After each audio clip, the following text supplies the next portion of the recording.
It's the first day at a school for ability users, and Kang Hyeon is already bored as hell. Then, right after the very first class, a burly, overtrained bully approaches him and offers to shake his hand. Our guy knows it's a trap, but he shakes it anyway. Then the cocky bully starts squeezing his hand with all his might. At first he's sure he's got our guy, but then he's shocked to realize that Kang Hyeon is holding on with ease. Then Kang Hyeon starts squeezing the bully's hand back, and now the musclehead starts to panic, unable to understand how someone who invested all his points in strength could possibly be losing. The whole class is in shock at what's happening, while the musclehead just starts turning red as the muscles and veins in his arm reach their limit. Then his entire arm simply explodes into a bloody mess. Blood splatters everywhere, and even our guy is shocked by the outcome, not to mention his classmates, who barely have time to call an ambulance. It all starts a couple of months earlier when Kang Hyeon first enters the dungeon and encounters a massive goblin that immediately kills him in the most brutal way possible and drags him off to its lair. But then he suddenly wakes up at home, in his own bed, without a single scratch on him. Instead of freaking out, he immediately starts training, working out and practicing sword skills using YouTube videos. Then, without hesitation, he heads straight back into the dungeon, only to die again, and once again, he wakes up at home. So what the hell is going on?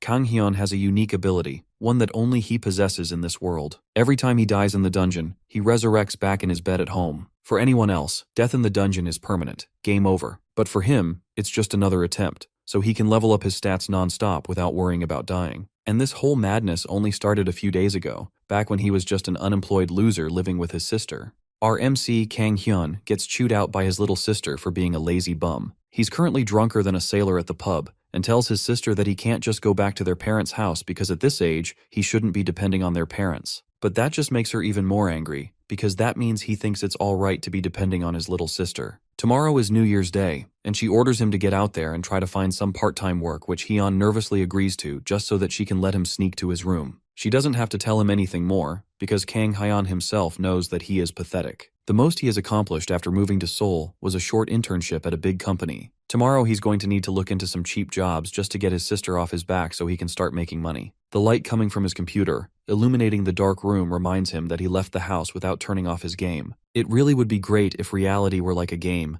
Maybe things wouldn't be so horrible for him. As his eyes close and sleep takes him away, his last thoughts are of the amazing life he could be living if he truly lived in a video game. Meanwhile, the Earth detects a connection to the Haken dimension, and automatic defense systems activate. As Hyeon sleeps soundly, the defense system temporarily rejects the connection with the Haken dimension, and the event triggers the start of the tutorial on Earth. Hyun snaps awake and jolts to sit up. All he can see are words in front of his eyes, and it's a countdown timer of some sort, showing the time remaining until connection with the Haken dimension is complete. Our protagonist doesn't even have the time to process what that could mean before it changes to a message welcoming him to the tutorial. The tutorial will have a total of 8 levels, and death in these levels doesn't affect reality. However, you cannot give up midway through a level, and if you fail, there's no retry. Upon completion, he will then receive a reward along with awakening his abilities in the real world. Hyeon takes a moment to absorb everything that's going on in front of him right now, and he comes to the only possible conclusion. This has to be a dream that only a hardcore NEET game addict can get, and it's most likely a sign that he needs to touch some grass as soon as possible. The scene changes as the system takes Hyeon to the first level and wishes for him to have the courage to save the Earth. Then the message changes to give him information about the first level. To pass this level, he'll have to make it to the end of a bridge, and the failure condition is death. That's an odd clear condition since there is no bridge around that he can see, but everything goes from best dream ever to nightmare real quick, as he finds himself on a stone bridge above a sea of lava. He looks around and sees other people who were also been dumped into the challenge, and they all look equally confused and terrified for their lives. Hyeon starts to think he's in one very strange dream. Then a voice calls his name from just beside him. He turns to see his little sister, Ah-hyun, clinging to the wall and staring at him in shock. However, Hyun's first instinct is to demand to know why she's showing up in his dreams on New Year's Day. That's exactly what she wants to know as well. But beyond that, she wonders if this really is a dream. Just like him, she was suddenly teleported into an empty space and started getting messages asking her to save the Earth. It's way too much for her to take in. But Hyeon cuts into her panicking and tells her not to act like this is her dream, but his sister screams at him since it's not important at the moment. If this really is a dream, then there's no way their conversation could sound so natural. Hyeon is still in denial about it. After all, one clear difference between dreams and reality is that you can't feel pain in dreams. So if this really is real life, then he should be able to feel pain. But anyway, our protagonist takes the first step, announcing that he's leaving. The system already mentioned before that they need to reach the end of the bridge, so they can't stay there and keep chatting. He's not surprised that she doesn't remember, since in his head, he still thinks that she's just an NPC in his dream. Ah-hyun asks him what he plans to do if he falls, but he doesn't care about that because he believes he'll just wake up. At least, that's what he thought, until someone falls right between them, straight into the lava pool below. They both watch as his body touches the hot lava below them. The body melts immediately as soon as it makes contact, and the screams of pain coming from below them suddenly makes this feel even less like a dream. After witnessing that brief nightmare, Hyun starts to think things through. After hearing such realistic screaming, Hyun is terrified, but he still tries to deceive himself into thinking that he won't feel anything. Since her brother isn't reliable, Ah-hyun decides to crawl since it's a lot less risky than walking. Our MC watches as his sister slowly crawls ahead of him, and he continues to deny the fact he's scared. Despite that, the two of them make their way over the scalding hot magma pool, and it's been several hours at this point since they started their slow crawl over the bridge. Ah-hyun calls out to her brother and asks if he has any guesses as to what might be going on. The only thing Hyun can think about is that this has to be an incredibly vivid nightmare. But this whole situation is way too vivid to just be a dream. There's definitely something bigger going on, and Ah-hyun is sure about that. Maybe the system was lying, and if they die here, then they will die in real life too. Hyun breaks out crying as the situation hits him. He was doing such a good job ignoring the facts until now, but she just keeps reminding him. Now he can't go any further because he's scared. Our MC collapses on the floor of the bridge and asks her to just let him rest for a bit. His hands and feet are trembling, so he plans to lay down for a while. And despite all the obvious evidence stating otherwise, he still desperately wants to believe it's a dream. That thought is quickly interrupted as a system window opens up in front of them, informing them that a certain amount of time has passed since the tutorial started, so the difficulty of the challenge has increased. What does that mean for them? It means that Hyun is completely wrong, and just staying in one spot will definitely not make things easier. The area around them starts to shake, and suddenly the platforms behind them start to crumble. All the bridges start collapsing, and the people who were once slowly crawling their way through the challenge now get up and break into a desperate sprint towards the end. Ah-hyun breaks into a sprint to escape, and Hyun quickly pulls himself together. They both run for their lives as the collapsing bridge behind them slowly catches up. As long as they don't trip, they can make it to the end. After an unthinkable amount of sprinting, the end of the bridge is in sight. He looks towards his sister and notices that the bridge directly above her has started to crumble. There's no time for her to move out of the way, and the large rocks are already falling towards her. Hyun doesn't waste a second. He leaps from his bridge and lands on hers, making one last mad dash to save her from her demise and get them both to safety on the other side. A system notification pops up, telling them that they have leveled up and congratulates them on reaching level 1. Because they completed the trial, a temporary awakening has been activated as a reward, which means they will be officially awakened at the end of the tutorial. Hyun collapses to the ground as the adrenaline leaves his body. Meanwhile, Ah-hyun is more focused on reading through the details of the system message. Afterwards, a status window appears before her. It tells her things like her level, her strength, and her agility. The mention of game stats pique Hyun's attention, so he struggles to push himself up to see his own status window. The only thing he's able to see is his unique ability, which is resurrection. But before he can fully see the rest of the window, he jolts up, awake in bed, panting heavily as he returns to the real world. Online, the rest of the world goes into a frenzy as people start to report that they all also had the same dream. Question boards open on online platforms to discuss lucid dreaming, and people make posts and update their stories with talks of how their entire family had the same dream. News starts to go all over the world, and people are even taking the opportunity to share their experiences from their dreams and try to start crypto scams. The world goes into a panic, and all the while, the time until the Haken dimension connects continues to count down slowly. The two siblings burst out of their rooms, searching for each other so they can talk about the realistic dream they both shared, where they both nearly died. As they both eat breakfast, Ah-hyun looks through her social media feed, and everyone is talking about the end of the world, as well as various other things that are related to the dreams. From information on the internet, it looks like the entire world had the same dream on the same night, and just like what the status window said, everyone who died in the dream woke up unharmed. With all these things happening, Ah-hyun wonders if it's really alright for them to be eating breakfast so peacefully. But there's nothing they can do at the end of the day, so the best thing to do for now is to just eat and think about the complicated things later. The streets are pure chaos as people make a mad dash to get supplies and prepare for an apocalypse. They fight each other and steal to try and stockpile their own supplies, while the more religious population try to use this as a chance to encourage people to repent since judgment has come. Ah-hyun smartly decides that it's better for her to not go to work for the day. Instead, it's better for them to stay inside and discuss things relating to what they heard and saw in the dreams. Since he didn't get a chance to look at the status window after saving his sister, Hyun asks her what it said on hers. She uses a check time command to summon her status window so she can check it for herself. The window says that they have 4 years, 354 days, and 17 hours before the connection with the Haken dimension is completed. Even though everything's a mess, Jan believes that things will calm down pretty soon. For now though, it's better for them to just stay at home and not get too involved with the chaos outside. Aside from the confusion in the morning, nothing else of note occurred for the rest of the day. By evening, most of the citizens had returned to their usual routines, and South Korea had quieted down again in a single day. Just like that, the first day ended, and everyone went to sleep peacefully. Just like before, as soon as Hyun manages to sleep off, he's taken to a new dimension, and a status window is shoved in his face, welcoming him to the tutorial. The window offers to give him an explanation on how to use the basic interface, but there's no need for that,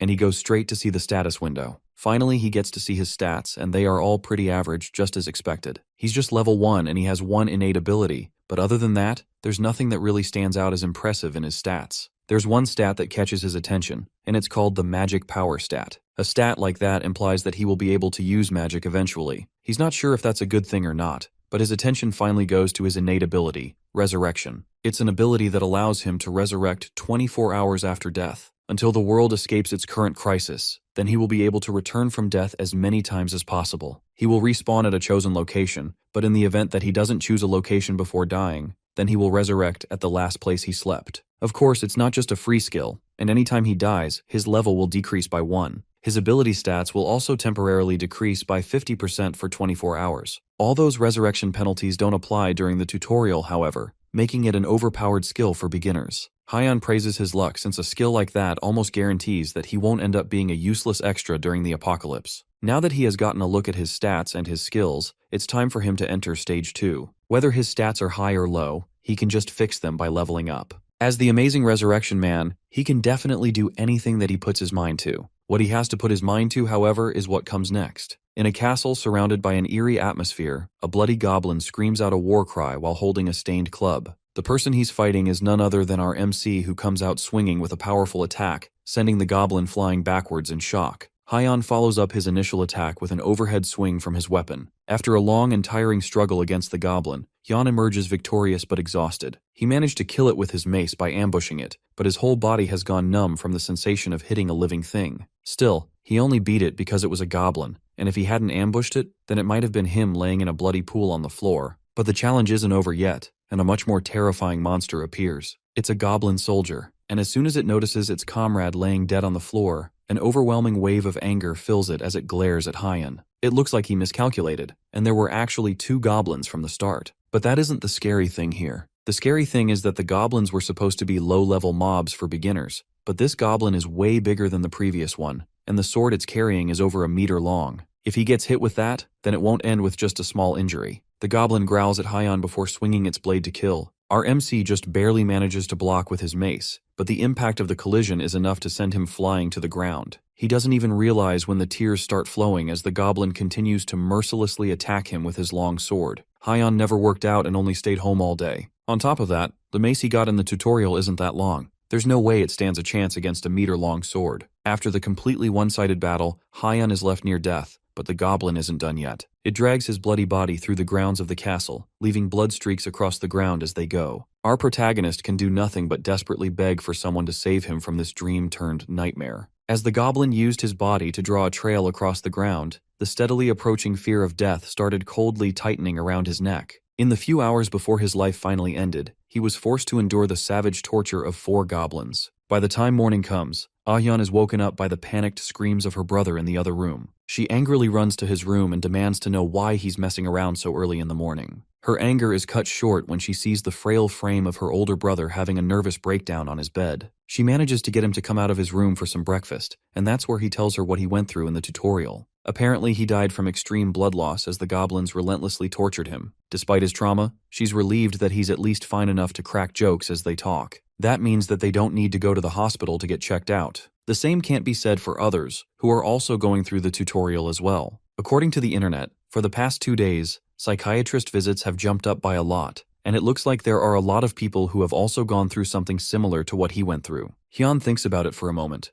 but decides that his case isn't bad enough for him to need to visit a psychiatrist anyways. Despite all the chaos that's going on in the world, there's also some good news. It looks like if a person dies, then the tutorial ends for them. All the people that died in Stage 1 didn't dream of Stage 2, which means that he won't have to go through that torture again. Hyun is glad to hear that, because it means that he will be able to sleep peacefully tonight. At least that's what's supposed to have happened, but as the bright purple status screen flashes in his face, welcoming him to the tutorial and leading him to stage 2, he realizes that being the main character is a lot harder than he thought it would be. All he did was take a nap, and now he has been trapped here for several hours, afraid to go ahead and wanting to die. But even if he dies, stage 2 is just going to end up repeating itself over and over again. Since he doesn't have any other choice, he walks up to the door that leads to stage 2, and he's presented with 2 weapons to choose from. The weapon he picked last time was the mace, and he chose it because he thought it would be powerful and easy to use. However, since he's scared of getting close to the monsters, he instead decides to use a crossbow. He also grabs a spear, which he thinks should be better compared to the shorter range weapon like the sword. With his 2 weapons in hand, he sets off to tackle stage 2 yet again. Instead of charging in for a surprise attack like he did last time,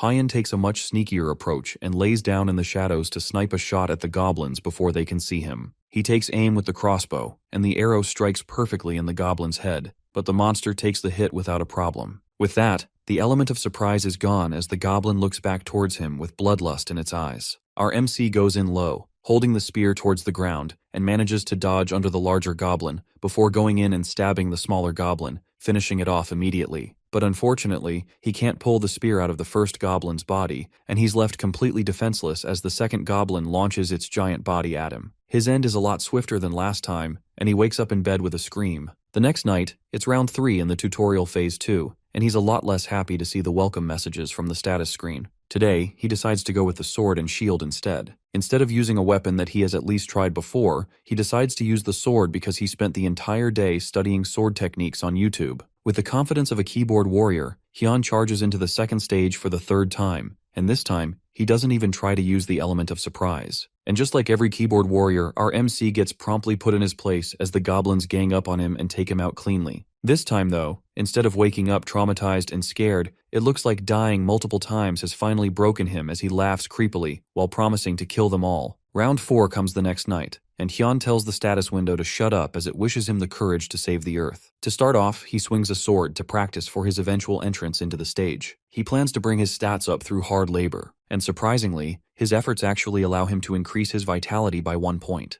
Unfortunately though, that simple point increase required him to train for 8 hours straight. He calls for his status window, and this time, he has an additional skill point which he got after passing stage 1. He was so out of it after stage 1 that he didn't even remember it. He invests the point in strength and charges into the second stage for the 4th time. Now that he has raised his ability points by 2, it's time for him to get his revenge on the goblins. But today isn't the day for that revenge. He was so tired from his 8-hour practice session that he couldn't even take on one of them, and he ended up dying immediately. But our hero prevails again and re-enters for round 5 of stage 2. But instead of going in for a quick death this time, he instead decides to use each round as an opportunity to boost his stats. In round 5, he raises his vitality by 1 point by endlessly swinging his sword around. In round 6, after 10 hours of training, he manages to raise his strength by 1, and through all this hard work, he's able to take out the 2 goblins at the front. But due to his lack of physical abilities and combat skills, it still wasn't enough to face off against the rest of the goblins. In round 7, he goes back to swinging his sword around again and again and again.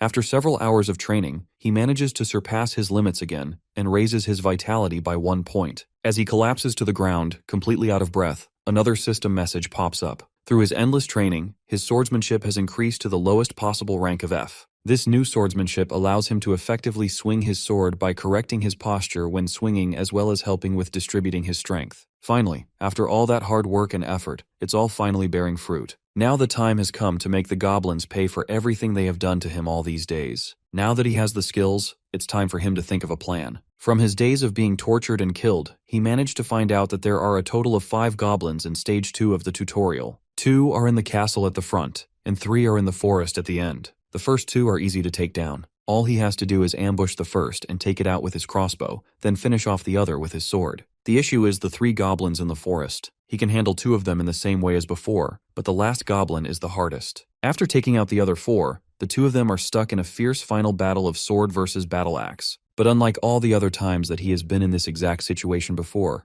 things are different now. He can actually see the attack's path now, and his body is reacting before he even thinks. This must be the effect of the lowest rank of sword mastery. However, the problem is that he has already exhausted his vitality fighting the other 4 goblins. He may have a bit of an advantage, but it's not enough to win him the battle just yet. The difference in vitality is too great, and after a few more attacks, the goblin manages to knock Hyun's sword out of his hand. Then it goes in for the kill, swinging its sword up for the final hit to Hyun's head. But instead of being scared, Hyun smirks as he cleanly dodges the attack. Thankfully, instead of aiming to kill Hyun immediately, the goblin aims to knock him down and then save its strength for the final blow. Because of that, the monster's attack pattern is just way too obvious. Hyun is able to quickly turn on his heel and kick dust straight into the goblin's face, momentarily blinding it. It screams in pain and tries to clear the dust out of its face, but Hyun is several times faster, taking the opportunity to grab a loose rock and smash it straight into the goblin's shins. It continues to yell and scream, now blindly swinging its axe around hoping to take down Hyun. Our MC moves out of the way of the careless attacks and comes up behind it right as the goblin barely manages to open its eyes. Then he comes rushing in with the rock and smashes it right into its face, pushing it backwards with the force of the attack. Hyun stands victorious over the dead goblin as it falls to the ground. With that, the system pops up and congratulates him for clearing Stage 2. As a reward, he receives 5 additional stats as his clear reward, as well as the option to choose any weapon of his liking to keep.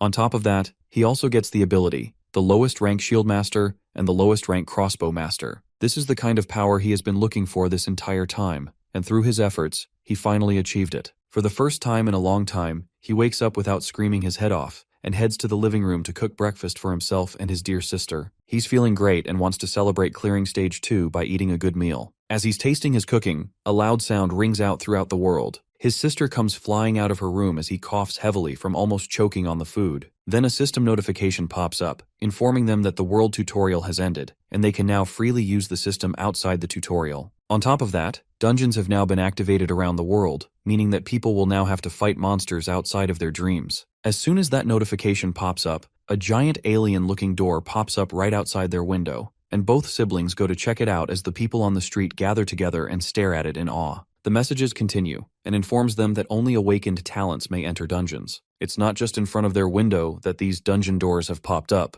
The doors appear in every country of the world, and it comes with one more message. If the dungeons are not cleared within a set time, then the dungeon gate will open, and the monsters within will flood into the world. Meanwhile, the time until the complete connection with the Haken dimension continues to tick down. As soon as the dungeon doors activated, the world fell into greater chaos than the first day. The siblings opted against joining the world in the mayhem, and instead, they work together to search for any information on the dungeon that they can get from the internet. From what they can see, it doesn't look like the tutorial is completely over. It says that people who recently celebrated their birthdays are also participating in the tutorial from the beginning, and they need to be at least 16 years of age to start the tutorial. There's also a whole lot of fuss going on about the dungeons online, and those who pass the tutorial are starting to get the title of talents. They are being urged to hurry up and clear the dungeons before the gates fall. The most important thing that all talents can use is their status windows. Hyun triumphantly tries to summon his own status window to check it out, but nothing happens. Instead, a notification popped up that since his tutorial is still ongoing, he can't use his status window yet. The tutorial has a total of 8 stages, and although he repeated stage 2 7 times, everyone else must have already finished the tutorial. He asks his sister if there is any information out there about stage 3,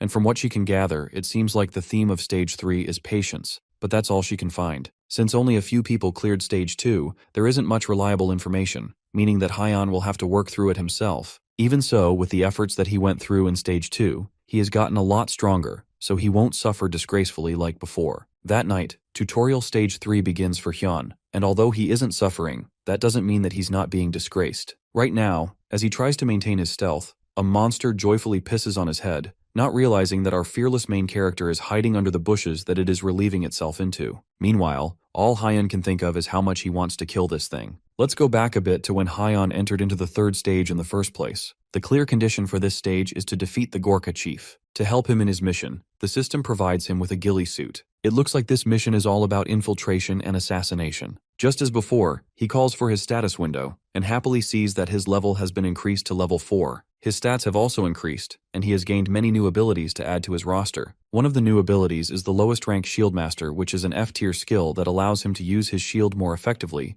and the lowest rank Crossbow Mastery, which allows him to operate a crossbow more efficiently, and also increases his ability to shoot with precision. He then decides to allocate his additional skill points to Strength and Vitality, and he also puts 2 points into Agility. Now that he has taken stock of everything from his skills to his abilities, the next thing for him to do is to examine his inventory. There's nothing in it except the shabby longsword that he picked up from the second stage. With inventory management done, it's time to get this mission over with. This mission is similar to what a legendary American Marine sniper called Carlos Hathcock went through during the Second World War. He crawled for 1.5 kilometers to assassinate a general without being seen or heard. He's a figure that Hyun respects the most, especially after what he has gone through in this mission. Since his dream started, he has crawled for about 10 hours before finally reaching what should be the Gorkhas' village. Out in front, there are 2 guards on watch duty, and he's probably going to have to force his way through them. His pants are soaked in his own piss, and not only is the grass itchy, but there are all kinds of bugs in his clothes. That's not the worst of his problems, though, and he looks above him to see one of the monsters staring down at the patch of grass that he's hiding in. At first, Hyun thinks that he has been discovered, but instead of being dragged out of the grass by the strong hand of the monster, a disgustingly warm and smelly liquid pours on his head as he puts his face down in shame. Hyun finally snaps and summons the sword from his inventory and slams it right into the monster's midsection, killing it immediately. The commotion is enough to draw the attention of other monsters in the village, and they all run towards him to see what's going on. In a matter of seconds, he's completely surrounded by the monsters, but unlike the other times, Hyun isn't scared of them. Since he's already screwed, this is the best time for him to use a line that he has always wanted to say. He screams into the air as the monsters dash towards him, daring them to come and attack him with all they've got. Blood from both the monsters and Hyun soars into the air as he laughs manically. With that, Hyun wastes no time going in for Stage 3, Round 2. And this time, thanks to his mental breakdown in the first round, he has acquired a new ability called Raging Lion's Roar. The ability reduces the morale and stats of nearby enemies, and removes all current debuffs that are ranked D rank and below. This time, he rushes in blindly, throwing the ghillie suit away as he pulls out his sword. After crawling in the first for 10 hours, Hyun realized something. The Gorkha warriors leave during the day to hunt, and they only return when the sun goes down. In short, the camp is weakest during the day, and they only leave a few skeleton crew behind to guard the place. Thanks to that, he is able to make quick work of all the guards around, and he charges straight towards the central hut where the Gorkha chief. As he slides in through the hut's entrance, he sees the Gorkha chief confidently resting on his throne while 2 mages stand guard beside him. Without a word, the Gorkha chief points at our MC and orders them to attack, and the mages immediately cast a spell that immobilizes him and roots him to the spot. Right as it looks like all hope is lost, he remembers the skill from earlier and decides to try out his luck. He sucks in a deep breath and then lets out a mighty roar, removing the debuff and causing the chief and the mages to stagger backwards in shock. Then, without giving them a chance to regroup, Hyun rushes in with his sword, aiming straight for the chief. With one quick swing of his blade, Hyun effortlessly clears Stage 3 and receives the intermediate rank body regeneration ability as a clear reward. He also managed to clear Stage 3 in the shortest time possible and set a new record. With that, he receives the temporary title of Impatient One as an additional reward. The Impatient One title is given to the naughty boy who quickly passed Tutorial Stage 3, which is supposed to test patience and tenacity. When his record is updated, his title will change to the next one available. As a boost, Hyun also gets a +1 boost to all his stats. Somehow Hyun broke through Stage 3 in one day, and considering that it took him a week to get through Stage 2, this is definitely a huge achievement. Thinking about his rapid growth allows him to reach a single conclusion. He starts to believe that he is actually insanely talented. At this rate, he might even break through Stage 4 in just a few minutes. A month has passed since he had that thought, and a new day rises in South Korea over Ah Hyun's apartment. She watches the news while making breakfast for her and her brother. It's been 25 days since the specially formed squad of Awakeners were sent to clear dungeons. As the news calmly plays in the background, a desperate scream that Ah Hyun has gotten used to hearing every morning fills the apartment. She leaves her cooking to go and scold her brother. At this point, the neighbors will file a complaint if he keeps waking up like that. As she goes to find out what happened this time, her brother steps out of his room and triumphantly tells her that he cleared it by just going out and messing everyone up.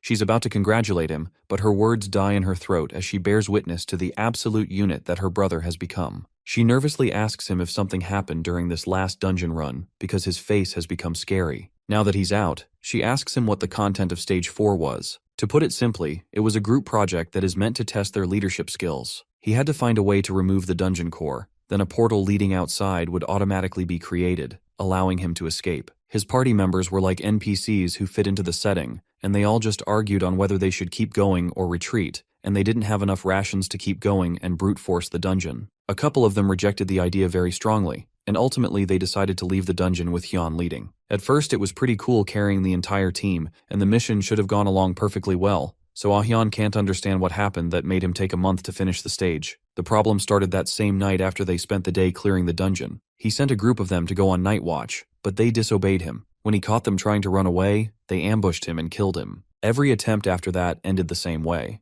and he would always end up with similar people, meaning that similar situations would keep repeating. Hyung had to think on how to get out of the loop, and in his endless wisdom, he came to the conclusion that there is only one way to solve all his issues. He just needed to beat them all into submission and take down anyone who got in his way before he started clearing it. In the final round of Stage 4, Hyun spawned in to see his party members are all arguing on whether they should press forward or retreat. Before they even get a chance to argue with him, he immediately yells for all of them to shut up, quieting the room down immediately. One of the party members tries to ask him what in the world he thinks he is doing, but they are immediately met with a sword to the throat before they can say anything. Hyun gives them one chance. They will all follow his words from now on, and anyone that refuses or talks back will die. The same party member tries to argue, but Hyun immediately feeds him a well-deserved knuckle sandwich, followed up by several face restructuring punches. By the time he's done, the once rowdy party member's face has been reduced to fine, fleshy paste. It's safe to say that he got his message across, and he asks the other members of the party if anyone else has any objections to him leading the way. They just need to follow him because he already knows the way. As they set off to leave, he takes a quick look at his status window, which shows that he has grown severely since he finished the 3rd stage. He is now level 14 and most of his stats have doubled. On top of that, he has gained a few new skills, and some of his abilities have ranked up. As they go through the dungeon, any monster that tries to attack them meets a swift end from the overpowered Hyun. Eventually, they make their way through the dungeon, and just like he promised, he manages to kill all the monsters while also properly guiding his teammates. They reach the core, and with one clean hit, he breaks the supports of the core and successfully clears Stage 4. Just like the other stages, he receives several new items and abilities like the E-rank Cleave skill and B-rank Ring of Strengthened Mind. Just looking at the results, his gains from Stage 4 weren't bad at all. He doesn't need to say anything about his rapidly growing stats, and he could farm the item drops from monsters as well. Among them, he still doesn't know what the mana stones he keeps getting from monsters are used for. They are most likely going to be useful though, so he decides to hold on to them for now. His new skills and items are also incredible, but his biggest gain is that he has gotten pretty strong in real life as well. After a brief warm-up workout of 300 one-handed push-ups, he can tell that just bare body exercises won't cut it anymore. To improve his strength, he'll have to go to a gym, but that's something for him to worry about later. Behind him, his phone rings with a message. He picks it up and sees an emergency alert from the Ministry of Public Safety and Security, warning that a dungeon has opened nearby and advising all citizens to refrain from leaving their homes. Outside on the streets, monsters roam free, killing anyone they come across and breaking everything.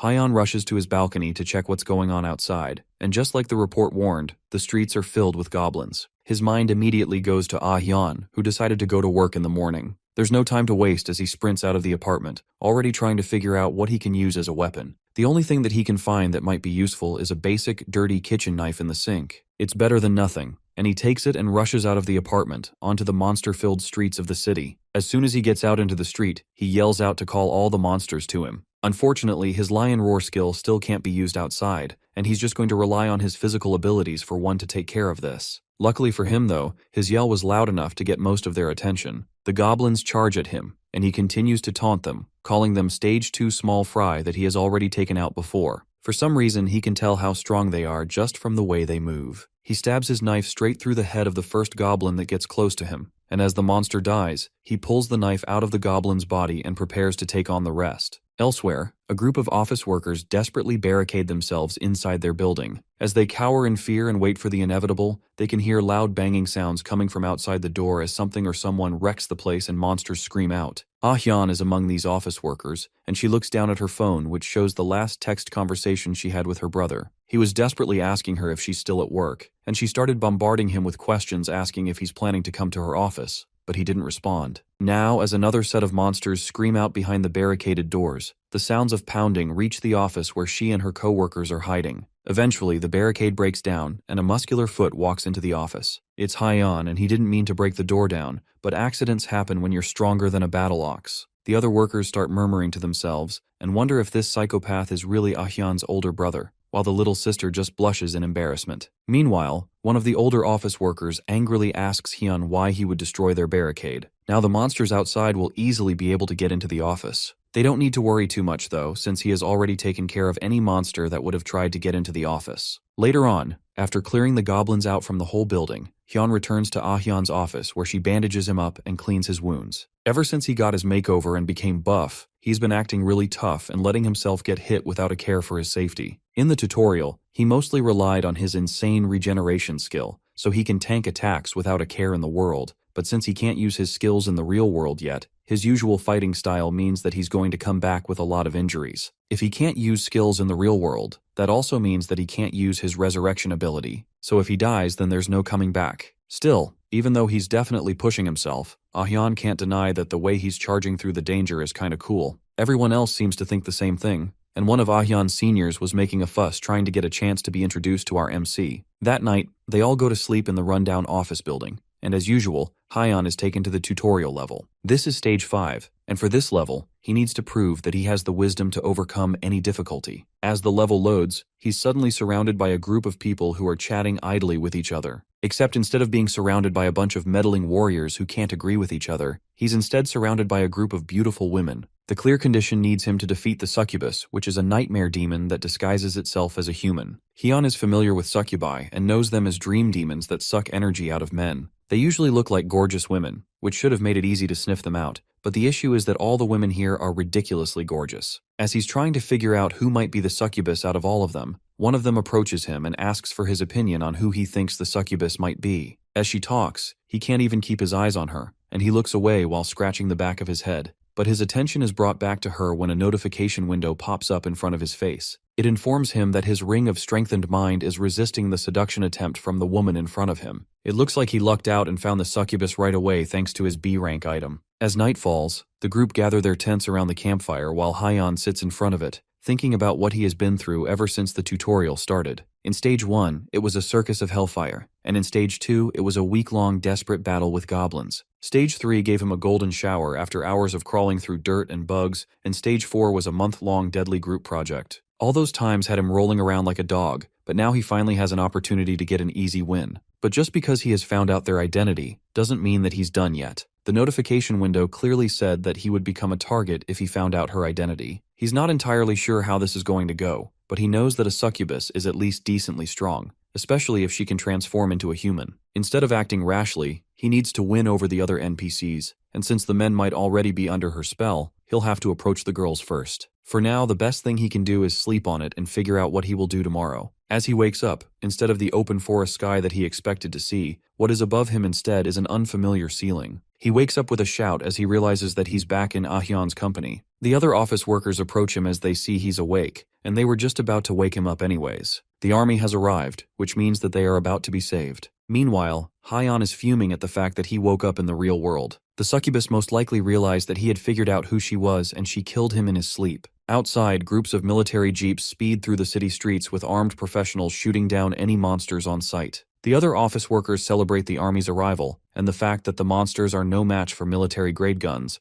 but our MC remains silent as he watches them down on the street. He feels a shiver run down his spine as the soldiers battle through the hordes of monsters. Our black-haired MC isn't sure what it is down there, but he can tell that it's something dangerous. Meanwhile, the soldiers are starting to struggle with the unending wave of monsters. No matter how many goblins they shoot, 2 more pop out of nowhere to replace them. Usually it's the talents that are meant to take care of the monsters, but for some reason, they are the ones that are stuck with the heavy lifting. The soldiers notice one of the monsters walking calmly towards a soldier while being sprayed with bullets. With one clean swing, it chops off a soldier's head as the gun continues to idly fire. All the soldiers turn their attention towards the new, large monster threat, start raining down bullets on it, but the more they fire, the more they start to realize that their bullets have no effect beyond just making the monster angrier. It starts to charge towards them, and the lieutenant orders the driver to step on the gas and get them out of there. But it's already too late, and the monster leaps off the ground, heading straight towards the soldiers who can only stare in disbelief as the monster comes smashing down on them. The car can't take the added weight and it swerves, causing a domino effect as one car hits another, resulting in a massive pile-up. Ahyan watches the whole thing as the goblin starts to pick off the surviving soldiers, while the rest of the office workers slowly start to panic. Then suddenly, the goblin stops moving before glaring up towards the office building, making direct eye contact with Ahyan. The few remaining soldiers start to pick themselves up as the signaler frantically tries to call for reinforcements. They don't have any time to catch their breaths as the goblin from before climbs on top of one of the destroyed convoy jeeps and glares down hungrily at them. One of the men desperately asks the signaler where their reinforcements are, and he replies that they are sending a civilian talented. As they wait for backup, the soldiers don't want to go down without a fight, and one of them points his weapon at the goblin right as he leaps in for the final attack. but the weapon is jammed at the worst possible time. As the monster comes in to land the finishing blow, the soldier accepts his fate and doesn't even try to dodge. But then someone comes rushing in with a slab of concrete and tosses it straight at the goblin. The piece of rock slams into the goblin's face, sending it flying into the streets behind them. The soldier stares out in shock as Hyan comes jumping over the side of the jeep to check in on them. He tries to cheer them up while checking on their wounds, but the PTSD of almost dying to a monster makes him mistake Hyan's ugly mug as another monster even scarier than the goblin, and he instinctively points his weapon up at Out MC. Hyan puts his hands in the air in defense, yelling that he's a human and telling the man to put the gun down. The soldier hesitantly puts his gun down and wonders if Hyan is the reinforcement that they were supposed to send. The soldier thanks Hyan for his help, but our MC tells him to calm down since he's not here due to any sense of justice or anything like that. He just happened to be in the right place at the right time. The main reason Hyan came down to help is because of the time their eyes met earlier. The goblin noticed him, which means that it definitely would have come to Ahyeon's company after the army gets defeated. It'd be better to deal with it here rather than fight with baggage around him. He starts stepping over the railing of the truck bed, while also instructing the soldiers to hold their fire. If they recklessly shoot bullets out while Hyan is fighting the monster, then there's a chance that they might end up putting holes in him too. He also asks them if they have any tear gas on them. Luckily for him, they do, and Hyan asks them to use the tear gas on the monster, much to the shock of the soldier. If they use the tear gas on them, then Hyan is definitely going to be affected as well. The soldier tries to advise him to at least take a gas mask with him, but Hyan has already started moving towards the goblin. He tells them to use it and not ask any questions since he doesn't have time to explain. The soldier reluctantly follows Hyan's orders as he starts charging towards the monster, while also instructing the rest of his platoon members to put on gas masks and stay alert. The field is ready and Hyan is set to have his revenge. After everything that happened with the goblins in the second stage, he has a pretty serious grudge with them, so he's not about to let a chance of getting revenge pass him by like this. Meanwhile, the soldier tosses the tear gas right between them just as Hyan instructed, and it explodes in a cloud of smoke. The goblin immediately cries out in pain as the gas starts to have an effect, and even Hyan can't help but cough as the toxic gas starts to spread. With the gas starting to really take an effect on the hobgoblin, it swings its axe around wildly, hoping to stop anything from getting close. Hyan pushes forward with tears streaming out of his eyes from the tear gas and rushes to take on the monster while it's distracted. The hobgoblin has skin that is strong enough to deflect bullets, so pain like this from the tear gas must be pretty new to it. Hyan, on the other hand, whose entire fighting style revolves around tanking hits while hitting harder, is more than used to any sort of pain, so this is nothing for him. He takes one large swing at the goblin, successfully slapping its axe out of its hands, and then follows it up with several deadly swings. But even with all of that, the monster still doesn't go down. He continues to attack, pushing through the pain to damage the hobgoblin, all while the other soldiers watch them fight from the side. They are amazed at the power of a talented as they watch him push back a monster that a rain of bullets couldn't damage. Suddenly, someone comes up from behind and asks to know what exactly is happening. This newcomer is the talented that was supposed to be sent by the army initially, and as far as he's been told, no other reinforcements were supposed to be sent in but him. Meanwhile, Hyan is starting to get tired and his weapon is starting to fail. When he came into this fight, he expected the monster to be tough, but even after several minutes of relentless attacks, our MC hasn't managed to inflict a single injury on it. At this point, he'll just end up getting exhausted. He needs to try and find its weak point before the monster manages to regain its composure. Suddenly, the blonde newcomer from earlier comes rushing past Hyan and slashes at the monster with his dual blades. Despite the impressive display of power and speed, the blonde talented didn't feel anything cut during that attack. It was like swinging at a rock. He calls out to Hyan and tells him that no matter how strong this hobgoblin is, it's only the boss mob of an F-rank dungeon. Since its defenses are abnormally high, it must have a separate weakness. The term F-rank dungeon is new to Hyan, and it means that this newcomer must know a few useful things. He doesn't know who this guy is, but he takes account of his words as they both rush at the monster to continue their attacks. From what the newcomer has seen, he can tell that the monster doesn't have great stamina, which means that it must be exhausted by now. Hyan can tell that as well, but what's the point of exhausting it if they still can't land any solid hits on it? Even Hyan's sword is almost at its breaking point from how long he's been bashing at this rock-hard skin. Hyan realizes that what he needs is a better weapon, and his eyes are immediately drawn to the axe that he hit out of the monster's hand earlier. Our MC manages to grab the axe and rushes back to take out the monster head-on. As he runs, he realizes that the monster's weak point is probably its eyes, but it knows that and is protecting them. That means that he has to look for somewhere else to attack that's just as vulnerable. At first, he considers striking behind the joints where the skin will be weaker, but that might not be enough. He doesn't have a lot of time to think, so he just goes in for an attack in the first place that comes to mind. Blood pools out on the street as the monster's skin is penetrated for the first time. Unfortunately for it, that isn't the only thing that has been penetrated. Both the monster and the blonde talented stop their fighting instinctively as they realize what Hyan has just done. Even though they are opponents fighting against each other, even Hyan is polite enough to apologize after delivering the classic 1,000 years of pain with a rusted battle axe. At that moment, as the fight momentarily paused, Hyan felt a terrible sensation move up the halberd into his hand. As the monster struggled to process the pain and embarrassment of what just happened, a truly brilliant philosophical question filled our MC's mind. Is the behind a weak point? He wasn't sure, but he knew it wouldn't be such a critical weakness that it would be able to kill the thing in one strike. So he made a decision instantly, and his body moved automatically to carry out the gruesome act. With a quick motion, he pulled the monster into the air like a flag, and then all at once, he turned around and slammed it, back first, into the ground.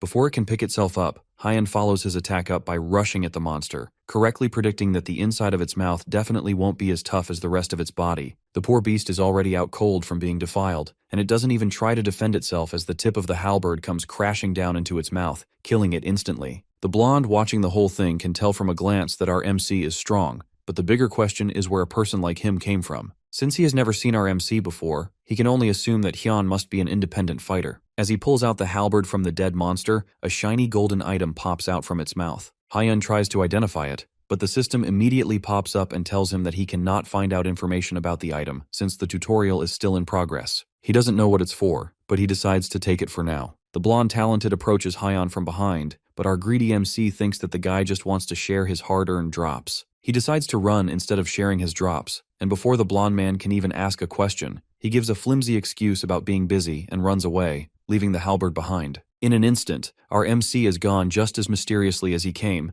and as the blonde man takes off his mask, he's left wondering just who in the world that guy was. A few hours after defeating the hobgoblin, the situation in the city seems to have finally wrapped itself up by around sunset. Hyan and his sister walk through the ruined streets which looked like the set of a disaster film, and only after the sun had fully set did they finally return home. Or at least what is left of their home anyways. Ahyeon dryly asks her brother if he remembered to close the door behind him on his way out to play hero. She doesn't need an answer from him anyways, and their wrecked living room is all the answer she needs. She sighs in disbelief and tells him that they should clean up before they eat, and Hyan doesn't object to that. Later that same evening, after cleaning the house, the two of them sit down to a nice dinner while Ahyeon checks the news on her phone. Something catches her eye, and she quickly turns the screen to show her older brother. It looks like someone recorded the fight from the street and the office. The comments have somewhat positive feedback, and Hyan cracks the creepiest smile possible as the attention hits him. His sister can barely take another bite of her food after seeing his face. She starts to talk about how horrible his face looks, and he can't even talk back to her because even the comments are mocking his villainous-looking face. Hyan has no choice but to accept that his face truly does look as bad as she has been telling him. Later that night, it's time for them to head to bed,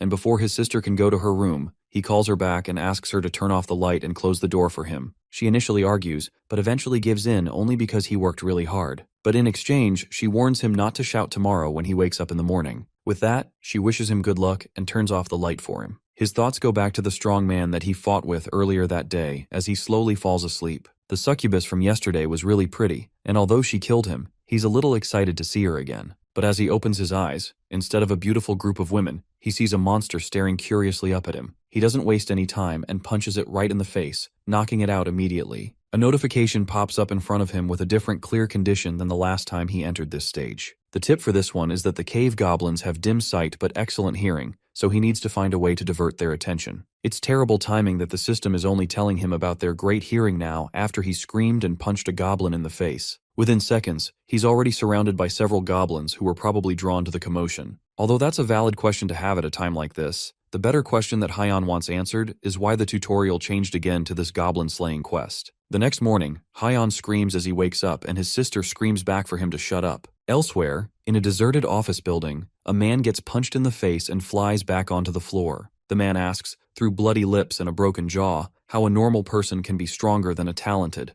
but his questions are left unanswered as the man stomps on his head, quieting him down immediately. The man snarkily tells the talented that nothing has changed. It doesn't matter if he has awakened and gotten a little stronger if at the end of the day he doesn't know how to fight. Now that he's done beating up this group of nobodies, the man licks his lips as he realizes that there are some interesting talented out there for him to fight. Back with Hyan, he enters stage 5 for the third time, and once again, the tutorial's conditions change. This time, the clear condition is to defeat the doppelganger, which is a monster that eats humans by hiding in crowds. The failure condition is death, and his tip is that holy knights and mages can use a special ability once a day. This one is more similar to the first round, except instead of a succubus, he's looking for a doppelganger. He sucks in a deep breath and uses his lion's roar skill to call everyone's attention to him. They all come towards him to hear what he has to say as Hyun clears his throat and announces that everyone that moves from now on is a culprit. Of course, while doing that, he forgot something important. In a game of Mafia, the one with the biggest mouth is the one that dies first. Now that he thinks about it, he has never won a game of Mafia before, and as such, he never saw this ending coming as he woke up startled the next morning. Hyun tries not to think about it and decides that for now, he just needs to eat something. And just like that, the struggle to pass stage 5 would carry on for an embarrassingly long time. He would end up making the same mistake for over a month with absolutely no progress at all. One day, in a fit of insanity and desperation, he decides to change up his look, leaving his room dressed in a suit and dorky-looking glasses. His sister comes back from work and nearly dies of shock from seeing her brother dressed in such a weird getup. She just got off work, and now she has to be forced to witness such a horrible sight. Hyun, meanwhile, is trying to become smarter in hopes of clearing stage 5, and he wants to start off with his looks. Right now, it's the 53rd day that he has died in the 5th stage. He has to try and do something different, or else he's going to be stuck there forever. The only hint they gave him was that he should use wisdom to pass, but the clear condition is different every time. That night, once again, he returns to stage 5, and as usual, things have changed. The condition is to completely clear an F-rank dungeon's Terrance's incubator. The failure condition is death, and the tip is that the spitting tarmac guarding the incubator is level 20, so he has to find its weak spot to defeat it. After walking through the cave dungeon for a while, he finally sees the spitting tarmac that the game was warning him about. Clearing a dungeon is the perfect condition for him since he doesn't have to use his brain. He rushes towards the monster, preparing to fight it head-on, but it defends itself by spitting out venom from its mouth. The venom quickly coats his hand, turning it a deep purple as it starts to spread to the rest of his body. Before it can get too far, he chops off the infected hand without a moment's hesitation, and even the spider is shocked by how daring he is. Then, he continues his mad dash towards the spider, sliding under it before it can shoot out another poison shot. The notification window pops up right in front of him, reminding him that he needs to find the spider's weakness, and he cops the monster in half right through the notification window. Just like that, the monster drops dead before it can even do anything against him, and it's all thanks to the fact that he ultimately decided to jump in headfirst. He doesn't have to worry about finding its weak spot or its weakness. The system finally congratulates him on clearing stage 5, right as his severed hand regrows, and as a clear reward, he receives a B-rank ability called Titan Strength. His new ability, Titan Strength, allows him to strengthen his muscles using mana,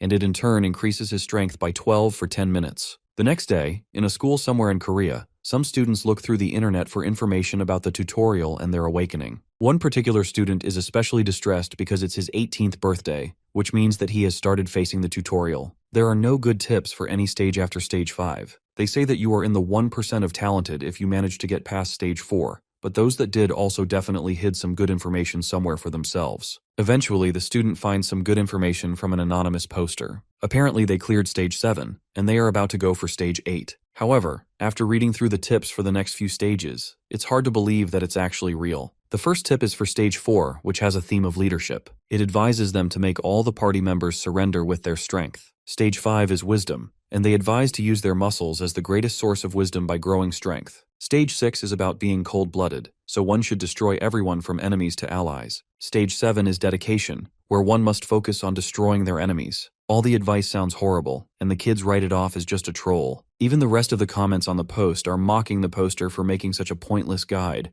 and they all write it off as just a troll post. The original poster, our very own MC Hyun, yells at the phone as he realizes how ungrateful people are despite his excellent advice. His sister passes by and mocks him for giving useless advice. Our MC smirks and tells her to just wait and see what happens. Once he clears stage 8, then he will be the 3rd tutorial graduate in the nation. When that happens, then he will be on the same rank as Guildmaster Han Seon of Dangan Guild, or President Choi Dongwoo from Allegiance of Skill. Despite his confidence, there's no way he can compare himself to even being close to the geniuses who cleared the dungeon in one go, when it's taken him over 4 months to get to this point. He nervously tells her to shut up and reminds her that he cleared stage 6 and 7 in one go too. With that, the sun sets and night falls, and it's time for the final stage. As he goes to sleep, the system congratulates him on completing stage 7 and asks if he would like to enter stage 8. His reward for stage 6 was a B-rank weapon called Biljin's Longsword. It's described as a longsword of Bilgine, the mercenary who spread his name for over 30 years on the battlefield. His Stage 7 reward is Ronald's armor, which is the armor that the knight-errant, Ronald of Aldous Kingdom, wore throughout his life. The armor has a self-restoration ability, which means that it can repair damaged areas on its own. With all these buffs and equipment, Hyon is finally ready to clear Stage 8 and start using the system and his inventory in real life. He will also be able to check the item that he got from the hobgoblin. That night, Hyon sleeps and enters Stage 8 at last. The notification window for the stage appears, and it asks him what his principal is. Hyon takes a moment to think it over, but no answer immediately comes to his mind. Not long after, the world around him begins to shatter, and eventually the ground breaks apart, causing him to fall below the world into a space of nothingness. His screams become weaker and weaker until eventually he falls completely into the void. And then, he opens his eyes to find himself in what looks to be a completely normal city. Crowds of people walk around him, and one person walks straight up to him and then passes through him like he doesn't exist. It looks like he's formless right now, meaning that no one can see him, and he can't interact with the world. He wonders if this is Earth, but one look around him gives him his answer. It may look like Earth, but the people around him aren't human. They wear human clothes and seem to have a vaguely human society, but they are definitely different. But then he notices one guy, separate from the rest, that seems to be staring directly at him. The two of them make eye contact, but as Hyon stares back, he realizes the person isn't staring at him, they are staring directly behind him. And behind him, there's a raging sea of monsters pouring out from a large portal. The people around who were once moving calmly start to run for their lives, shouting out for help in their strange alien language. What he's seeing now is completely different from the dungeon break that he saw 2 months ago. This one quite literally looks like the end of the world. And that's when the system notification pops up in front of him, still counting down the time till the complete connection with the Haken dimension in less than 5 years. This is most likely what is going to happen to Earth in 5 years once the Haken dimension connects. The monsters around him are massive and completely unbeatable. One of the monsters that appears is so large that it covers the entire city with its shadow, and its hands are long enough to stretch across the entire city at once. The people continue to run for their lives as monsters kill them off one by one, but Hyon is stuck in place, staring at the giant hand as it falls down to the city. He doesn't even try to run as it comes down on him and eventually crushes him. But he doesn't die from the hit, and instead, he's teleported to another white room like nothing happened. Then a voice speaks to him, asking him what he thinks about what he just saw. Below him is some sort of formless being that glows with an angelic white light. Hyon approaches the figure, and he doesn't even need to ask who this is. This person is clearly God. The figure denies that title and explains it's a sort of dimensional administrator, and the one in charge of maintaining balance between each dimension. The 8th stage is a personal interview with this administrator, where Hyon is allowed to ask any questions he may have. This is also a good time for the administrator to ask him things as well. The first thing on Hyon's mind is the vision that he just saw. He asks if that is what is going to happen in 5 years when the Haken dimension connects. The figure replies that what happens to Earth in 5 years all depends on what everyone does from here on. Our MC doesn't understand why the fate of the Earth is being left up in the air like that, and he asks the dimensional being why it doesn't just stop this whole thing from happening. The reason is because it's an administrator, not a guardian, and because of that, their job is just to maintain balance. Giving humanity access to status messages and tutorials are the best form of assistance he can provide. Hyon is lost for words, so the administrator asks its own questions. It asks for the reason Hyon has lived their entire life and what principles they follow. The administrator has been observing humans recently since the events of the tutorial started, and they really sparked its interest. All forms of intelligence are fascinating to the administrator, but humans are even more fascinating in comparison.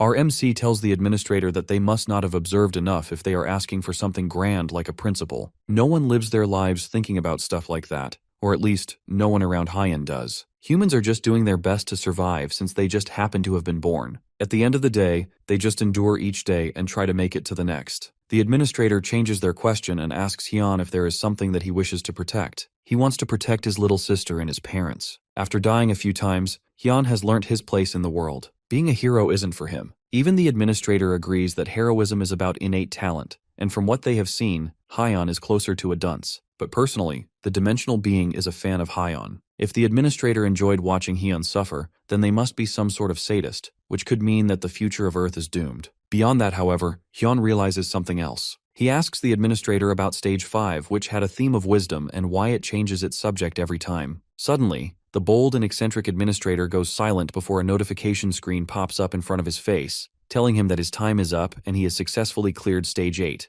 Hyon barely has any time to understand what's going on as the administrator continues to talk, telling him that the tutorial is just a tutorial and there will be many more ordeals from now on. Meanwhile, our protagonist starts to realize that his intuition was right, and the administrator really was the one that was messing with his stage 5 run. He tries to run at the dimensional being, but it's already too late, as he's being teleported out of the realm. But before he leaves, the administrator tells him that whether he wishes it or not, Hyun has it in him to become the hero that saves Earth. And with that, as he is teleported back to the real world, the administrator congratulates him on beating the tutorial. That makes him the 62nd person in the whole world that has graduated from the tutorial, and it gives him the prestigious title of tutorial graduate. Hyun continues to scream at the administrator right until he opens his eyes again in the real world. Except, instead of screaming out loud like he normally does, there's something stuck in his mouth. He spits it out and almost barfs as he sees one of his old socks. Hyun knew that he would start yelling first thing in the morning, so she stuffed his mouth to shut him up this time. The fact that he woke up screaming most likely means that he failed again,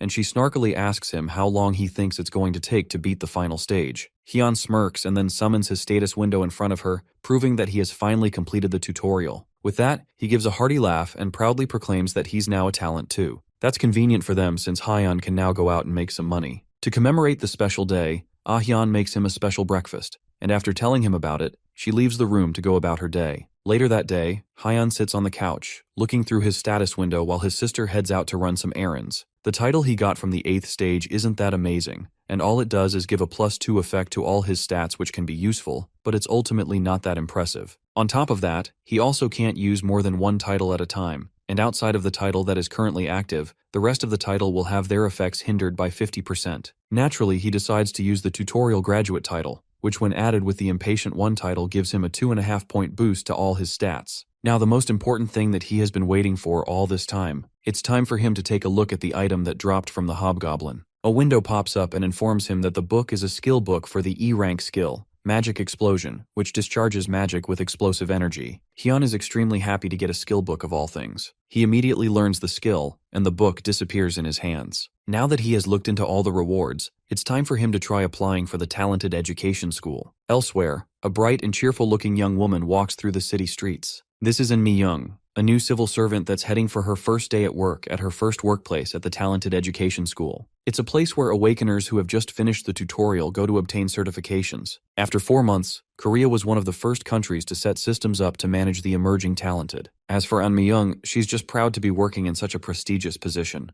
Even though the talented coming to register are just newcomers, they are also the future heroes of the world. Watching their development is definitely a worthwhile endeavor. At least that's what she thought just a few hours ago, but now she's face to face with one of these future heroes, and she's terrified. Tears stream down her face and she struggles to speak to the thuggish-looking figure that is our beloved main character. She nervously asks him to show his ID, because the picture on the ID that he gave her doesn't look like the current Hyun at all. He tilts his head and asks her what the issue is with his ID, but every single move he makes looks menacing and hostile, and it causes her to shrink back in fear. Hyun just watches her, confused as she starts to break down in tears and asks him why he is doing this to her. Our MC waves his hand, trying to get her to calm down and stop being so scared around him, but the damage has already been done. People behind him start whispering about him intimidating her, and some even start taking videos of the incident. Hyun still tries to assure her that he isn't doing anything to her, but she has already curled up into a ball and isn't listening to him anymore. Then someone else joins the commotion and asks to know what the issue is. This new person is instructor Kim Lee-hyun,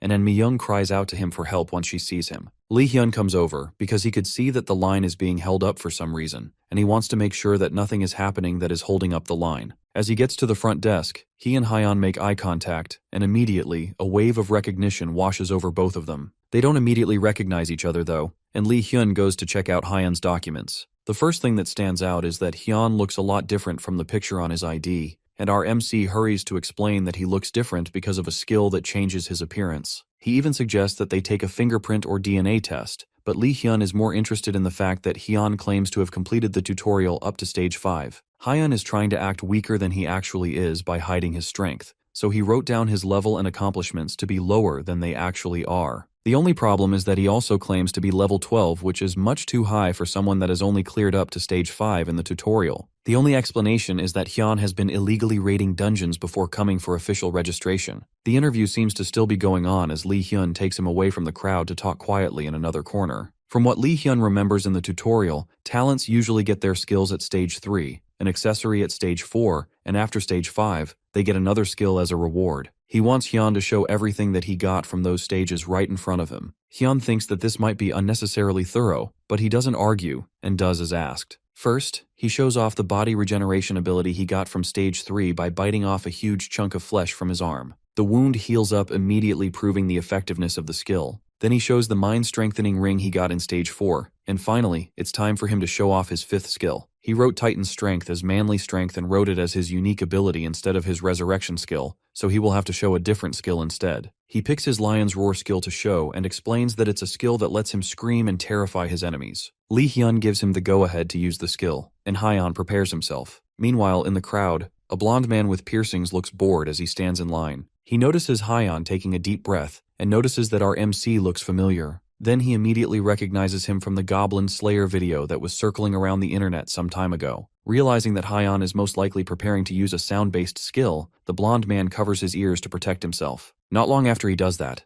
Hyun uses his Lion's Roar skill, causing everyone in the room to instinctively flinch and cover their ears to protect themselves. Just like he said, everyone in the room is filled with a sense of dread as they struggle to find the source of the sound. Even Lee Hyun has to cover his ears due to how loud and overwhelming the sound is. After letting out his voice for a while, Hyun coughs for a bit before calming down. The instructor stares at him in shock as Hyun asks him if everything is all right now. Lee Hyun nervously confirms that what he has done is sufficient. With that, he approves the papers and tells Hyun to proceed to the first floor of the building for the next steps. Meanwhile, the blonde man from earlier lets out a creepy smile as he realizes that he has found exactly who he was looking for. Hyun is taken to a class elsewhere where he is surrounded by other talents that are set to start their own classes to get certified. Just like before, he sticks out like a sore thumb, but for all the wrong reasons. People say that he shouted at a woman and made her faint. Hyun, who can hear all their annoying whispers, starts to realize that he screwed up. Meanwhile, that creepy guy from earlier continues to watch him from the back row. Eventually, the instructors enter the classroom, led by instructor Kim Lee Hyun. The blonde instructor introduces himself to the class as the one in charge of the Seongnam branch of the Talented Education School. The curriculum for the school is for 10 days, and during that time, they will be doing theory training in the morning and practice in the afternoon.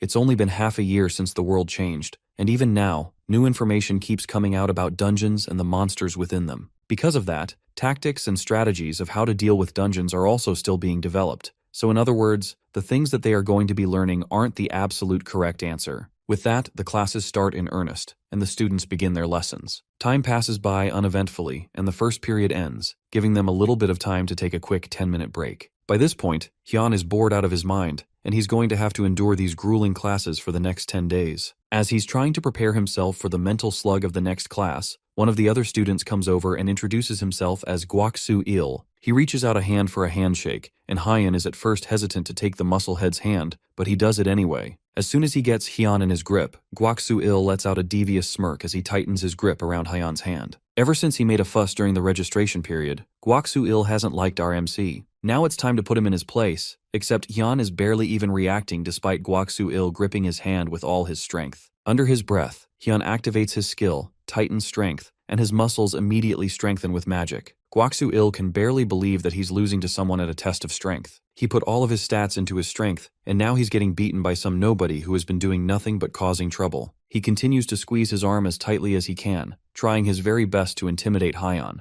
But eventually, the strain is too much for his body, and his entire arm bursts. As the blood splatters everywhere, the two men barely even react to it, and the rest of the class is left horrified. The only person who looks happy in this situation is the blonde creep who has been watching Hyun this entire time. Later that day, an ambulance pulls out of the school's courtyard, carrying the musclehead from earlier. Meanwhile, Hyun is in the instructor's office, trying desperately to defend himself from the accusation that he was the one that caused what happened to that man on purpose. He tries to explain that the musclehead approached him first and wanted a handshake, then suddenly, his arm swelled up and exploded on its own. That kind of excuse is really hard for instructor Lee Hyun to believe, but whether or not he believes it, that's the only truth that Hyun has. If it wasn't for his unique ability, Extreme Strength, which increases his strength, then Hyun could have been the one to get badly hurt. He even tells Lee Hyun to go and check the CCTV footage if it's so hard for him to believe. Lee Hyun's attention is shifted to something else though, since he remembers Hyun saying that his unique ability was called Manly Strength, but now he's saying it's Extreme Strength. Hyun nervously plays it off and corrects that it's indeed called Manly Strength, but there's even more inconsistencies with Hyun's story that he finds it harder and harder to play off. The blonde gives the man a long, hard stare, but ultimately sighs in annoyance. With nothing else to say, he tells Hyun to return to his classroom for now.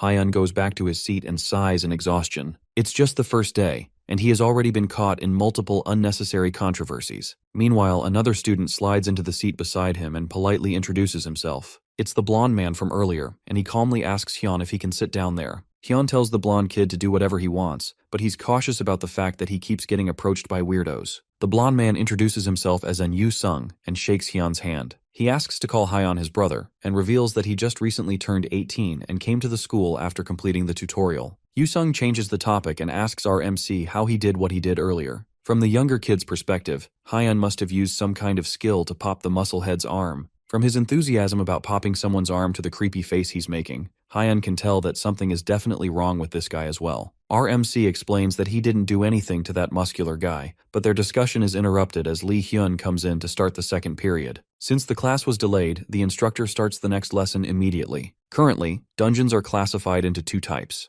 There are ordinary dungeons and irregular dungeons. Ordinary dungeons are the ones that appear the most, and they are normally created around the world. They break after 4 weeks, so it's easy to keep track of them and monitor them. As all the people in the class should know from experience, a dungeon break is when monsters inside a dungeon start pouring out of it. Then there are irregular dungeons which have an unpredictable break time. They could break either earlier or later than the usual 4 weeks, so they need to be treated with caution. To stop a dungeon break, there are two main ways of doing so. One way is to destroy its central core, also known as the main core, which will clear the dungeon. Another way is to get rid of its normal core periodically, which won't clear the dungeon, but only delay its breaking. However, talents that go into dungeons also need to be cautious about the order that they attack the core. Lee Hyun's lecture is interrupted by a loud groan from the back of the class. Yet another musclehead loudly asks if he needs to know all this useless information just to kill a few monsters. He didn't come to this school just to listen to long and boring lectures. Hyun is annoyed by the number of muscleheads that seem to be in this classroom. Just like the guy from earlier, this guy also looks like he's going to cause problems. Our ever-brilliant MC doesn't realize that he too is a musclehead, but let's leave him be. One of the instructors steps up to try and calm down the rowdy student, but Lee Hyun holds him back calmly with his hand. He tells the student to come down to the front of the class, and the older-looking musclehead laughs at the provocation from the shorter man. He steps up to the front of the class, ready for a fight, and Lee Hyun pulls out his phone to start a timer. He tells the student that for 1 minute, he will only evade and block the musclehead's attacks. But if one attack even so much as grazes Lee Hyun even a little, then the musclehead graduates immediately.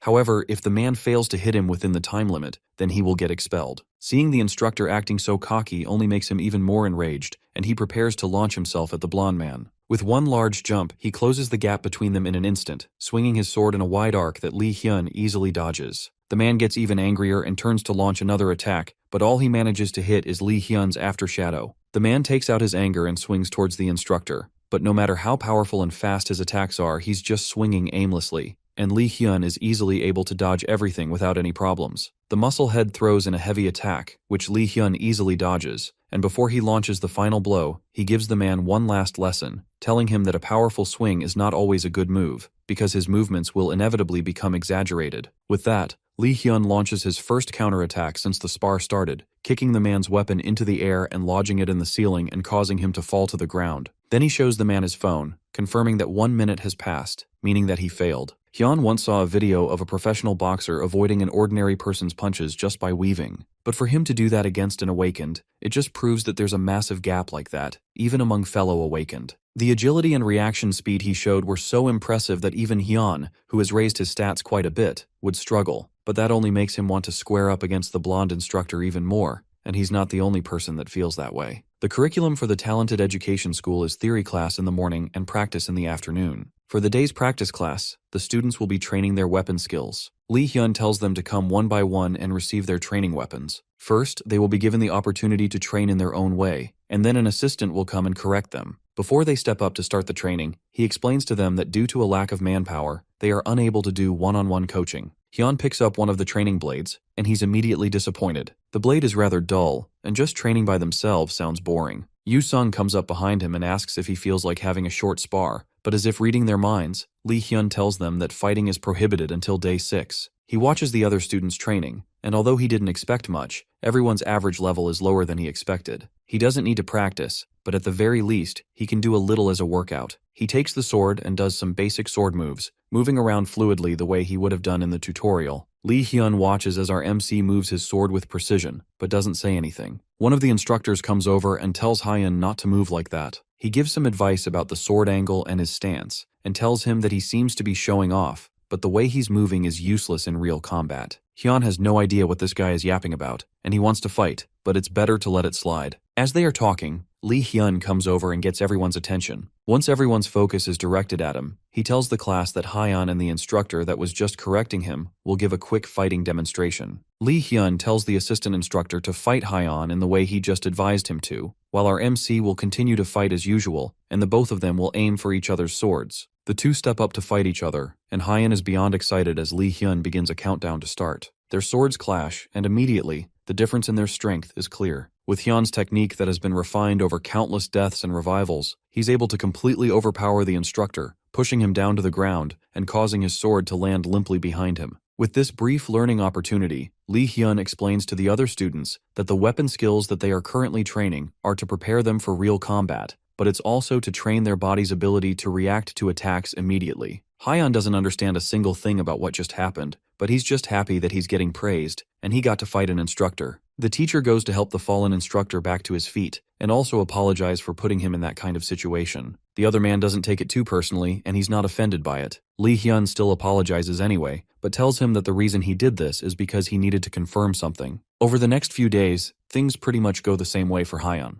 To keep track of things and not lose his sanity, he starts keeping a training diary. On the first day, he writes about the events with the buff guy that destroyed his arm, and has his introduction to the weirdo Yu Sung. The second day wasn't too different from the previous day, and in the morning, they learnt about tactics while also practicing with more weapons. Yu Sung specifically seemed to enjoy the weapons training a lot, but it would probably be best to avoid that guy for now. The days pass by, completely uneventfully, and Hyun is bored out of his mind. He's so desperate for something exciting to happen that by day 6, he tells Yu Sung to go and cause some trouble. But unexpectedly, the blonde teen refuses. Hyun already warned him to stay out of trouble and quietly graduate, but at this point, Hyun is so bored that he just wants anything to happen as long as it doesn't cause problems for him. The older man can say some truly awful things without blinking an eye, but Yu Sung assures him that he doesn't have to worry about being bored for much longer. Today is the 6th day of the school curriculum, meaning that they will have sparring practice for the first time in the afternoon. On the afternoon of the 6th day, the time for sparring practice had finally come. Students who had spent almost a week practicing and attending lectures are now tasked with fighting against each other. When Kang Hyun's turn comes up, it's absolutely no surprise to anyone that he wins his match without any problems. After a short fight with his opponent, he returns to his seat beside Yu Sung, who congratulates him on an easy victory. But he tells the man that his opponent was just weak, and that's why he won so easily. He's not being humble either, because that's truly how he feels about the competition. Watching them fight is like watching children play, and overall, the skill level of the talents isn't that high at all. He doesn't know about certified talents, but regular people are probably very low level. They said that sparring practice will continue till the 8th day, so he will have to go through 2 more boring matches before the end. The 2 people on stage are nearing the end of their fight, but something seems to go wrong. One of the fighters seems to panic and forget how to block a direct attack with his sword. The crowd watches in anticipation as the man prepares himself to get his head chopped off, but he opens his eyes to see the sword hovering just short of his face. Lee Hyun got there just in time to stop a terrible accident from happening, and he declares the end of the match and announces the winner, all while maintaining his calm expression. Hyun knows that the instructor is skilled,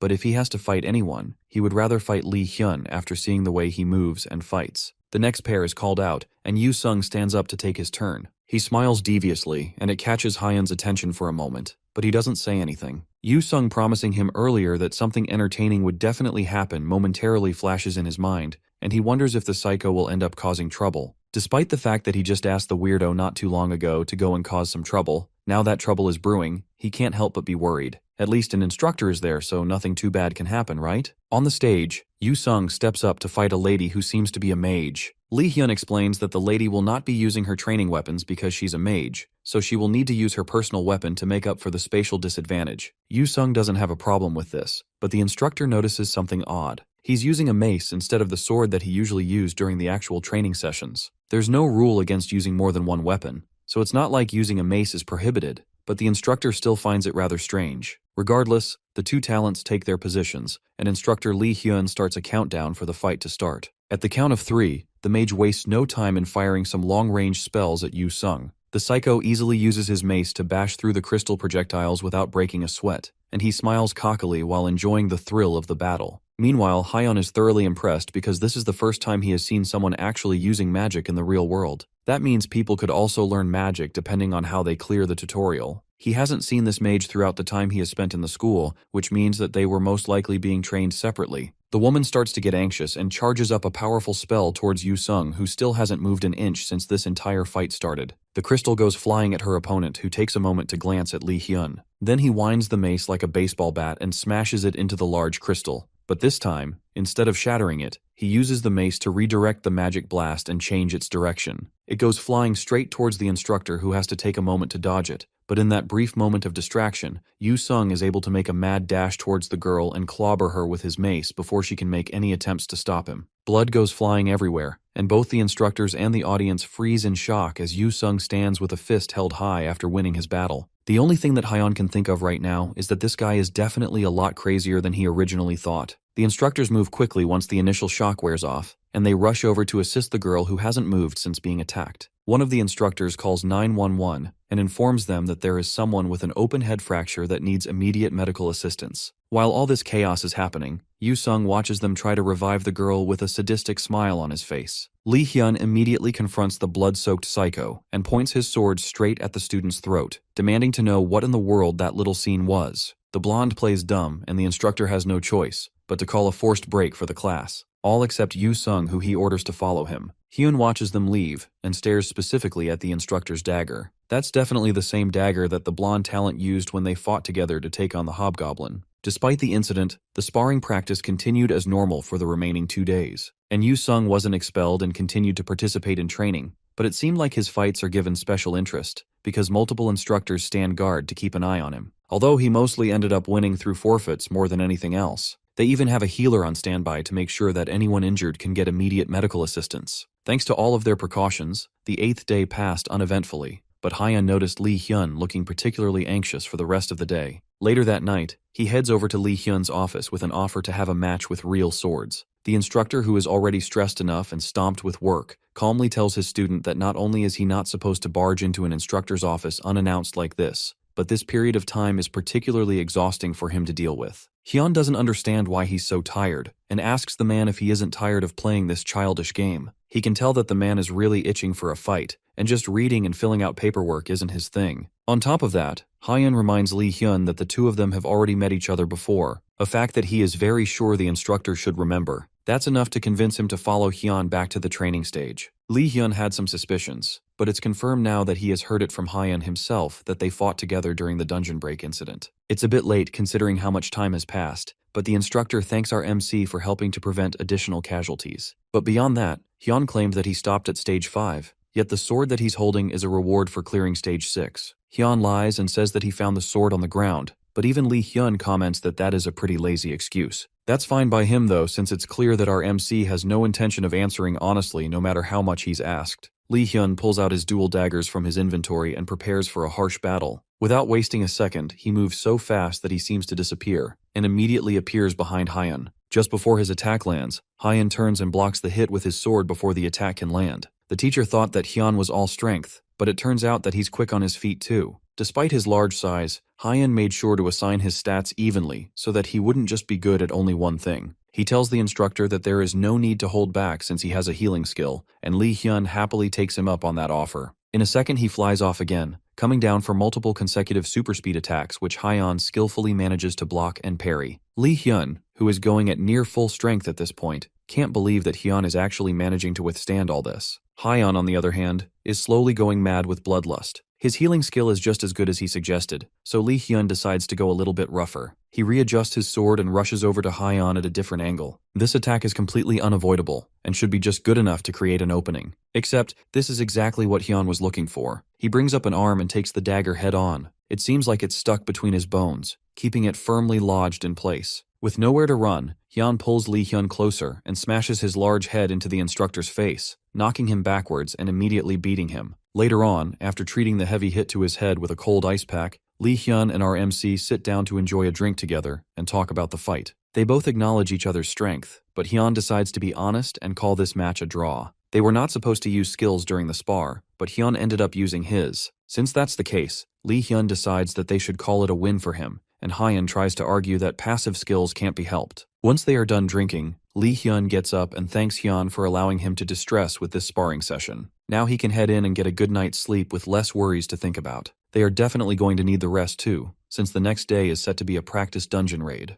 Meanwhile, a cloaked figure approaches the doors of the dungeon that they are meant to take the next day. He looks around to make sure that no one is watching him before quietly using an invisibility skill. The doors of the dungeon slowly open as an invisible figure steps in and closes it behind him. And the night goes on, with no one aware of what has been set up in the dungeon. The next day, the students gather in front of the dungeon that will be used as the training area by the Talented Education School. The dungeon is an F-rank dungeon known as Keika's Forest, and the monsters that spawn there are known as Keika. They are stronger than the average F-rank monsters, but even so, the place was specifically chosen as the training dungeon for their class for 2 reasons. The first is because it's a field-type dungeon, which means that there is no danger of traps or anything other than monsters. Secondly, it's because Keikas don't live in flocks, which means that they can lure the monsters out and fight them one at a time. The rest of the details for the mission will be explained in detail once they enter the dungeon, so the instructors open the doors for them to enter. This will be the first dungeon that Hyun has entered in reality. In the tutorial, he would always start inside a dungeon, so he has never gone through a door like this before. Walking through the doors fills him with a sensation of passing some sort of dimensional boundary,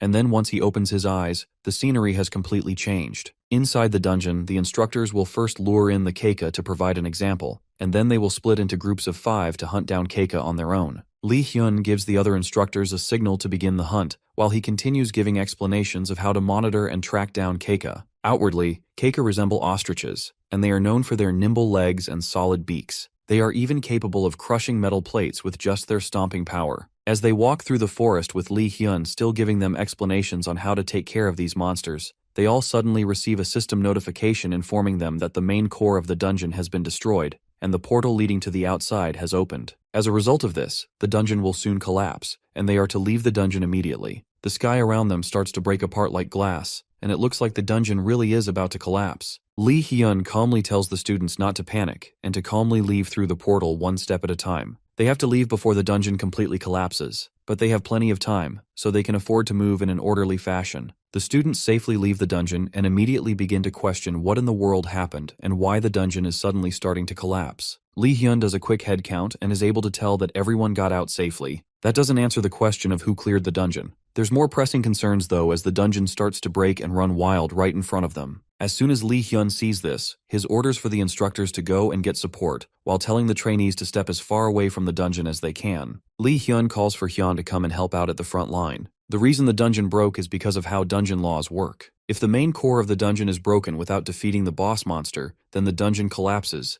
and the remaining monsters come flooding out of the portal. This is called a dungeon break, and it's something that was definitely taught in class. There's no time for them to joke around since the Keikas will soon start flooding out of the dungeon break. Lee Hyun plans to go and start directing the students, but he doesn't even have time to think up a proper plan before the first of the monsters start spilling out. With no time to explain anything else, Lee Hyun rushes off to go and take care of the students, leaving the fight with the Keikas to Hyun. The large horde of birds charge towards Hyun without a care, but he definitely doesn't have a problem with that. Behind him, someone excitedly comes rushing in, begging to join in on the fun. It's Yu Sung, and he comes in with his mace, swinging it at one of the birds that Hyun was just about to fight. As the bird crashes down to the ground, Yu Sung starts to laugh maniacally as he feels the sensation that he was looking for. Crushing the monsters with his mace is the best feeling he has ever felt. Hyun can't even hide his utter disgust at the raw cringe emanating from Yu Sung, and he really hates how crazy the guy is. But still, it's better to have a psycho on your side that can be kind of reliable. He rushes in to join the monster killing fun, and together, the two of them hold back the onslaught of monsters coming through the dungeon. Then he tells Yu Sung to cover his ears and activates his lion's roar, using the skill to decrease the opponent's stats and morale. Even in the back line, Lee Hyun can tell that all the monsters have suddenly gotten a bit weaker. That proves that Hyun's skill is an area of effect debuff skill. Thanks to the two of them holding off the front line,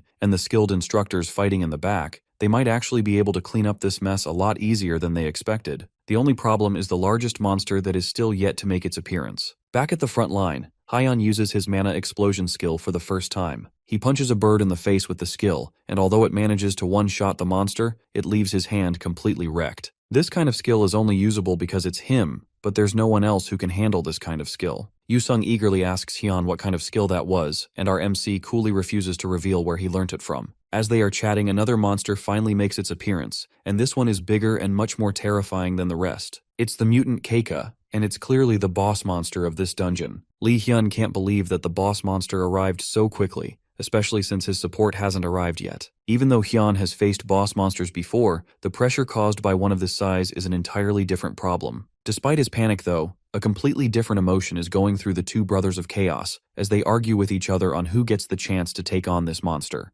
After the dungeon break event subsides, Lee Hyun goes to give a report to his superior. The next day is the completion ceremony, and his boss asks about the accident that happened during the day's training. Lee Hyun reports to her that someone broke into the practice dungeon and intentionally caused a dungeon break. From the information they've gathered, it's most likely to be an extension of the dungeon terrorism that has been going on for over a month. The woman sighs in understanding and asks if there are any students that stood out during the fight. Lee Hyun immediately reports on two that were exceptionally useful in holding back the monsters. They are even the ones that defeated the Keika mutant boss. One has exceptional physical strength and his power, speed, and reflexes are at the level of a monster. Above all, his greatest strength is his healing, which allows him to be aggressive without being scared of getting hurt. On top of that, he also has equally impressive stamina, as well as an unpredictable combat style that makes him a terror to fight. The other student is an entirely different type of beast. He's pretty much a genius with a prominent talent for combat. His quick decision-making and knowledge of his gear makes him an outstanding fighter, but his excessively violent character is a major flaw of an otherwise talented young man. The woman sets the topic aside and points out that it's rare to see Lee Hyun praise people so much. He asks the man if he has sent out recruitment letters, but scouting students that are under training is illegal, so he hasn't even attempted to do so. Lee Hyun is a stickler for rules, and it's only natural for a subordinate to resemble their boss, and in this case, it's the guild master of Dangun Guild Han Seon. She commends him for going around and being an instructor to the youth,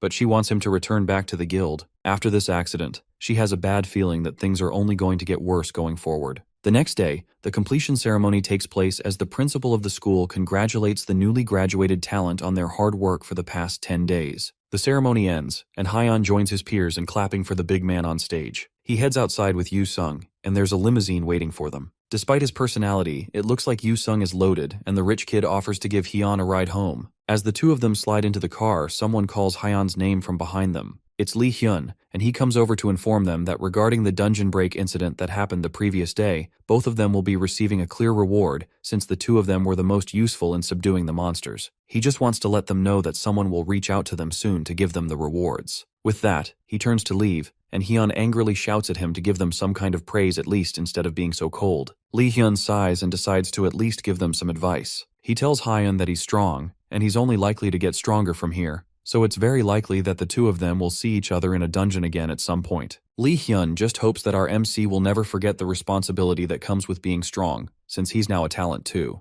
As soon as he gets home, he proudly goes over to brag to Ah-hyun about his growing potential and how amazing he has become due to being a talent. She barely pays him any mind and idly tells him that he's so great while using her phone. Hyun tells her that this is the last day that she's allowed to be like that. Starting from tomorrow, he will also be going around dungeons, and that means that he will be making money. The only problem is that Hyun doesn't know how he's supposed to find dungeons in the first place. His sister tells him that there's a site called Rydar where he can find out most of the stuff relating to dungeons and how to find them. RMC had no idea about that and wonders if his sister is some kind of expert or something, but she tells him that he can easily find out this information on any social media platform. Despite her deadpan attitude, Ah-hyun is actually worried about him. Hyun immediately downloads the app, and it comes with a dungeon map, monster info, and even an interface to recruit party members. It shows another Keika forest, which is an F-rank dungeon nearby, and he wonders if he can just clear it himself. If he does that, then he can make a bunch of money to show off to his parents. And that's what he does for the next 1 month, dedicating all his time and energy to working as an independent talent and clearing all the dungeons he can find. They say the lowest rank dungeons have a clear reward of $20,000, and new energy sources like the Mana Stone are also attracting attention.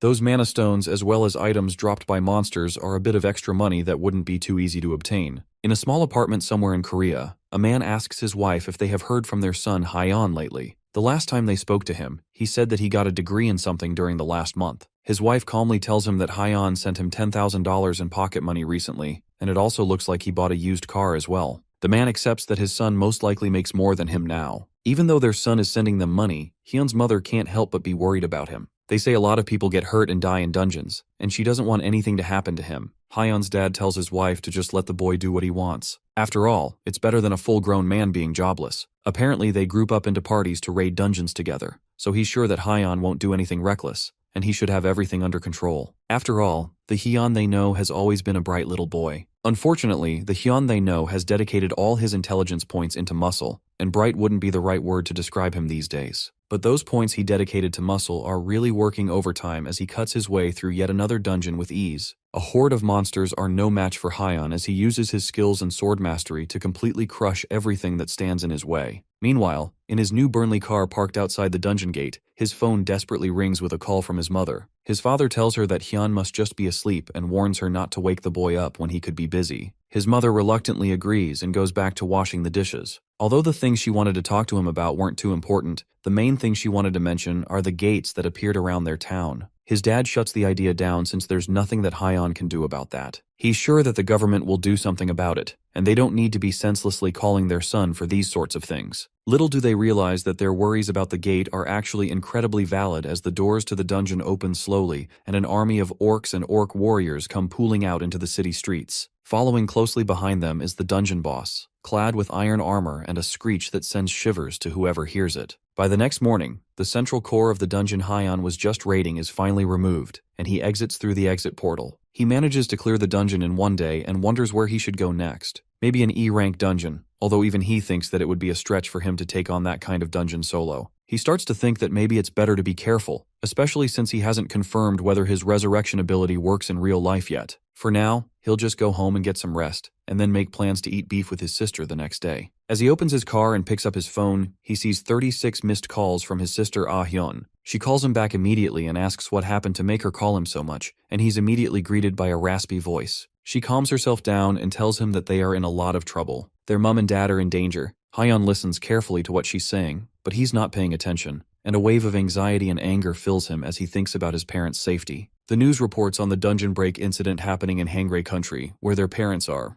In response to what is going on there, the government has announced that they are doing everything they can to quickly resolve the situation. The Ministry of National Defense is working with civilian talent organizations to try and blockade the Hangray country area to prevent further casualties. There are also growing concerns regarding the residents that have been isolated within the cordoned-off area. As the news broadcast plays in the background, Hyun laces up his shoes and prepares to leave. His sister worriedly watches him as he prepares to leave. Not only is her brother going to a very dangerous place, but he's also going in alone. He tells her not to worry though, and assures her that Kang Hyun, the tutorial graduate, will be alright, so all she has to do is stay there and wait for him. She still tells him not to get carried away, or try to show off as he gets up to leave and hurries to save their parents. As soon as he leaves the apartment, the excited and confident Hyun is replaced by a man with an uncharacteristically calm seriousness as he gets in his car and prepares to go. He reaches the Hangray country border and he's immediately stopped by 2 soldiers who are guarding the perimeter. He's told that he can't go any further and that he should turn back, but in return, he flashes his talent ID card in hopes that they will let him through once they see that.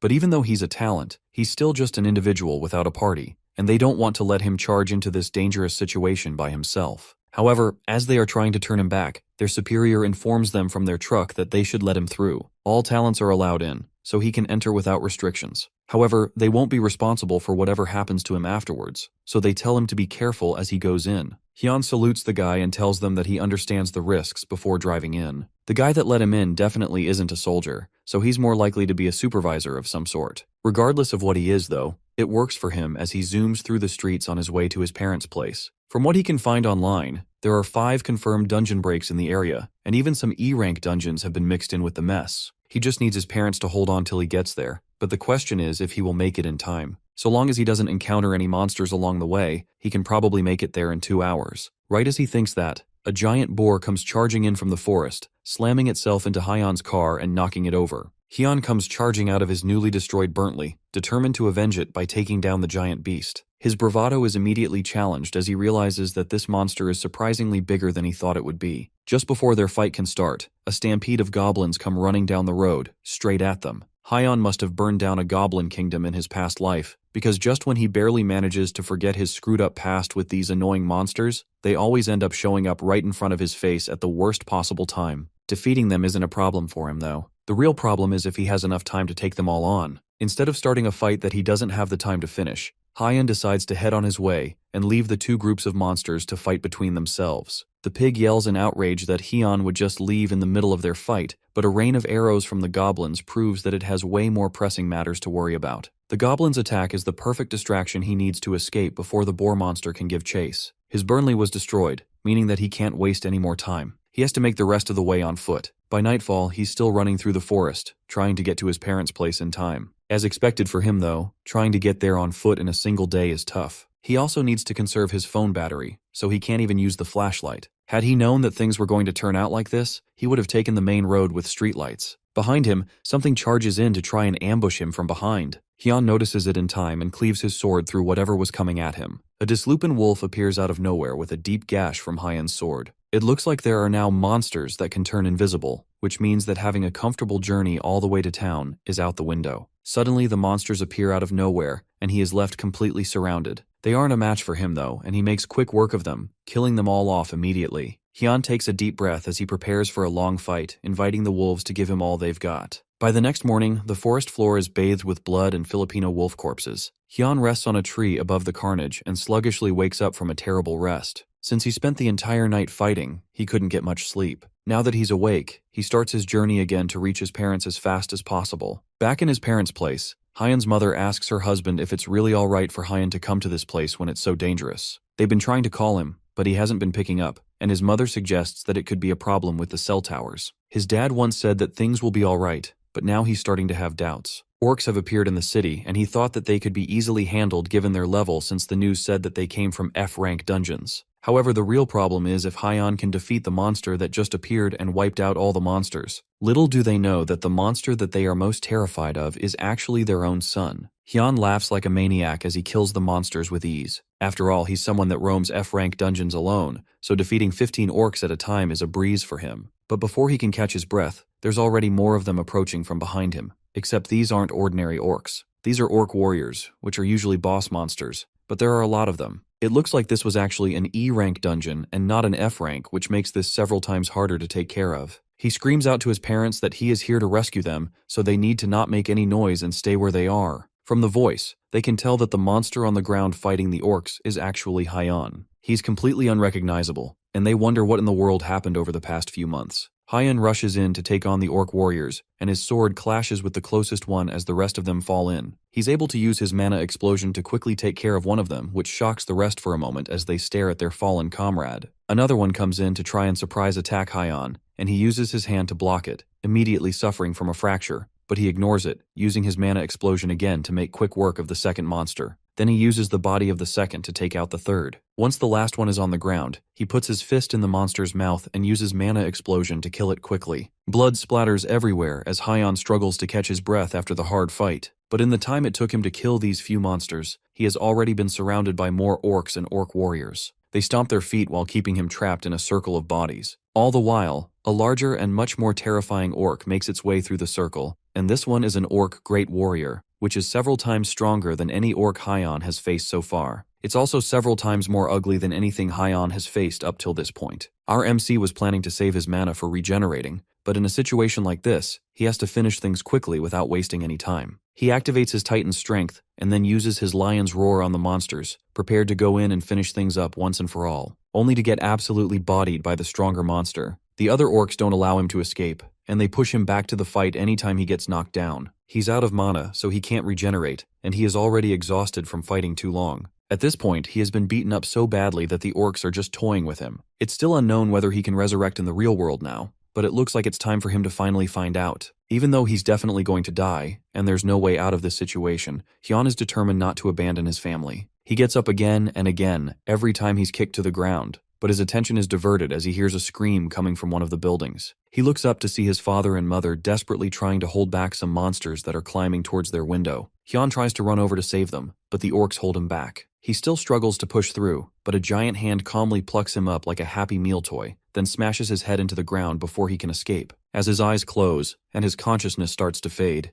Hyun still desperately reaches his hands out to them, hoping that they won't be hurt during all of this. Eventually, the orc great warrior gets taken down, but a few skilled slashes from a talent. It's Guildmaster Han Seon of Dangan Guild, and she meets up with the rest of her guild members who are mostly done killing the monsters and saving the civilians. For now, they just prioritized evacuating the injured, and they managed to save the rest. The damage was significant, but they were able to finish this mission effectively, thanks to someone gathering all the orcs to a single place. She asks about the guy that held them off until her team arrived, but they confirm that he's already dead. It's a shame, but Han Se-yeon orders her team to dispose of the corpse with courtesy. At least that's what they should have done, but the corpse has somehow disappeared. Elsewhere, Hyun wakes up with a start, alive and uninjured. It looks like his resurrection ability works in real life after all. He looks around and finds himself in the same tree that he slept in when he took on those invisible wolves. Just like the ability specified, if he doesn't designate a location to respawn, then he will resurrect at the last place that he slept. That's not what he has to focus on now, however. His memories rush back to his parents that were about to be attacked by monsters in their own home. It's already been 24 hours since then, which means that whatever would have happened must have happened by now. Our MC grabs his sword while gritting his teeth and jumps off the tree, hoping to get back to the city as quickly as possible. As soon as his feet touch the ground, he can already feel the penalties of his resurrection taking effect. His body is way heavier than he's used to, and he's not as fast either. Despite that, he forces himself to sprint through the forest, all the while hoping that everything is somehow alright. After trudging along with his uncooperative body for a full 5 hours,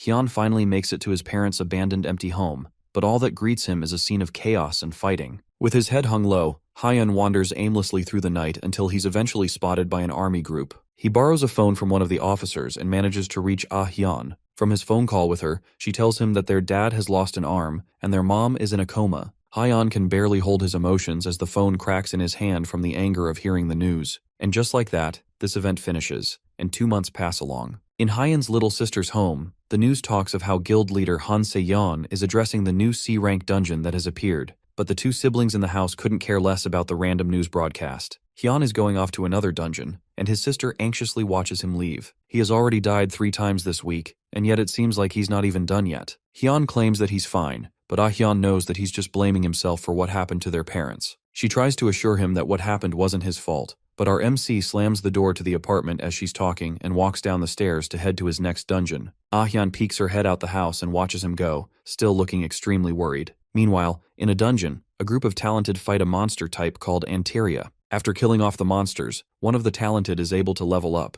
and his other members praise him for being the party's ace. The man takes a moment to bask in the praise, knowing fully well that he's an elite who made it to stage 5 of the tutorial. Within the next month, he's planning to reach level 35, which is the minimum requirement to join the Dangun Guild. Even with his inflated ego on the inside, he takes a moment to congratulate his party members as well, and assures them that they will soon catch up with him. As they are talking, one of the party members notices someone rushing in from deeper in the dungeon. It's Hyun looking incredibly serious as he pushes through the dungeon at an incredible speed. He flies past them, completely solo, making the others realize that he must be raiding the dungeon alone. They call out to him, but either he's too far to hear them or he doesn't care as he races towards the core room. The group wonders if they should follow him, and their ace thinks for a moment on what to do. He would feel uneasy just letting Hyun go like that, but the core room is still way too dangerous. They continue to follow him with the plan that if things go south, then they will just retreat. But by the time they catch up to him in the core room, he's already about to fight an entire small army of Anteria beasts. Hyun wastes no time as he activates his skill, Wayne's secret technique, which is an ability that increases all his stats by 40%, but as a result, breaks down his body over time. With the enhanced strength, he leaps, head first, into the army of monster bugs hanging off the ceiling, and with one slash of his sword, he's able to cut through a majority of them at once. Then he activates his mana explosion, killing the rest easily. The party from earlier watches in shock as multitudes of monster bodies fall to the ground,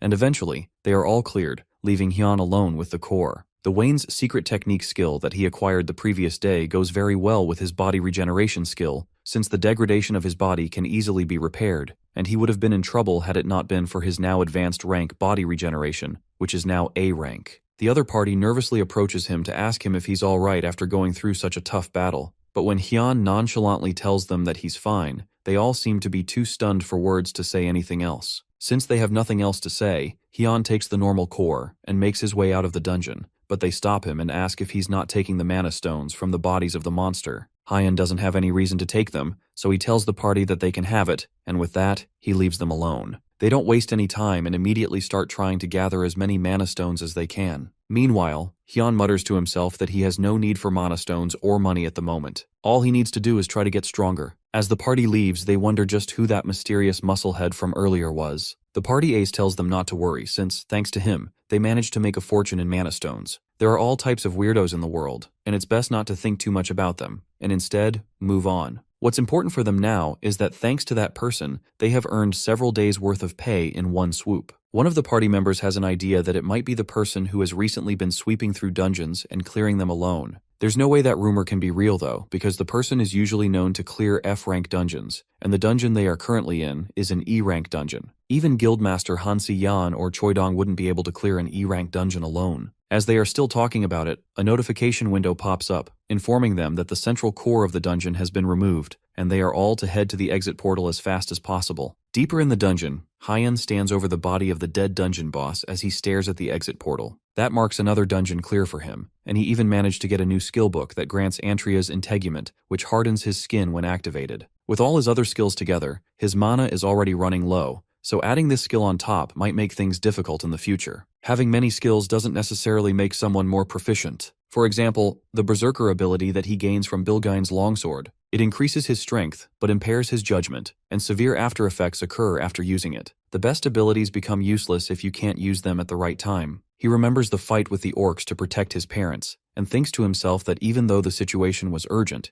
if he had kept his cool during that fight, then things might have gone very differently. There's no point in regretting it, because there's only one thing that he needs to do right now. He needs to focus all his energy on becoming stronger at all costs. For now, he'll learn the new skill and add it to his growing arsenal of impressive skills. Outside the dungeon, a reporter interviews the party from earlier as they exit. He's hoping to get information on the stories about a man that has been going around, clearing dungeons by himself. People say that he was spotted earlier today in this very dungeon, and he thinks that the man may be among them. The party nervously tells the reporter that the solo dungeon clearer is not them, and instead, he's still in the dungeon. Just as he says that, someone comes walking out of the dungeon triumphantly. Hyun scratches his neck as he walks out of the dungeon, already thinking of his next goal, when suddenly, he's immediately flooded by the blinding light of several cameras. Multiple news reporters scream over each other, trying to get Hyun to look their way and give an exclusive report. At the same time, multiple recruiters stretch out their cards towards him in hopes of getting him to join their guild. It's chaos and pandemonium, and our MC brushes past them easily, telling them directly that he is not interested in them or the rumors about him. As he makes his way through the crowd, he bumps into one of the reporters, and the man angrily asks Hyun what he thinks he's doing. Immediately, Hyun turns around with a look of rage on his face and dares the man to do something if they really bumped into each other. The reporter is left completely unable to talk as Hyun stares him down, and he's only able to mutter a brief apology as our MC grunts and walks away from the mass. When he leaves, the group starts to whisper among themselves. The expression on Hyun's face made him look like he was about to kill someone, and some of the reporters start to speculate that he might even be a gangster or someone with a criminal record.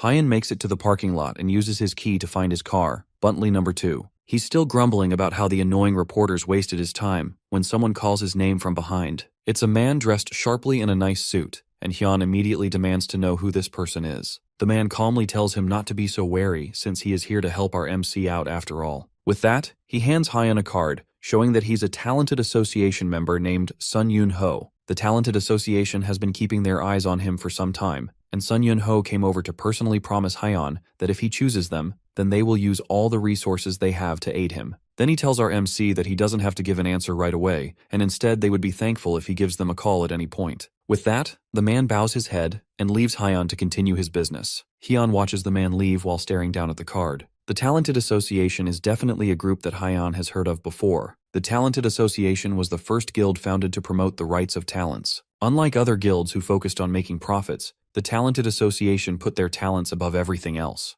Hyun wasn't aware that they recruited people like this, but it's not a bad change of pace from people shoving cards in his face. They also said that he doesn't have to contact them immediately, so he has time to make a decision. As he's eating his noodles in peace, a little girl walking by asks her mother if our poor misunderstood MC is a monster, only to get shushed by her anxious mother. After Hyun finishes his meal, he takes a moment to think over what his next plan should be. Right now his biggest problem is mana. His mana is being spent almost entirely on Wayne's secret technique and body regeneration, that's why he's always so low. Adding in the Antria's integument that he just obtained, he won't even be able to freely use his current attack skills. What he needs now is an item that can help him overcome this mana shortage. With that thought, he opens his phone and goes into the Radar app to look for items to buy. After a bit of initial scrolling, he doesn't see anything that would be particularly useful. Everything so far that he can see is just accessories that can be worn for their effects, but those are just cheap trinkets that will raise his stats by 1 or 2. He needs to buy something that's actually good. Then he notices a notification from someone offering info about a dungeon that drops a ring that increases magic power. Hyun takes that one up, and the next day, he follows the advice of the person that posted the message on the board. They direct him to an E-rank dungeon called the Goblin Village in Hanam.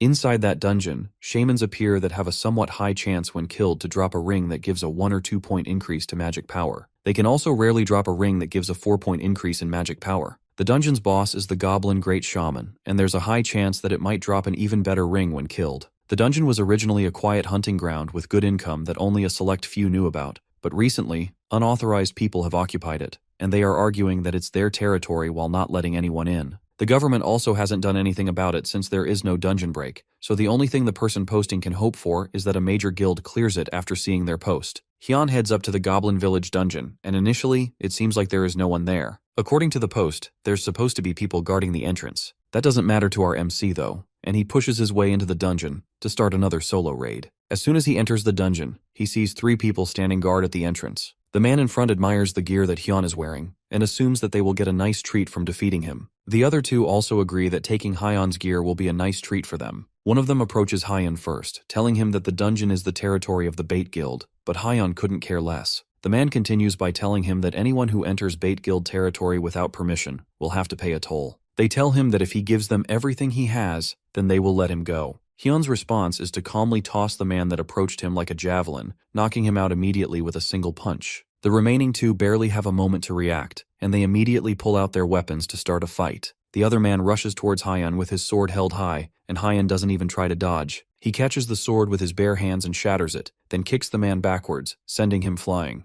Then as he walks towards the man, he tells the group that he likes people like them, because no matter how many times he hits them, he doesn't have to feel bad. As he's stomping on the man that just tried to attack him, a blast of magic hits him in the back, causing him to pause and glare back at the caster. It's the woman, who is the only one remaining, and she trembles as her hand still smokes from casting Mana Explosion. This shows him that Mana Explosion has been a long-range skill this whole time, and he has been blowing up his own hand for no reason. Hyun thanks the woman for teaching him something new, and tells her in exchange, he will teach her something as well. Most people would let the girl go, but our main character is a figure that promotes gender equality. He grabs her hand with his and shows her how he has been using Mana Explosion for himself. Then his hand glows a pale blue and blows up, sending the woman tumbling to the ground in pain. This group is just filled with a bunch of nobodies who try to prey on the weak. As he's dealing with this initial group, another set of nobodies comes storming out of the forest, most likely drawn in by the sounds of fighting and screaming. They don't look too happy about the fact that Hyun has spent the last 5 minutes crippling their fellow party members,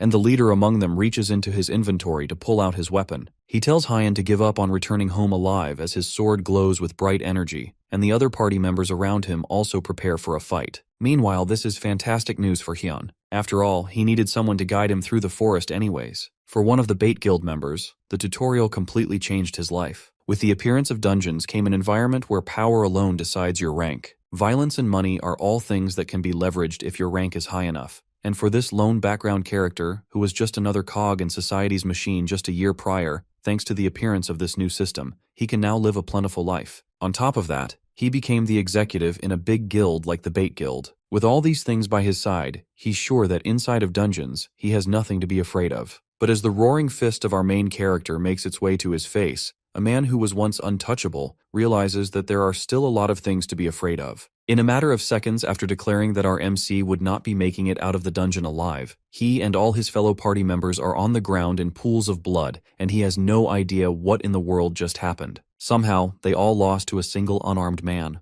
Hyun, who had just finished wiping the floor with all these criminals, pulls out the knife they managed to stab into his stomach and points it at them. He gives them all 5 seconds to gather in front of him before he starts dishing out punishments. It's time for him to select his faithful guide that will take him through this journey. In a flash, all the criminals are gathered in front of him in an obediently little pack as Hyun holds the person that he selected as a guide close to his chest. He tells them all to clap for the person he has chosen to be his guide through a fair evaluation. This person is Bait Guild's Grunt Kim Sung-woo, and he tells them to clap for the man who has been chosen among all of them. The bloodied and beaten men don't clap immediately out of fear, but a glare from Hyun has all of them clapping their hands gleefully. Now that Hyun has gotten his guide, one of the criminals asks our MC what he is going to do with the rest of them. Hyun thinks for a moment, and then asks them if they will stop doing evil acts and promise to start living honest lives if he lets them go. Then men all put their hands together and promise that they will never do anything bad again if he lets them go. Hyun doesn't believe them for a second, and he punches and kicks all of them for even daring to think that he's stupid enough to believe that. He continues to pummel the men, knowing fully well that they are just lying so they can escape and go and do it again. All the men are left in even bloodier pulps than last time, as Hyan takes a crying Sung-woo with him to continue his journey through the forest. From what Hyun has seen over the several hours that he has been in this dungeon, this place is one of the rare dungeon archetypes that can exceed the size of a city. It's way too big, and at one point, he suspects Sung-woo of leading him around in circles on purpose. The Bait Guild grunt nervously says that he's not leading them around in circles, and instead, he is just trying to find the path with the fewest monsters. That's a useless thing for him to do though, since he is walking with Hyan, and our MC tells him to just focus on taking them to the core, even if it leads them to where monsters are. He points his blade at Sung-woo and tells him to take them to where monsters are since he's bored, and immediately, the grunt moves to go and find some monsters, but Hyan stops him. It's already getting dark, so they need to rest and wait for the next day to make their move. The two men settle down and build a campfire for the night. Hyan rests against a tree as Sung-woo cooks some ramen over a fire for them to eat. As the two of them enjoy their meal of instant ramen in a mess tin, they both sit in awkward silence. Hyan is the first to break it, and he asks Sung-woo how old he is and what he was doing before he became a talent. The man is 25 years old, and he was in college before the world changed with the tutorial. Hyan advises that he should have just stayed in school instead of joining a guild like the Bait Guild, and doing horrible things like he did today. Sung-woo tells him that he needed the money since his student debt has been piling up, and he couldn't apply for a scholarship because he kept taking part-time jobs. To make matters worse, his father's business failed, which only made their situation a lot harder. The shock was too much for his mother, and things only grew more desperate. As he's in the middle of telling his life story, Hyan stops him and asks why he's suddenly preaching a sob story. This is way more information than he cares to know about some random kid. With that, our MC tells him to stop talking nonsense and just focus on eating the ramen so they can rest up for the next day. Sung-woo can't even hold back his tears as he continues to eat the food. Later that night, the two men rest on the forest floor as the embers from the campfire smoke away. Sung-woo waits until the dead of night to slowly open his eyes and check if Hyan is asleep. He can't hear the larger man's snores, but considering that he's completely wrapped up, the Bait Guild grunt guesses that Hyan must be asleep. This is his chance to either escape or kill Hyun. But after remembering what happened earlier and how easily Hyun beat up the rest of his party members, it's safe to say that trying to kill him is a very bad idea. No matter how he thinks about it, there's no way he can kill a monster like this. Hyan instead makes the much smarter choice of trying to run away and save his life instead. He slowly starts to sneak out of the area, but Hyun's voice calls out to him immediately, stopping him in his tracks. Hyan calmly asks the man where he's going, and Sung-woo smartly says that he just wants to go and pee. Hyan tells him to just do it here, and then reminds him that if he tries to run, then he's dead. The next day, the two of them make it through the forest and eventually reach the goblin village where the main core is located. Hyan can feel a lot of mana gathered around there, which proves that what Sung-woo is saying is the truth. Our MC's forced partner asks him how he can feel something as sensitive as mana, but Hyan only responds by calling him a weakling. Sung-woo stiffly laughs at the insult, but inside, he's just bearing all of this because he plans to make sure that Hyun won't be able to ignore him much longer, because he will be dead soon. In the goblin village, the monsters are concentrated near the main core. However, they regularly send scouts all around the field. The Bait Guild farmed by attacking the scouts, but thanks to Hyan, none of those sites have been killed yet. Because of that, the village has all of its troops gathered together in one place. Despite the overwhelming numbers in the village, Hyun shows off an evil grin since killing goblins is his specialty. Hyun makes his move to get started on the massacre as he rushes towards the massive horde of goblins charging at him. Before he can attack first, a bag smacks him in the back of his head, and he turns around to see Sung-woo holding up his middle finger before running away, praying that they never see each other again. Hyun doesn't even flinch as he watches the man run, and he vows to make sure that he messes up Sung-woo once they are finished up here. After running for a good long while, Sung-woo takes a moment to rest against a tree. No matter how strong Hyan is, Sung-woo is sure that he won't be able to do anything against such a massive horde of monsters. But then suddenly, he gets a notification that the dungeon's main core has been destroyed, and a portal to the outside has been opened. Despite all the odds, Hyun managed to clear that massive village of goblins and take the main core all by himself. As Sung-woo stares at the two notification windows, he can only think that this is some kind of dream. The E-rank goblin village doesn't have a normal core, and all its forces are concentrated around the main core. Hyan managed to defeat all the goblins in this massive dungeon and take the main core for himself. Sung-woo continues to stare at the notifications in shock, wondering just what kind of monster our main character really is. What kind of strength do you need to win against an overwhelming number of enemies? Is it the firepower to wipe everything out, or is it great strength and endurance? Although those things are part of Hyan's strength,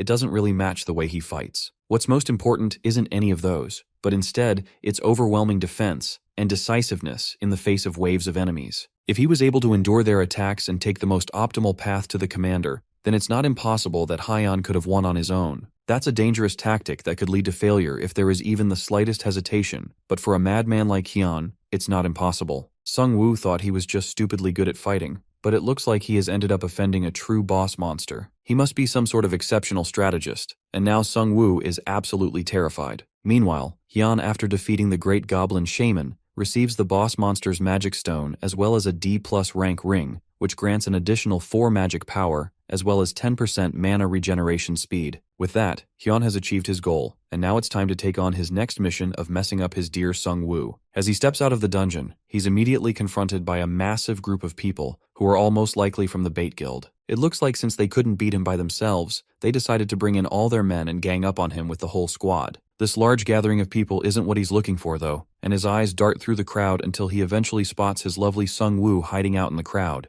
Hyan stretches his shoulder as he walks towards his target, intent on starting out with 30 hits and then saving the rest for later. Before he can move in to attack though, someone cuts him off, claiming that this whole thing must be a misunderstanding. He turns to see a man dressed in a fine suit approaching him calmly. He tells Hyan that they are not here to fight him, and instead, they just want to talk. The man introduces himself as Young Yui Hyun from the Bait Guild and asks to know Hyan's name. Our MC immediately denies the request and leaves Yui Hyun's hand hanging. He isn't interested in pleasantries and tells the man to stop beating around the bust and get to the point before he gets really pissed off. Yui Hyun reluctantly folds his hands and decides to be more direct with his offer. He tells Hyan that he officially has an invitation to join the Bait Guild. If he joins, he will receive wealth, fame, and anything else he needs throughout his career as a talented. They will even give him the position of an executive. Yui Hyun wants to recruit this powerful talented who's not yet publicly known. If they can get him as a figurehead, then the Bait Guild will grow to become one of the most significant guilds in the world. Hyun listens to their request, and then flat out denies it. Yui Hyun didn't expect him to accept the offer immediately anyways, and offers him a golden business card in hopes that our MC will take his time to think about the offer. Hyan looks it over for a moment, and then cleanly rips it in half right in front of them. The big guy's personality may be trashy, but even he isn't bad enough to move around with scumbags like the Bait Clan. Yui Hyun stares at the blatant refusal in shock, and his mouth twists into an angry grin. But as soon as Hyan sees that, he rushes in close with a manic grin of his own and asks if he wants to fight. Yui Hyun nervously declines the option to fight it out, saying that he simply wanted them to speed properly for now, and offers another chance for them to discuss again given the opportunity. Hyan pushes past him and spits at the offer of even having another chance to talk it out, and with that, he starts to make his way through the crowd of Bait Guild members. With no one left to take out his anger on, Yui Hyun approaches the person that brought them into this mess in the first place, Sung Woo. As Hyan walks home, he thinks back to the fact that he was almost messed up there for a second. There had to have been at least 300 of them gathered there, and he was low on mana. If they actually ended up fighting him, then he would definitely have died. And in all the chaos, he forgot to beat up Sung Woo, all because of the Bait Guild master Young Yui Hyun. Our MC tries not to get too annoyed by the missed opportunity, knowing that he will get his chance someday, and he will make sure that Sung Woo suffers the next time they meet. Meanwhile, the poor Sung Woo that Hyan hates is currently getting accused by his fellow guild members of volunteering to guide Hyan. He kneels in front of an angry and insulted Yui Hyun as the guildmaster asks if what the rest of the people are saying. When the man can barely answer, Yui Hyun calls for a sword as Sung Woo begs for his life, offering to do anything if they just let him live. The guildmaster barely listens to him as he stabs the sword through Sung Woo's chest. He can't imagine that a traitorous lowlife would even think about living. Then he kicks bleeding Sung Woo into the portal as it closes up and the gates disappear. With the nuisance taken care of, Yui Hyun calls for the Vice Guild Master to come over. He wants them to find out everything they can about Hyan, and the Vice Guild Master confirms that someone has already been sent to follow our MC. Hyun dared to refuse the offer of the Bait Guild in such a rude manner, but he knows that the big man can afford to be so arrogant because he's strong. But that same strength isn't the same for the people around him as well. If Yui Hyun wants to tame the monstrous man, he will just have to get a hold of his weaknesses. There's no way Hyan can keep his attitude for long when his family is in danger. The next day, Hyun and Ah-hyun head over to a premium Korean barbecue restaurant for dinner. Ah-hyun can't help but joke that Hyun, who is an ex-jobless college grad lazy bum, is buying her beef so often. It's obvious that he has become successful, but the truth is that there's no greater place for him to spend his money than on some good food. As he's turning the meat to cook it properly, his sister offers to take it over as they talk about their parents and the recent hospital visits. When Ah-hyun went to visit last, the doctor said that their mother is fine, and they even said that she might wake up soon. Hyun smiles at the good news, and his sister immediately calls it out. It has been a long while since she last saw him smile. Since what happened with their parents and his first death, he has been incredibly serious and frowny, and nothing like his normal self. Hyun doesn't agree with that and says that he smiles all the time, but his creepy criminal smile obviously doesn't count. Suddenly, Hyun's stomach starts to twist and he realizes that he needs to head to the bathroom for a critical emergency. He runs off even though his sister tells him that the meat just finished cooking. But the reason he's in such a rush is because taking a dump in a dungeon is uncomfortable. After a satisfying war with the toilet, Hyun washes his hands in the men's bathroom and steps back out to return to the table. That had to be at least 2 days worth of waste, but it's finally out of his system. Unfortunately for him though, the waste just keeps coming, and he notices someone talking to his sister at the table he just left. Once the man notices Hyun coming back, he quickly bows and walks away. Hyun smirks annoyingly and asks his sister if someone came over to flirt with her. But she's just as confused as he is, and asks if he doesn't know the person. The man gave her a paper to give to him before he left, but Hyun definitely doesn't know who that person is. If they really know each other, then he wouldn't have left after seeing our MC. He would have at least said hello or something. But then the reason for everything immediately clicks as Hyun opens the paper and reads the message inside. It's a simple greeting from the Bait Guild's guildmaster, Young Oi Hyun.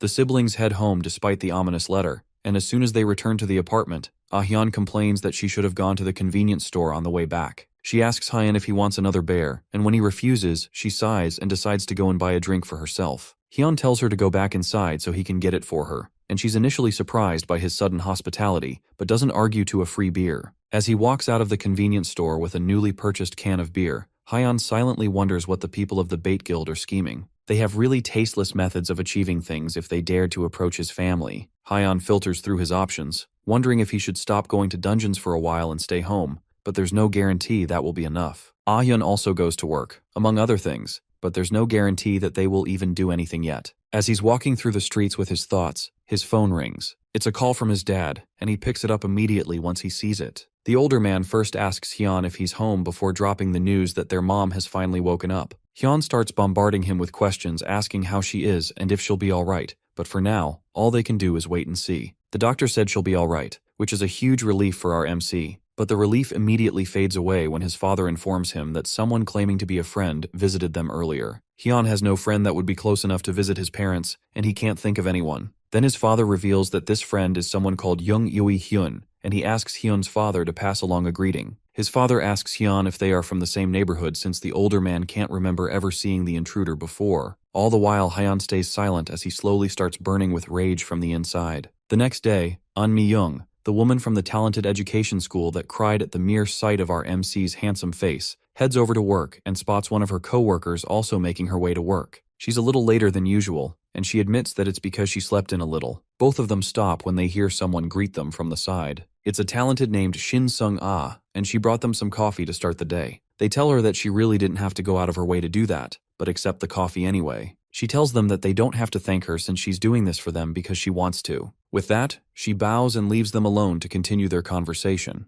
They start to wonder why she always wears armor. She's a little eccentric, but they know that she's a good person. In fact, compared to the other weirdos that flood in with every group of prospective talented, Miss Sung-ah is practically an angel. Mi-young especially has a lot to say when it comes to eccentric people. Everyone knows about her first time on the job where she met what has to be the worst batch of students that have come through their school. One destroyed their opponent's hand in a spar, and another intimidated her at the reception on his first day. She still has nightmares about it till now, and thinking about that person reminds her of a great orc warrior or something. As if her nightmares have come to life, Sung-ah feels an ominous presence behind her and turns to see the very man of her nightmares glaring her down with a look of murder on his face. With each second that they stare at each other, it feels like the anger in his eyes only grows, and eventually, she and her coworker can't stop themselves from screaming in terror. They weakly threaten to call the police as Hyun weakly reaches his hand out to them. As they struggle to bring out their phones, Hyun speaks and asks them about Mr. Kim Lee-hyun. Despite Hyun's terrifying face, the fear in his eyes as he tries to tell them that he needs to protect his family causes them to pause their screaming and calm down. Then Sung-ah is able to weakly tell our MC that instructor Kim Lee-hyun was just a temporary instructor at their school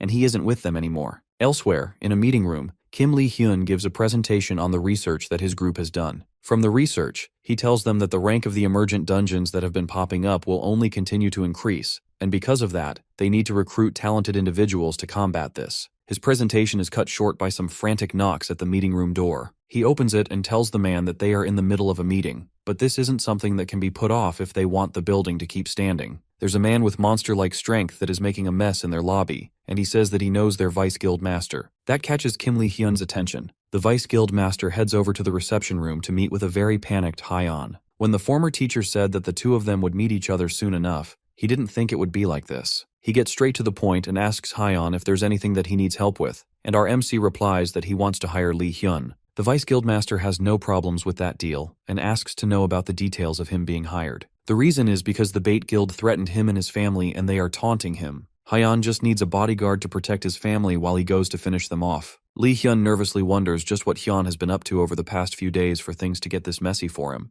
The man puts down his coffee and sighs. The bait guild is rather infamous, and even his guild is aware of them and their troublemaking ways. However, they haven't been able to do anything about them since they lack justification to launch an attack. Hyun doesn't care about the details of inter-guild affairs. All he knows is that he wants to destroy them himself, which should be a win-win situation for Lee-hyun. The vice guildmaster isn't even surprised by Hyun's brutality. He is surprised that our MC chose him. The reason is rather simple, and it's because Lee-hyun is the strongest person that Hyun knows. Well, there is one other person, Sun, but there is no way Hyun would leave his family in the care of that psychopath. Hyun promises that he will only need the man's help for 1 week, and in exchange, offers to pay up some serious money to get this done. However, for someone as notable in the talented world as Lee-hyun, money is definitely not in the list of his priorities. The Dangun Guild already covers a lot of his monetary worries. If Hyeon wants to hire a man as prestigious as Lee-hyun, then he will need to offer something other than money. Hyun thinks for a moment, and wonders if Hyun is after his body for some reason.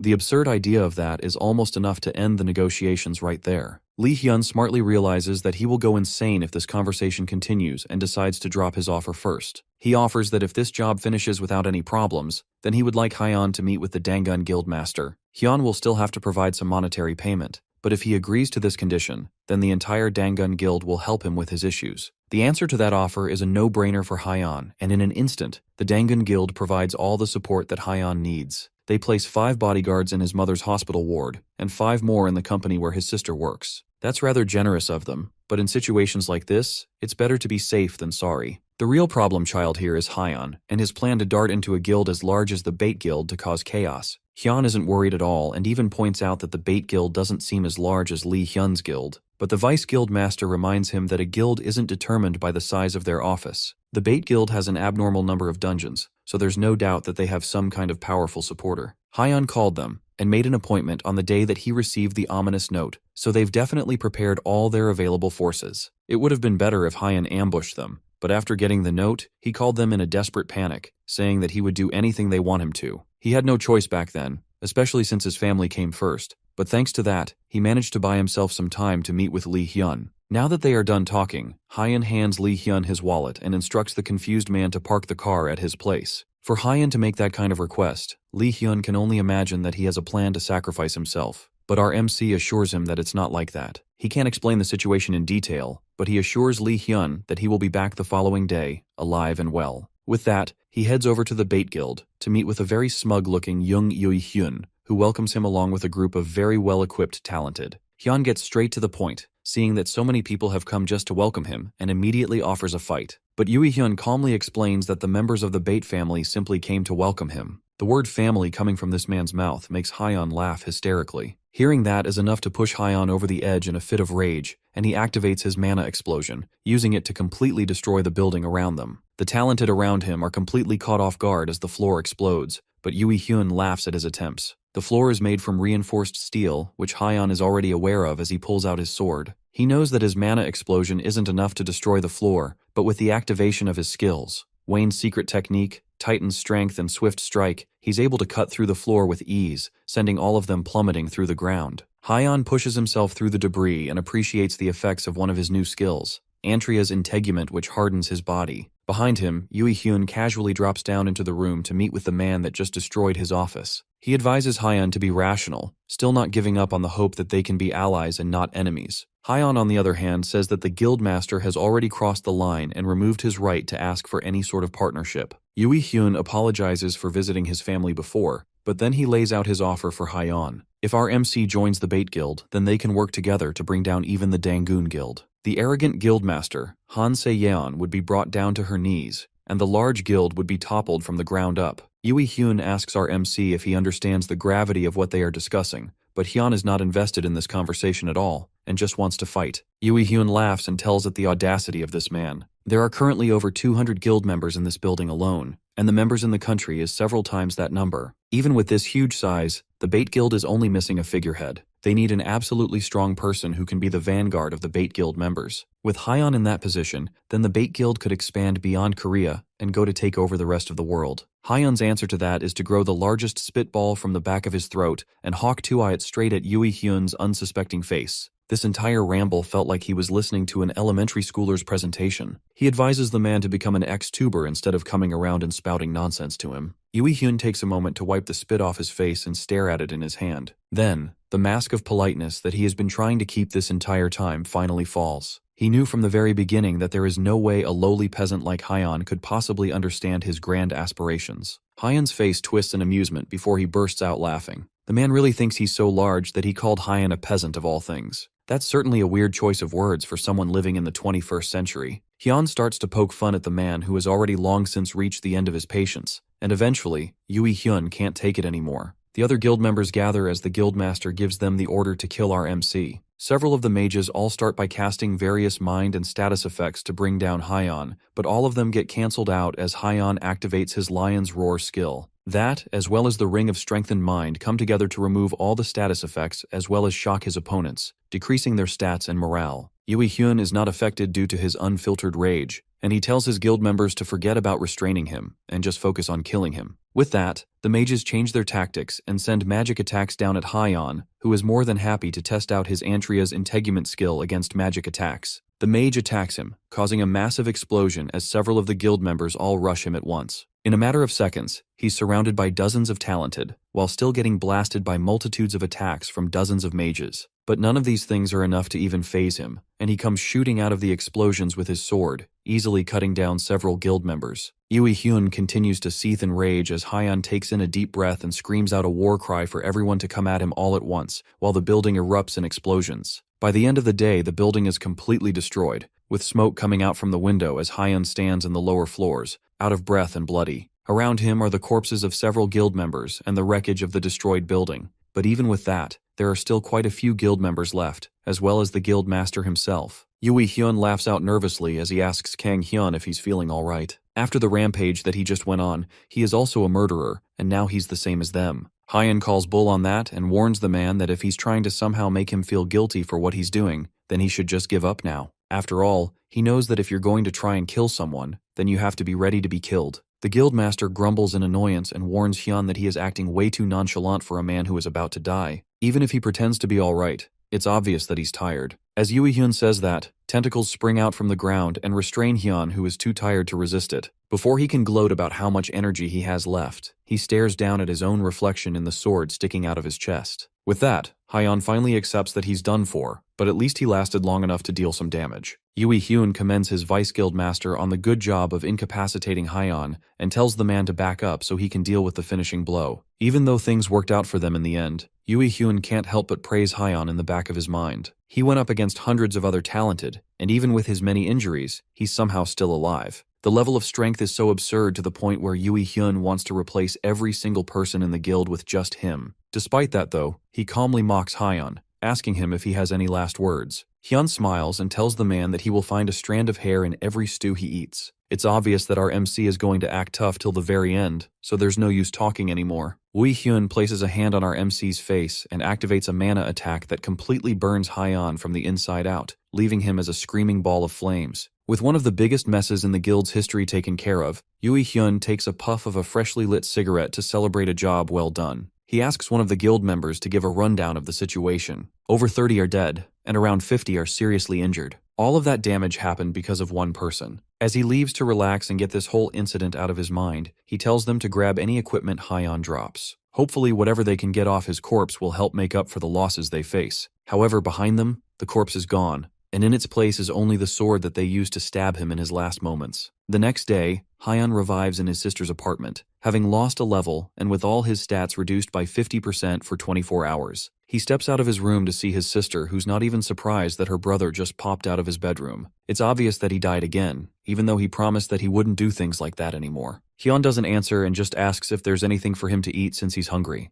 The two of them start to banter as Hyun scolds him for wearing his armor and shoes in the house. Just like that, Hyun successfully made it out from a mission alive and well, like he promised. 2 days later, at a dungeon under the Bait Guild's possession called the Keika's Gorge, two men stand guard and chat idly among themselves. They are both bored out of their minds, and they wonder why no one has come by lately. Over the past few days, there have been a ton of rumors about their guild, so it makes sense that people wouldn't come over to guilds that they own. One of the men thinks that the people that are avoiding them are just a bunch of cowards since they only take some equipment, but the other man reminds them that they also take their lives. As they are both talking, they finally notice someone coming to the dungeon. Whoever it is dressed like a stereotypical burglar, and for a moment, the two men are so shocked that they just stare at this weirdo and his strange outfit. Hyun learned something after breaking in so recklessly into the Bait Guild. He can keep trying, but it'd be no different than hitting a rock with an egg. With an infinite amount of eggs, that wouldn't be the worst idea, and Hyun does have an infinite amount of eggs in this case, but he can't keep putting up with the resurrection penalties from dying multiple times. If he wants to take down the Bait Guild, then he will need to defeat them one at a time. His current plan is to go inside the Bait Guild's dungeons and take out anyone he sees, destroying them all one at a time. As he holds down the last person to stand in his way in the dungeon, the man wheezes out that he's sorry, but Hyun asks him just what exactly he's sorry for. Even the man has no idea as he's held up in the air with his life on the line.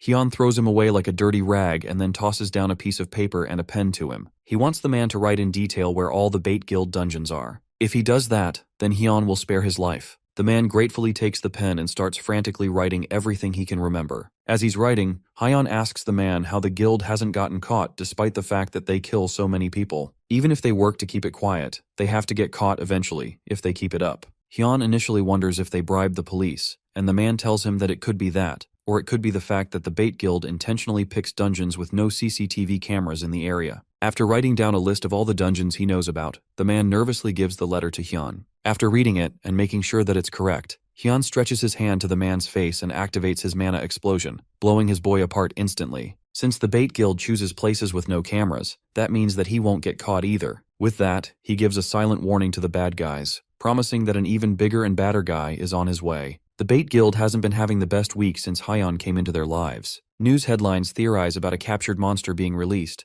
which is the only way they can explain the carnage that surrounds the Bait Guild office. Yui Hyun slams his hand on the table in anger as he reads through the news. Hyun may be dead, but his effects are still being felt several days after. The guildmaster had to use an excuse that he had saved only for emergencies to cover up the fact that it took an entire building full of people to take care of one psychopath. The door to his office swings open and someone comes running in, shouting that they have a problem. His panicking is interrupted as a bottle cap smacks into his forehead. Yui Hyun, the one who threw the cap, asks the man how he dares to open the door and just barge in like that with no respect. Yui Hyun is already pissed off from everything he has had to fix over the past few days, and now something like this comes out of nowhere to make his mood worse. The man hurriedly apologizes before announcing that the reason he came to the office in the first place is because a person of interest has appeared again. The nutjob who has been trashing their dungeons has appeared again, and 7 of the Bait Guild-owned dungeons have already been trashed with more than 100 of the guild members already dead. Yui Hyun grits his teeth as he tries to figure out who this mysterious person is. Things are already chaotic enough as is, and now there doesn't seem to be any hope.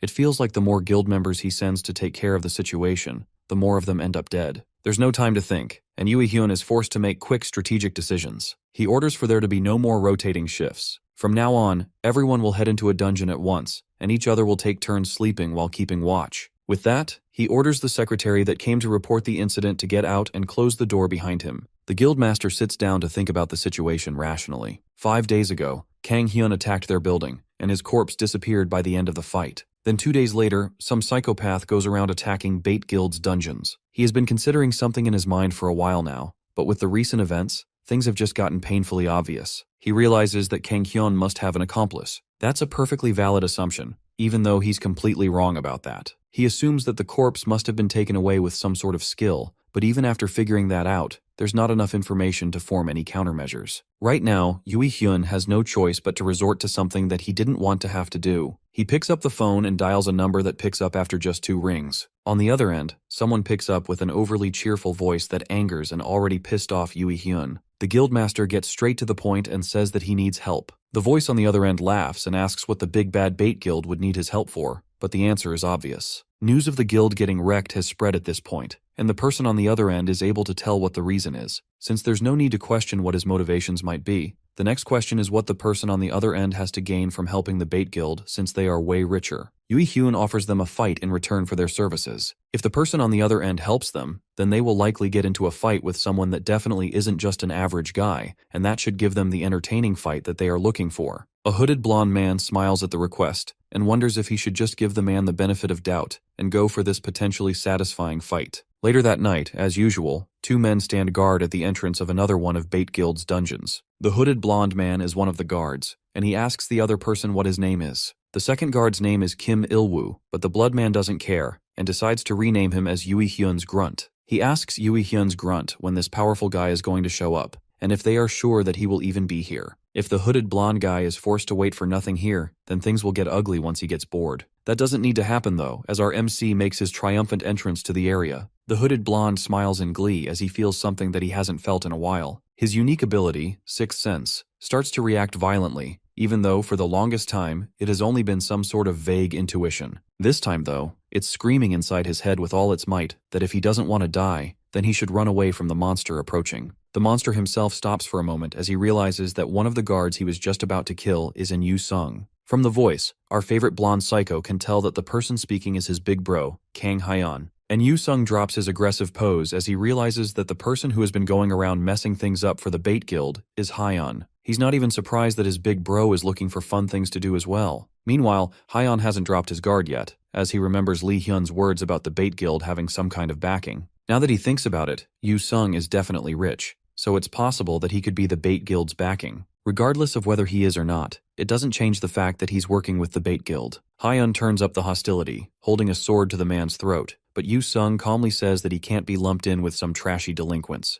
Hyeon laughed and asked what he's doing here if he's not in the bait guild. Yu Sung explains that their guildmaster, Yui Hyun, begged him to come over and save them from some terrorist that's going around, messing them up. Hyun can definitely see this weirdo going along with a request like that, just to get the opportunity to have a good fight, and he tells the man that they don't have any business together, so he shouldn't interfere. Hyun even offers that the two of them can go out to eat later when this whole thing has been taken care of, even though he doesn't have Yu Sung's contact info. In a second, without warning, the blonde delinquent comes up from behind for a surprise attack. The attack lands, but Hyun easily blocks it without even looking behind him. He angrily asks the blonde what he thinks he's doing with a cheap attack like that, but Yu Sung just laughs in glee. The kid will be disappointed if Hyun just leaves, so it's better for them to have a quick fight before he goes off to his next goal. Hyun isn't against that at all, and the two of them clash weapons with smiles on their faces. Hyun promises that he won't go easy on the blonde just because they know each other, and the fight is going to be to the death. That's exactly what Yu Sung wants, and he dares Hyun to bring it on. Our MC activates his Titan strength as well as Wayne's secret technique, immediately taking his strength to the next level. Then he launches his sword for a quick stab attack, which Yu Sung is quick enough to dodge. The attack was still fast enough to leave a cut on his cheek, and the psycho has the nerve to laugh at that. It's clear that Hyun has become an even bigger monster than the last time they met. It looks like Yui Hyun wasn't lying when he said that Yu Sung would get a good fight from coming here. The two continue to clash weapons manically, and although Yu Sung is clearly enjoying himself, this fight is just a hindrance to Hyun's plan. However, even though he would have liked to end this quickly, it's been a long time since he got the chance to fight properly. From his expression, Yu Sung can tell that Hyun is having fun fighting, and things are just starting to get good. But the other guard from before comes running in from the side, causing the two of them to pause. Yui Hyun's Grunt thinks to himself that if he manages to contribute to the fight here, then there's a chance that he can one day become an executive. Yu Sung doesn't waste a second turning his weapon on the guard that was unlucky enough to try and interrupt their fight. His headless body goes crashing to the ground as Yu Sung takes a deep but annoyed breath. He glares down at the man, angry that he had the gall to interrupt their fight while they were in the middle of having fun. From that, Hyun can confirm that they probably weren't on the same side, but he still didn't expect Yu Sung to kill the guy just like that. Now that the fight was interrupted, the entire vibe has died. Even though Yu Sung really wanted to have a proper fight with his big bro, he would still like to continue the fight, but he also doesn't want Hyun to hate him, even though he has already gathered enough hate already. Now that things have calmed down, Yu Sung asks our MC if he knows what kind of person Yui Hyun is. He's the Mo conglomerate chairman's illegitimate son, which is why he can run wild with his grunts all the time. This all sounds like some kind of cheesy drama to Hyun, and he doesn't care who Yui Hyun is the child of. Just because his family is loaded doesn't mean that he's immune from Hyun's rage. He wouldn't have started this if he was going to get scared by something as simple as that, and he tells Yu Sung not to interrupt him if that's all he's going to say. However, Yu Sung didn't have any intention of interrupting, and instead, he wants to switch sides, telling Hyun that whatever he's got planned, he wants a part of it. He also wants to see what happens when the delinquent Yui Hyun gets pissed off. Meanwhile, Yui Hyun screams out in anger as he receives even worse news. 3 more dungeons have been stolen already and Yu Sung has cut contact with him. Things are only getting worse, and it feels like every single one of his guild members is completely useless and can't carry their own weight. His secretary, who is rocking a fresh bandage from the last time he got punted in the head, watches nervously as his boss trashes the office. Then, the guildmaster orders for all the guild members to assemble by 8 in the morning the next day. The secretary doesn't know how many they can gather, but Yui Hyun doesn't care. He doesn't care if they are sick or if their family just died, but he just wants all of them to be gathered as soon as possible. But the secretary tells him that a lot of the members have quit the guild recently, and most of them have completely cut contact. Yui Hyun continues to shout, ordering that they should take the mothers and fathers hostage and threaten them to make sure that they listen. However, that isn't possible either since the guild's atmosphere isn't good. A lot of members have quit, and they are in a very uneasy period. They also don't know how the rest of the guild members who are still with them will react if they attack their own guild members. Yui Hyun is about to lose his mind, but a phone call cuts his mental breakdown short. It's an unknown number, and this is definitely the worst time for them to call. He picks up, and the person on the other line is a familiar voice. They immediately tell Yui Hyun that they are in a difficult situation, while the guildmaster tries to remember just who this voice belongs to. If this person is who he thinks they are, then there's a chance that the situation might be resolved more easily than he expected. Meanwhile, the news of what's going on with the Bait Guild continues to spread. Internet forums come together to discuss what's going on, but the news of what exactly is going on with them hasn't been publicly spread yet. Hyun is certainly having an effect, especially after he and Yu Sung went around destroying dungeons for a week. The two of them walk out from a freshly cleared dungeon as they talk about what to do next. It's about time for them to wrap things up, even though Yu Sung was having a lot of fun with all the chaos. Now it's time for them to think up a plan for the finale. Since it's Yu Sung, their chances are a lot better, and he decides to tell the psycho what his final plan is. He calls the kid over and whispers the plan in his ear, and whatever he says is so horrible that even Yu Sung has to take a moment and ask if Hyun is right in the head. Yui Hyun gets a letter in the mail, telling him that the next evening at 6 o'clock, in the Dislupin Forest dungeon on Seosan Mountain in Anyang City, he will need to come there to save his guild. The angry guildmaster crumples the letter and angry fumes at how arrogant this phantom thief is. He finally wants to face them directly, and today, at the place of his choosing, it's finally time for them to finish things. He arrives at the dungeon that the phantom thief called him to, along with dozens of guild members ready to end this once and for all. The guild members are a lot more reluctant than the last time they had a huge war with a strong single talented,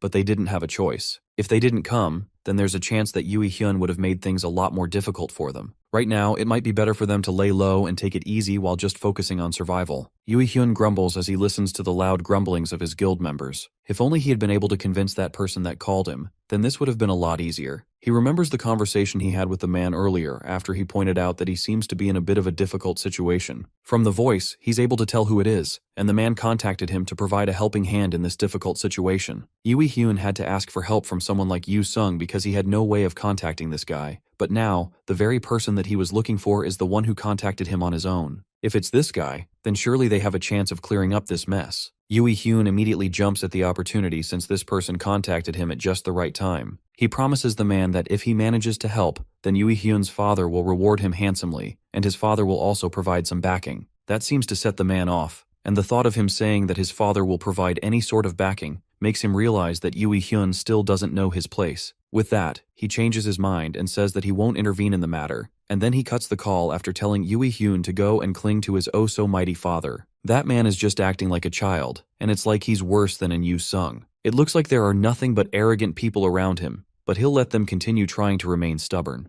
Elsewhere, the same guy that called Yui Hyun earlier receives news that the Bait Guild has gathered all of their guild members, and it seems like Yui Hyun has been pushed to the end of his rope. The person giving the man the news reminds him that they were still allies at one point, so it's a bit unfair to not send any reinforcements. The person he's speaking to is Chi Min-jun, and he sips a nice cup of coffee while listening to the news. As far as Min-jun is concerned, there's nothing to be gained from supporting trash like the Bait Guild, But that doesn't answer the question of what happens if they die. There's no way President Jong Sung-soo will sit still if something like that happens. As soon as the man says that, tentacles made of energy stretch out and wrap themselves around the man's throat, choking him out as he struggles to breathe. The tentacles are coming from Min-jun, who is angry at the fact that the man would imply that he has to crawl on eggshells just because of the old president. Through his choked throat, the man struggles to apologize, and Min-jun drops him once the point has been made. He coughs as the chokehold on him is released, and Min-jun tells him that he can continue with what he was working on before. He also tells him that he should find another financial backer. Back at the D-rank dungeon, Dislupin Forest,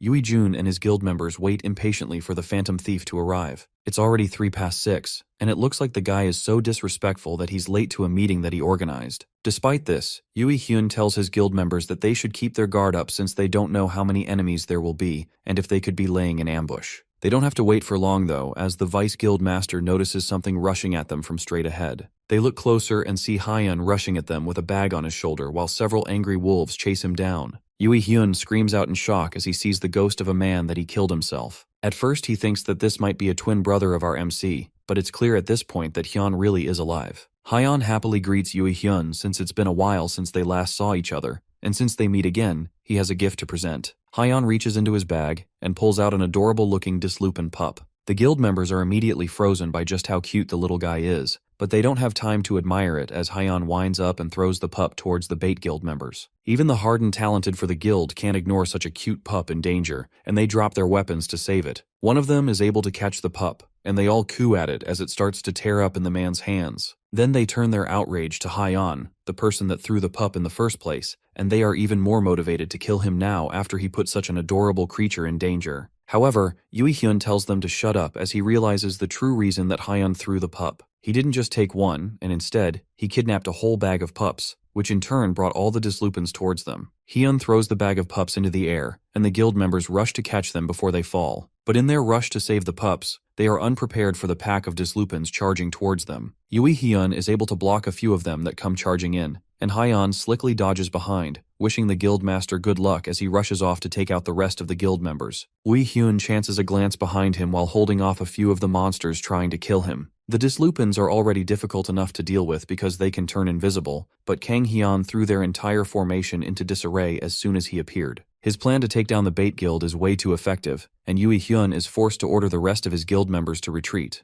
The men at the back don't waste a second as they all dash back towards the dungeon gate, pushing past each other to make their escape. The men swear that they are going to quit the guild as soon as they can, but their daring escape is blocked as Yu-sung peeks his head out from the portal. Then, as the stunned guild members look at him in fear, he pulls his weapon through the portal and crushes the closest person he can get his hands on. Yu-sung wastes no time once the first person goes down as he goes after the next before they can run away. The guild members start to panic as they begin dropping like flies, and Yui-hyun can do nothing but watch in shock. Yu-sung betraying them was definitely not what he was expecting to happen here, and he's completely caught off guard on what to do. Nothing is working out as he planned, but he still feels like there has to be a way to get out of this. He looks to the left where the invisible monster wolves are tearing apart half of his guild members, and to the right, Hyun is doing the same to the rest that are not being torn apart by Yu-sung. Despite his determination, this is clearly a checkmate for him. There's no way for him to get out of it, and there's no clear exit for him. Since things have come to this, then he has no choice but to use his last resort. He charges his energy into his fist and prepares to launch a final attack. Hyun cuts his sword through an unfortunate talented, and the blood splatters around him. There seems to be no end to them in sight, and the guild members start to look like cockroaches. He's starting to get annoyed by just how many of them keep coming to attack him. As he's fighting, he hears a loud shout from behind him, and turns around to see Yui-hyun rushing at him, while his entire body is covered in fire. He's using his last resort skill called self-immolation, which turns him into a powerful flaming fireball. The fireball expands and even starts to engulf the other guild members that haven't been taken down. This skill endangers Yui-hyun's life and its firepower is excessive, but with this, he believes that not even Hyun would be able to survive. However, even as the flames rip apart his skin, Hyun reaches through the fire and grips Yui-hyun by the face. As if to taunt him, he tells the man that the fire is just a little warm and just this much is nothing. With that, he kicks Yui-hyun away, sending him crashing into one of the dead wolves and putting the fire out immediately. Then he tells Yui-hyun to sit there and watch while the two psychos destroy what's left of his guild. Hyun plans to make sure that he's the last person to die, since he can't let Yui-hyun off so easily after everything he went through. Then Hyun rushes off to take care of the rest of the guild members, while Yui-hyun can do nothing but sit down and contemplate life. Everything he has built and everything he knows is all over, all because he messed with the wrong guy. As the end of his life closes in, he can't help but burst out into desperate maniacal laughter. His laughter continues to ring out, echoing through the entire forest for the rest of the day into the late evening when all his guild members and the wolves are dead. Yu Sung goes over to him while he's still laughing, and Hyeon says to leave him be since he's most likely having a nice dream. All the while, Yui Hyun continues to think about how everything is finished. But then at the last moment, he realizes that he shouldn't think that way. He doesn't want to die like this, in such a pathetic way. He was an illegitimate child, and a bastard son who was treated like a stranger by everyone, especially his siblings. They ignored him and didn't care about him, but they also pulled him into their fight for a role that he never even wanted to play. His father was the only one who sympathized with him and supported him plentifully, but to them, even that was another excuse to tear him apart. And then one day, the world changed when the tutorial started. Talents appeared right alongside dungeons, and the world began to run on a society where might makes right. His yapping is cut short by a clean slice to his neck, and Hyeon stares down at the dead body of the man that had been a terror to him for far too long as his head rolls away. Meanwhile, he asks himself why villains feel the need to have such long, unnecessary monologues. Yu Sung laughs and says that they could have at least listened to his last words, but Hyeon doesn't want to. Now that everything has been taken care of,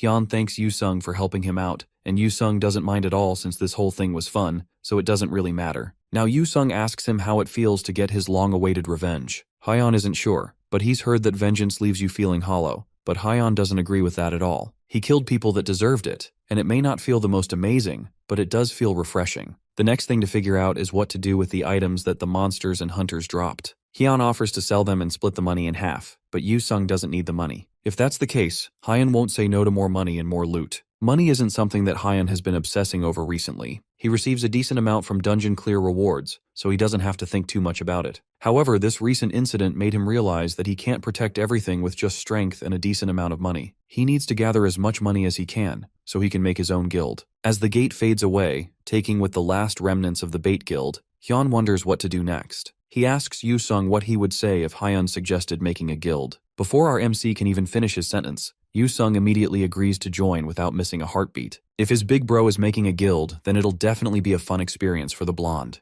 Hyeon laughs at the idea and tells Yu Sung that he hasn't even agreed to let him join, and the two men continue to joke as they make their way down the mountain back into town. No one knew that at this time, the idea of a small guild that these two men would form as a joke would become the most well-known guild in Korea for all the wrong reasons. Sometime later, Hanseo Group's president, Jung Sang-soo, goes to confront the only person he can blame for the death of his son, Jung Yui-hyun. The man entrusted Choi Min-jun with the responsibility of taking care and raising Yui-hyun, and now the man is dead. This is a breach of contract, but Min-jun doesn't seem to care. He asks the man to stop joking about silly contracts and pretends to not know what the president is talking about. Playing dumb is just making the group leader even more upset, especially since it's been over a week since he lost contact with his son and the guild members. It doesn't take a genius to figure out that they are most likely dead. Min-jun doesn't care though, and even praises himself for taking someone as talentless as Yui Hyun and turning him into the master of a major guild. As far as Min-jun is concerned, he has already done his fair share. The president becomes red in the face at the audacity of this man, and he has had enough of this. He orders his men to attack and kill Min-jun, and all the guards in the room rush at the man who still sits comfortably on the office couch without a care in the world. Without even moving much from his comfortable position, Min-jun activates his tentacle-like powers, completely ensnaring all the guards before they can get close to him. They all start to choke as Min-jun calmly gets up to talk to President Jong. They had an agreement after all, and Min-jun fulfilled his side of the contract, so there's no need for the president to resort to underhanded tactics. Jong Sang-soo cowers in fear as the angry man towers above him. Min-jun warns him that if he ever tries to do something like this again, then he won't let them go lightly. The killing intent in the man's eyes leaves the president speechless, but he's just barely able to agree to Min-jun's threat, causing the man to smile and release the guards from their chokehold. With nothing else to talk about, and the situation mostly settled, Min-jun turns to leave, telling the president to deposit the money as expected. Even though he acts nonchalant and uncaring, Min-jun is still honestly curious about who managed to bring down Jong Yui-hyun. With the fall of the guildmaster, the bait guild vanished, and the sudden disappearance of a major guild sparked numerous rumors and horror stories. Raider and the media both went into an uproar for a while, but over time, the bait guild name slowly became forgotten amidst the numerous emerging guilds and talented. Hyun and Yu Sung meet up again for a nice meal and a chat. They thankfully didn't face any consequences from destroying the bait guild, especially since Yu Sung killed everyone who annoyed him. They also leveled up from that battle, and managed to dispose of all the stolen goods through strategic connections. And to top it all off, Hyun is now getting treated to expensive food on someone else's cash. All in all, everything went extremely well for the two men, but Hyan still has one major problem. He got a new title called the Ruthless Household Destroyer, which gives him 2 strength and also allows him to invoke instinctive fear in others. The effects of titles that aren't equipped are still half effective, so even if he doesn't equip the Household Destroyer title, it will still have an effect. Hyan is already stressed enough because of his appearance, but now he's just going to cause even more misunderstandings. However, there's no misunderstanding about Hyan being a vicious person, and at the end of the day, it won't make much of a difference anyway. As they are talking, Hyan's phone rings, and it's a call from Lee Hyun, and he's calling to remind Hyan about the promise that he made in exchange for his family's protection. Hyan doesn't remember doing that, and Lee Hyun isn't even surprised, but he reminds RMC that he's supposed to meet their guildmaster, and they would like him to do it as soon as possible. Hyan heads over to the Dangun Guild as soon as he's next available, and unexpectedly, he brings Yu Sung along with him. The guildmaster doesn't mind that, and it turns out that Yu Sung is acquaintances with the guildmaster herself. They met at a party when Yu Sung looked completely different than he looks now. For them to have met at a rich party, it means that the guildmaster was probably born with a golden spoon, and on top of that, she's also a tutorial graduate. That kind of luck is so unfair. They reach the guildmaster's office, and after a brief knock, she lets them in. Sitting at the front of the office with a welcoming smile on her face is Han Sai-yeon, the master of the Dangun Guild. She and Hyan shake hands, and she seems relieved to talk to him since she has heard so much about him from Lee Hyan. Since their meeting is about to start, Lee Hyun takes his leave as they exchange pleasantries. She invites the two men to take a seat, and Hyun immediately starts the conversation by thanking her for the help she provided to him and his family, and he offers to do anything to repay his debt. Sai-yeon brushes it off as no big deal, but Hyun pushes further, saying that he doesn't like being indebted to people and goes straight to the point and asks her why she wanted to see him. Sai-yeon sighs since she was hoping to treat him to some tea first,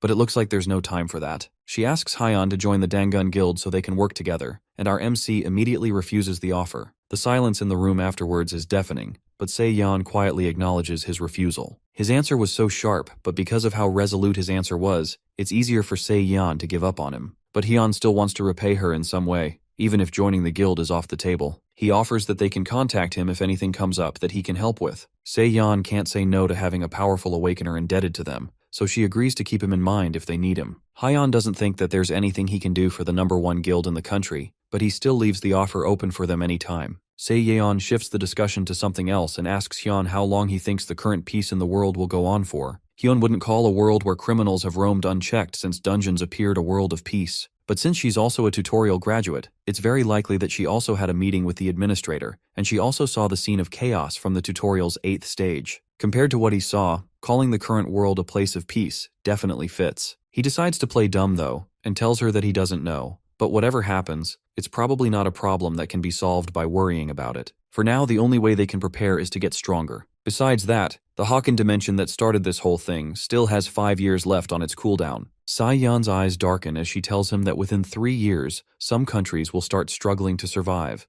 and in the grand scheme of things, they haven't been given a lot of time to figure things out. He asks her why she's so certain that this would happen, but she tells him that she can't reveal much in detail. Instead, she just tells him that there's a godlike entity that knows everything about the situation, and the Dangun Guild has an awakener on their side that can communicate with this being. The being she's talking about is most likely the administrator, but he never knew that there could be a being who can converse with it. She continues the conversation, asking him if he has experienced how the difficulty range of the dungeons has been increasing recently, and the growth of awakeners has been stagnating in comparison. Hyan isn't aware of any of that, but Yu Sung has heard a thing or two about it. They say as an awakener gets stronger, they start to endure more danger. That's why hunting with guns has no effect, but things like bows and crossbows still grant level ups unlike guns. There's a lot of theories about it, but no one can really figure it out. The only ones capable of solving the recent incidents are people equipped with both strength and boldness. People like our MC, Hyan, are the people who can become heroes who protect the Earth from incoming danger. This isn't the first time Hyan has been called a hero who will protect the Earth. He tells Se-yeon that he really isn't that good of a guy. Calling him a hero is a bit of an exaggeration when he's the one that eradicated an entire guild. At the mention of the Bait Guild, Se-yeon's voice turns unexpectedly cold as she tells him that she doesn't care about trash like that. The Bait Guild was filled with people that don't contribute one bit to the survival of humanity. They are especially not worthy of protection. One person like Hyun is more important to humanity than hundreds of people like those from a guild like that. The one who protects the world doesn't have to be a good person. They just have to be strong. With that, the conversation ends,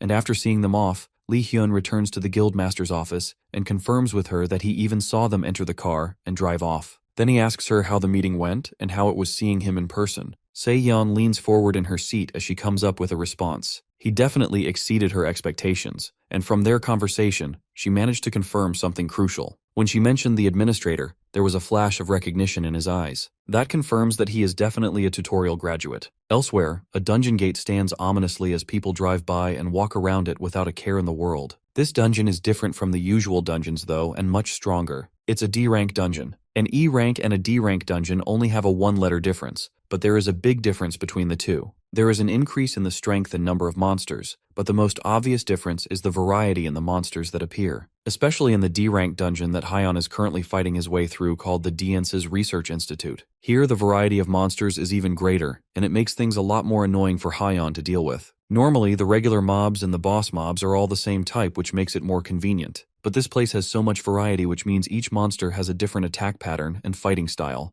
And now he finally reaches a new monster that he's never seen before. An ogre chimera dirge, which is a monster with a goblin's head on an ogre's body. The proportions are all whack, which makes Hyeon think that doing this to the monster might actually be a nerf. But since it's here and the monster looks strong, he decides to make it an offer to join their new guild. Hyun made a bet with Yu Sung on who can find a candidate for the guild first. The monster gives a direct answer by raising its giant hammer over its head and bringing it down towards Hyeon with impressive force, shattering the ground underneath. Hyeon is more than fast enough to dodge it though and jumps over the monster's head. The chimera could have just said no if it didn't want to join, but attacking the future guildmaster means that he's been automatically disqualified. The monster roars as a disgusting liquid starts to fill its mouth and then it spits it out at Hyeon. Before the strange liquid can touch him, Hyeon activates his mana explosion, blasting the monster in the face and escaping behind it. He turns around and notices that his armor is slightly dissolved, meaning that whatever that monster spat at him is highly acidic. This fight is definitely going to be tough since the monster has tough leathery skin, and Hyeon also loses by weight class. But our distinguished scholar of a main character is an advanced intellectual. Because of that, he will always find an answer to every problem that comes before him,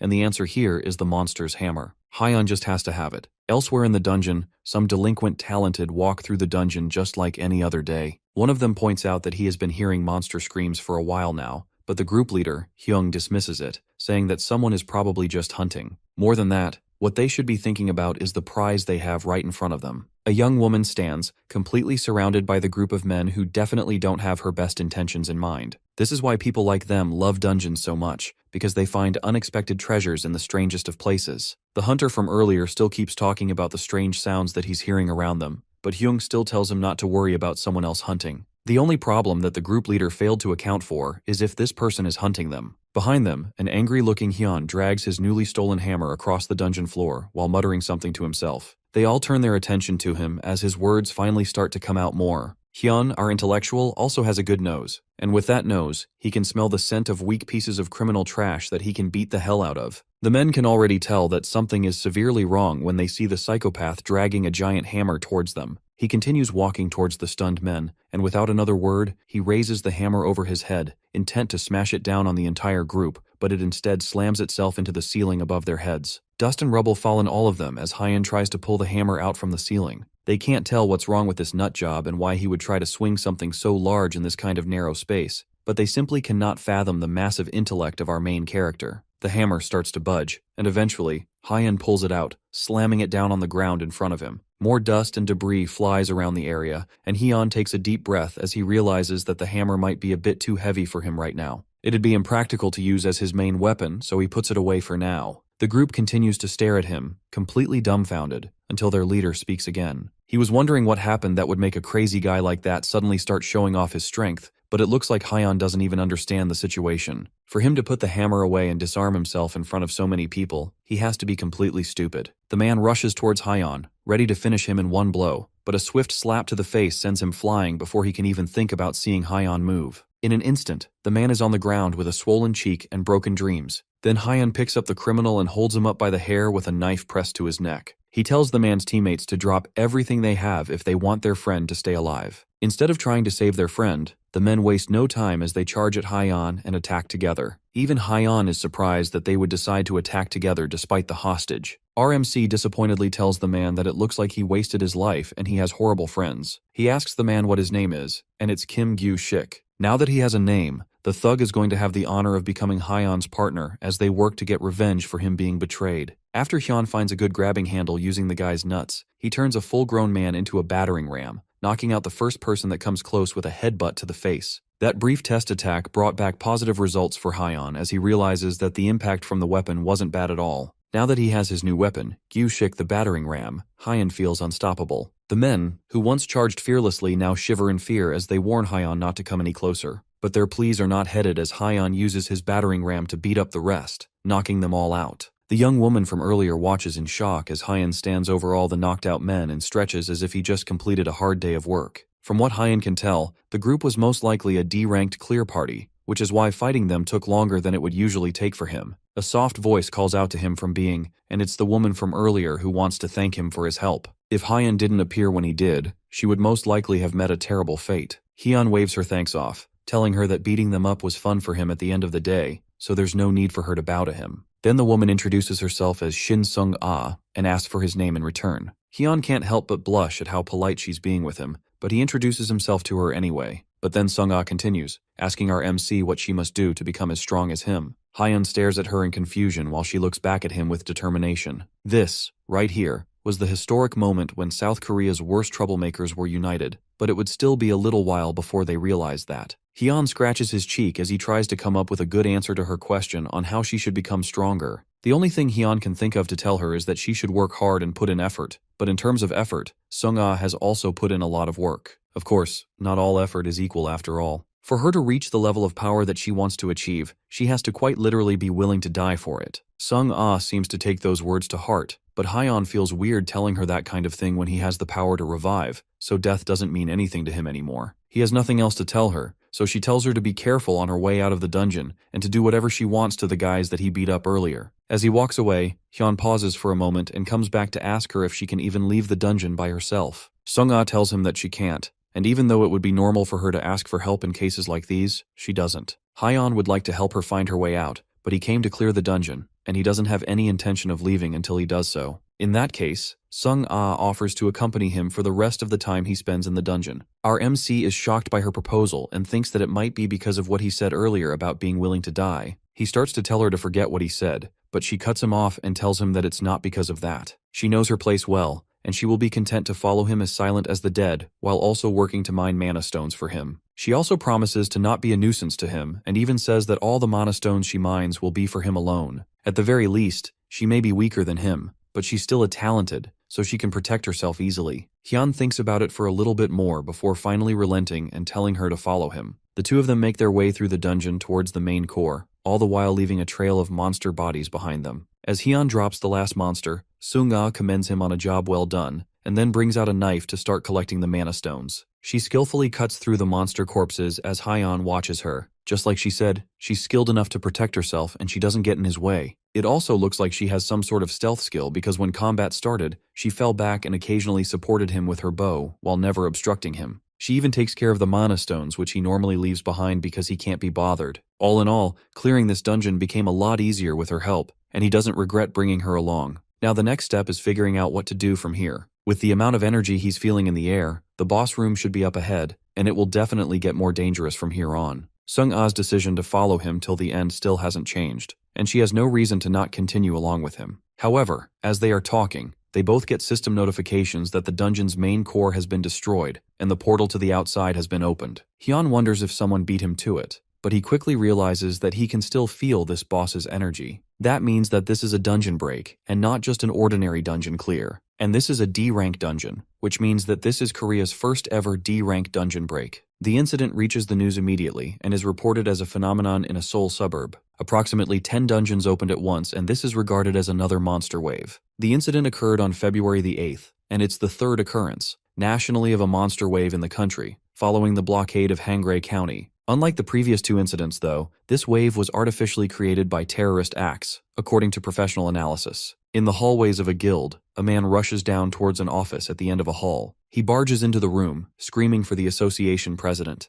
but the man is already fully geared up and ready to go. He knows that the man barged into the office because of the dungeon break, and he has already finished his preparations to head out. This man is talented association president Choi Dongwoo. However, as prepared and calm as he is, even he isn't prepared for the news that the man brought with him. According to the reports that just came in, there is a D-rank dungeon among the dungeons that broke. Dongwoo wastes no time and asks for the location, and the man reports that it is in Gyeonggi-do, Suwon, and the dungeon is Dience's research institute. That's a terrible place for a high-rank dungeon to break since it's a heavily populated area. A dungeon break on its own is a very tricky situation, but now the situation looks even more dire. Dongwoo asks if there are any major guilds nearby, but the only one is the Hangyul Guild. However, most of their main members are all on a business trip. Understanding the situation, Dongwoo orders for the 50 most elite members of his guild to be gathered so they can go to Suwon, while the rest will go to other dungeons. Elsewhere, in the Dangun Guild, Sei-yeon is also fully geared up and heading out to attend to the dungeon break incident. From the reports she's getting, she knows that Dongwoo will be late if he wastes too much time,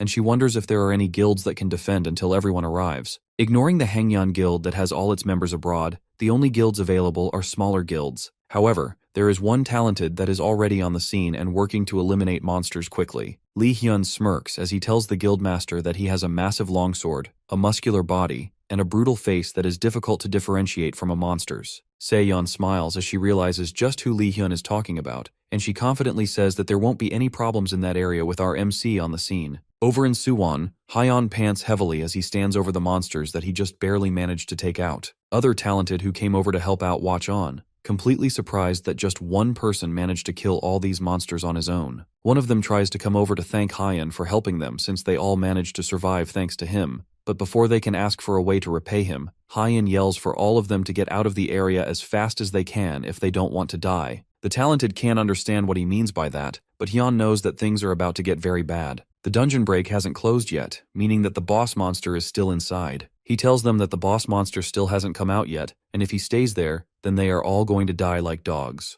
The hunter that came close to him before gulps in fear, but swallows it and walks forward, reminding Hyeon that regardless of how they look, they are all still talented, so they want to at least offer a little bit of help. Hyun wastes no time and asks the one talking how many chimeras he has killed so far. The man is unable to answer and Hyeon presses him more, asking if he has even managed to kill one. If all the hunters stay and try to fight, then they will only end up becoming nuisances, so they need to instead focus on evacuating the civilians. The rest of the people around start to mutter to themselves, wondering why he wants to do all of this on his own. Even if he is strong, at the end of the day, he's still just one person, and there's no way that he is stronger than all of them combined. However, one look at Hyeon's desperate and terrifying face makes it obvious that there is no room for discussion, and they all decide that it would be better for them to back out now. As they walk away, the only person left is Sung-ah, who looks hesitant about leaving like the rest of them. Surprisingly though, Hyun asks her if she can handle sniping with her bow. He's going to be counting on her for cover, so he wants her to find a place to hide on her own so she can provide support from afar. She is startled for a moment but quickly agrees to do it. An ominous dark energy starts to flow out from the portal, and eventually, entirely new monsters step out onto the streets. 3 huge chimera step out from the dungeon, coming directly towards Hyeon and completely towering over him. Each one of them is on par with the ogre that he fought earlier, and from the energy still leaking from the portal, he can tell that the boss is coming as well. A cloaked skeleton figure reaches out of the dungeon and floats above all of them as the portal finally closes up behind it. The skeleton takes a look around and unexpected talks, marveling at how strange the buildings of a human society look. This is the first time Hyun has ever seen a monster that can talk, and it looks down at Hyun. It asks our MC if he really plans to stand against all of them by himself, and Hyeon fearlessly pulls out his sword, more than ready to smash the monster's skull in and use the pieces to make a puzzle. The boss monster acknowledges Hyeon's arrogance, and just from looking at his body, it can tell that Hyeon would be quite useful to have on its side. But Hyeon instead cuts to the chase and offers the skeleton to have a leader's duel. He wants to have a fight with the boss while the minions stand to the side. The skeleton boss immediately refuses, causing Hyeon to scuff. He wasn't expecting it to agree anyways, and he prepares for a fight. Without wasting a bit, Hyeon grips his hammer and rushes towards the monsters, but before they can pull themselves together and fight back, he sucks in a deep breath and activates his raging lion's roar, immediately bringing down the defense of the monsters. While they are frozen, Hyun leaps into the air and raises the hammer above his head, bringing it down on the first chimera, causing a huge shockwave to spread out from the impact. The skeleton is impressed, and it can sense that Hyun has no mana left. That means that this amount of power Hyeon is showing is nothing but his raw strength. Despite his arrogance, the skeleton knows that it would be a waste to kill Hyeon. Instead, he plans to keep our MC alive and instead make him a slave. The monster's helmet starts to crack, and eventually it explodes, leaving behind a very dazed-looking large goblin. It falls down, completely knocked out from just that single hit from Hyun. However, because he's already severely weakened and out of mana, the hammer that was already heavy before now feels even heavier, and his knees buckle from supporting its weight. The skeleton boss, who is still interested in preserving Hyan as a slave, immediately uses its mind control powers on him. His eyes change into a sharp rainbow color, indicating that the mind control worked, and with this, he is completely within the skeleton boss's grasp. Now that the fight is seemingly over, the skeleton welcomes Hyan as his newest slave, and orders him to bow and prove his loyalty. Hyan starts to move his hand, and raises it high up in the air as the mind control clears, showing the skeleton his middle finger in retaliation. The mind control was unsuccessful thanks to the ring of strengthened mind. The skeleton is impressed that he managed to defend against his mind control using a simple item, and it resolves to kill Hyan since there's no other way to take him as a slave while leaving his body intact. The tiger chimera rushes in as soon as its master's will changes to something lethal, and Hyan is just barely able to activate his Antria's integument skill, which hardens his body and protects him from the would-be fatal blow. The force from it is still heavy enough to send him flying, however, and Hyan crashes into a nearby building, causing a small explosion in the process. They walk towards where Hyan crashed into, but they fail to notice an arrow come flying in from an unknown direction until it sinks itself into the tiger's head, causing it to tumble over. The skeleton looks around, wondering if Hyan has a companion, but regardless of whether he does, the level of that attack is not something that he feels like he should concern himself with. Hyan, however, sees that arrow as the perfect thing he needs to regain the upper hand in this fight. He takes the hammer again and leaps out from the wrecked building, gripping it tightly in his arms and using it to slam the arrow lodged in the tiger's head like a nail, causing it to dig its way right into the tiger's head and straight through the brain. The beast falls instantly, defeated by Hyan's quick thinking and Sung Ah's perfect timing. However, there's still one more chimera beast left, and its sharp tail comes darting towards Hyan in an instant. It pierces its way straight through his chest, causing him to cough up blood and drop the hammer. But instead of falling to the ground, Hyan uses the last of his strength to grab the snake creature by the tail and fling it into the air before slamming it down into the ground as hard as he can. Then he pulls out his sword from his inventory before it can get up and ends its life with multiple quick stabs, which takes out the final chimera creature. The skeleton watches silently as Hyan stands over its defeated minions and wipes his blood from his face. Now that everyone else has been taken care of, there's only one bald enemy left to bring down. The skeleton doesn't fall for his arrogant bluff though, and it knows that Hyan is completely spent. He's even more tired than he was when this whole fight started, and on top of that, his mana is completely drained. There's no way he stands a chance against a boss monster in the state that he's in. Hyan's confident expression turns serious as he realizes that he's been found out. Right now, he definitely doesn't have any mana, and his body regeneration skill is also at its limit. More than anything, he doesn't have the means to strike it down while it's floating. He doesn't even have the strength to jump or throw the hammer, and he doesn't have any mana left to activate his Titan strength skill. Things aren't looking good for him in this fight, and it's about to get much worse. His heart starts to beat erratically in his chest, and blood drains from his nose as something in his body starts to take hold of him. He coughs up blood and starts to stumble about before eventually falling over, hitting his head on the ground and losing all the strength left in his body in the process. The attack from earlier where the snake monster stabbed its way through his chest wasn't just a simple melee attack, and instead it left poison in his body which has started to take effect. Hyan was already at a massive disadvantage before, but now he no longer has any chance of victory. However, the skeleton gives him one last chance to survive by offering to give the antidote in exchange for him surrendering and becoming a slave. Despite all of this though, Hyan still smiles maniacally and yells again that he promised to break the skeleton's skull and use it to make a puzzle. He has to act fast and use every last bit of energy he has to make this count. First, he uses all the remaining mana in his body to cure the poison.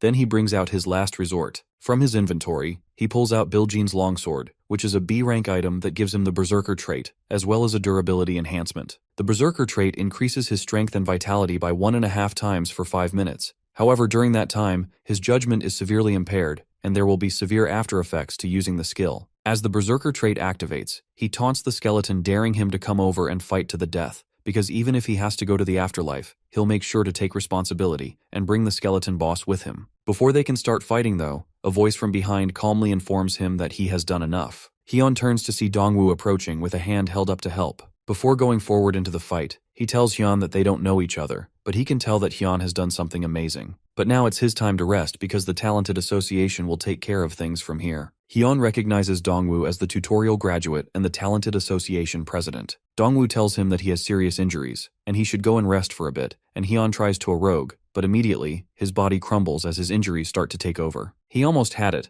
but now there's no way he can keep fighting. With no strength left in his body, Hyun collapses to the ground as his eyes start to close. Dongwoo appeared in such a uselessly cool way, and now he doesn't have any reason to not trust him to end this once and for all. Much later, at a Korean hospital, Hyun's eyes snap awake, and he turns to see his sister taking a sip from a drink while using her phone. He gets up groggily, complaining about why he has to see such a shitty face as soon as he wakes up. Hyun replies that it's because he says some shitty words as soon as he opens his eyes. She then asks him why he didn't just die since the hospital fees were a huge waste for them. Hyun is about to return her harsh banter, but then he quickly remembers the dungeon break and asks to know what happened. Hyun doesn't know the exact details, but she heard that it went well. She randomly received a call about her older brother's hospitalization and came in, only to find the Talented Association president watching over him. Remembering the Talented Association also makes him remember that scouter that gave him a business card one day after he cleared a dungeon in town. He doesn't mind being helped out, but he doesn't feel like he owes him anything.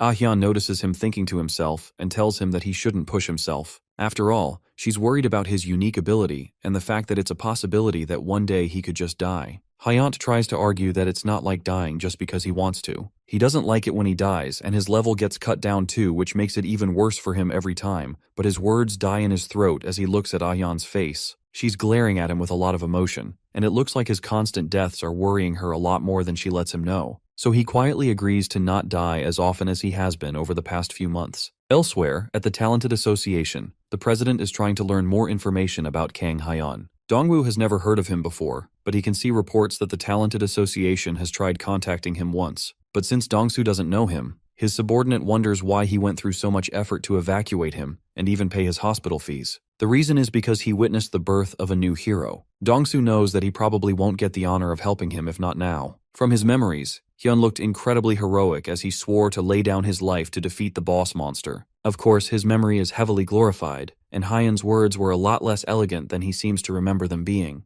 But a bigger issue is what happened in regards to the case of the Lich boss that got away. After a few more days, Hyun gets his last visit with the doctor. The test results show that there are no issues with his body, and the doctor can barely believe that a Talented's recovery rate could be so fast. With that, Hyun is discharged from the hospital, and as he and Hyun make their way out, Hyun complains that he could have been discharged earlier, but he had to stay an extra day. Hyun tells him that he talks too much, especially since the association president paid for all the hospital fees, so he didn't even have to worry about the money anyway. As the two of them start to argue, Hyun hears a nurse telling someone that there is no patient named Kang Hyun in their hospital. Hyun turns to see a man looking frustrated as he talks to the nurse at the reception, and he tells his sister to go first while he goes to see what's happening. The man at the reception starts to get flustered as he asks the nurse if she is really sure that Hyun isn't in the hospital. The nurse confirms again that there is no patient named Hyun, and if they have been discharged, then there's nothing they can do for him. The man sighs, accepting that he was one step too late in catching Hyun,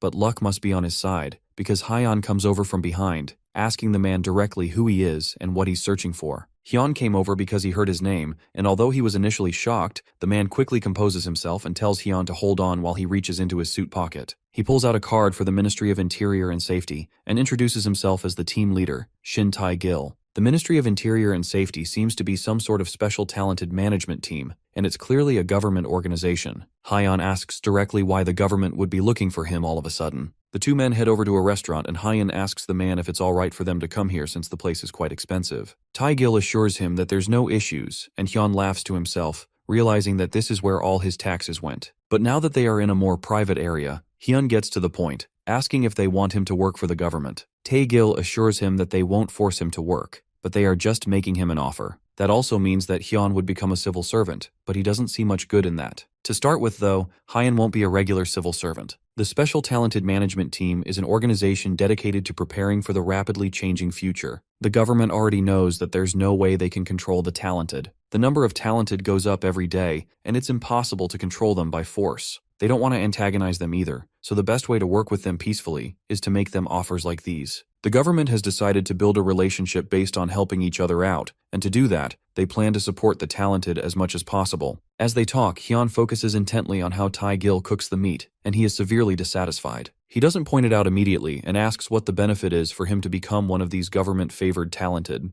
The biggest benefit will of course be money. The government will offer him enough money that he won't have any trouble doing whatever he feels like. And if there's ever an issue with his personal safety, the government will forever take care of him and his family. They will also give Hyun a person of merit level treatment. The conditions are really good, but that also implies that there will be a lot of him to do. Taegil won't deny that. However, they won't ask him to do things that are unfair or unreasonable. Hyun should easily be able to keep his current lifestyle, and he will only move when they ask him for help. It's not a bad deal at all, and apparently, Talented Association President Choi Dong-woo, as well as Dangun Guildmaster Han Sai-yeon, have already agreed to cooperate with the government. At the end of the day, this sounds like an incredibly profitable side gig for him, and there's very few reasons for him to turn it down. Hyun decides to accept the proposal, and with that, he becomes a government worker. Later that day, he heads back to Gyeonggi-do in Suwon, where the dungeon break happened. He drove his car here, and after being evacuated to the hospital, he left it here. After all the chaos, he wonders if the car is still fine. As he walks towards where he parked it, someone calls out his name and he looks up to see Sung-ah in a casual outfit, and it looks like she was waiting for him. She hands him a bag, and it's filled with the monster cores of all the monsters she defeated in the dungeon. Just as she promised, all of them belong to him. She was going to give them to him earlier, but he got carried off after he fainted,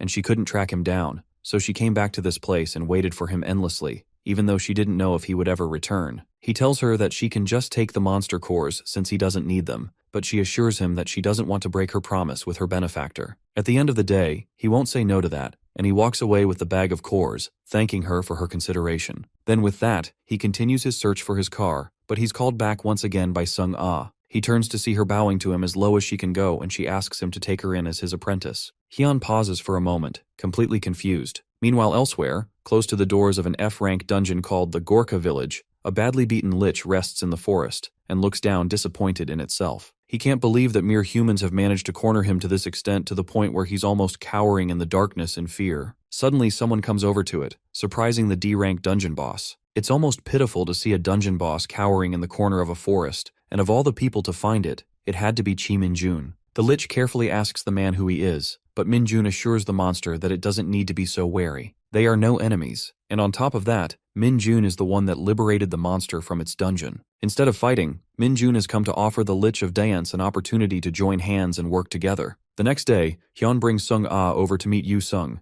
and she introduces herself to the blonde politely. Despite his usually loud and expressive personality, Yu-sung is left completely speechless for the first time in a long time. He honestly thought that since Hyun doesn't have any friends, then there's no way he would be able to find a guild member, but somehow, Hyun proved him wrong. Our MC is offended by the fact that Yu-sung would suggest that he doesn't have any friends, but then he takes a moment to think about whether or not he has any friends, and he unexpectedly comes up blank. With no one coming to mind, Hyun immediately changes the topic, reminding Yu-sung that he won the guild member bet, which means that the blonde will be paying for their meal. That doesn't really change anything since Yu-sung pays for their meals every time already, but a bet is a bet and he can't refuse. However, even though Yu-sung agreed that he lost the bet, that doesn't mean that he will let just anyone join the guild. He tells Sung-ah that she will need to pass a test first, and asks her if she's fine with entering a dungeon immediately to test out her skills. Sung-ah flinches for a moment but immediately agrees to it. Hyun knows better though, and figures out that the psycho just wants to hurry up and go hunting. They head over to a D-rank dungeon called Harpy's Cliff, where Sung-ah's proposed test will be taking place. Inside the dungeon, they are immediately attacked by several harpies, but Sung-ah's skills with a bow are more than enough to shoot them down from the sky. Yu-sung can't help but admit how nice it is to have a long-range damage dealer in their team, and their group is finally starting to feel like a proper party. Hyun asks Yu-sung if she passes since he clearly seems to be impressed with her skills,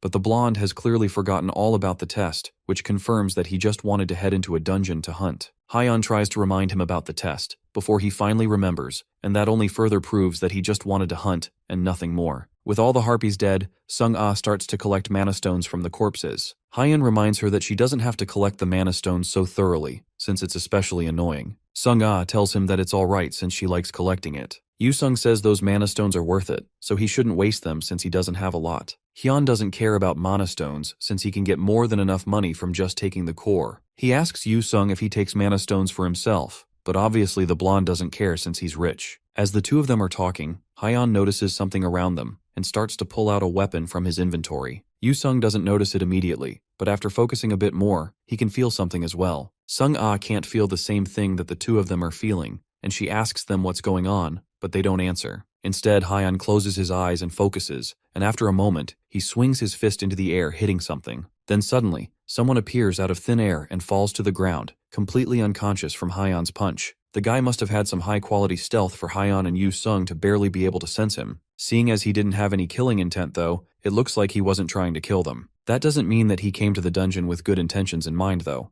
and Hyan's intuition tells him that something fishy is going on here. Yu Sung suggests that it might be an awakened who was just passing by, and if that's the case, then what Hyan did was indiscriminate violence. But regardless of what his intentions were, it's bad manners to try to sneak up on people in a dungeon, so he deserves a beating, and on top of that, Hyan also has something in mind. He remembers the conversation he had with Tae-gil after signing the contract to become a government worker. As soon as the contract got signed, Tae-gil immediately gave him a directive and some information about the recent dungeon terrorism incidents. Apparently, there's been people intentionally creating dungeon breaks, and the government has managed to catch the tail of the organization that's responsible for the incidents. Right now, they are focused on tracking the head, and soon, there will be a massive attack led by the government. During that attack, they are going to need Hyan's help in taking them down. Back in the present, a mysterious, disgusting-looking liquid is splashed on the creeper's face and he wakes up with a shout. The first thing he sees as his eyes open is Hyan's smug face, and then he notices that he's been tied up. He asks who Hyan is, and just what they are doing to him, but before he can finish talking, the smell of whatever they poured on him causes him to gag and tear up. Hyan at least has the decency to apologize and tell him that they were going to spray water on him, but they didn't have enough to drink, so they decided to use the piss that was in the bladder of one of the harpies. The thief just stares up at them, completely dumbfounded by what they are saying. The man throws up immediately as he realizes just what they threw on him, and he's just barely able to throw out some insults while furiously gagging. Now that he's fully awake, it's time for him to answer some questions. Hyan leans down to eye level and asks the man directly if he is the dungeon terrorist. The man looks shocked for a bit, but smirks and doesn't even try to deny the idea. He doesn't consider himself a terrorist, but he is part of the organization that has been causing dungeon breaks. According to him, their organization pursues a noble goal, and their dungeon breaks are meant to bring about something big. Noble or not, however, Hyan doesn't care, and he just wants the man to reveal everything he knows, then he can go scot-free. The man is determined not to say anything no matter how much Hyan tortures and threatens him. No one will be able to hinder their cause, and he is going to make sure that nothing gets in the way of their purpose. At least that's what he wants to say. But after a full day under the terror of Hyan and his group, the man is barely able to grumble through swollen lips that he will spill all the information they want to know. Hyan is disappointed that the man lacks desperation after all that talk of protecting his cause, and he decides to break 3 or 4 more teeth as punishment.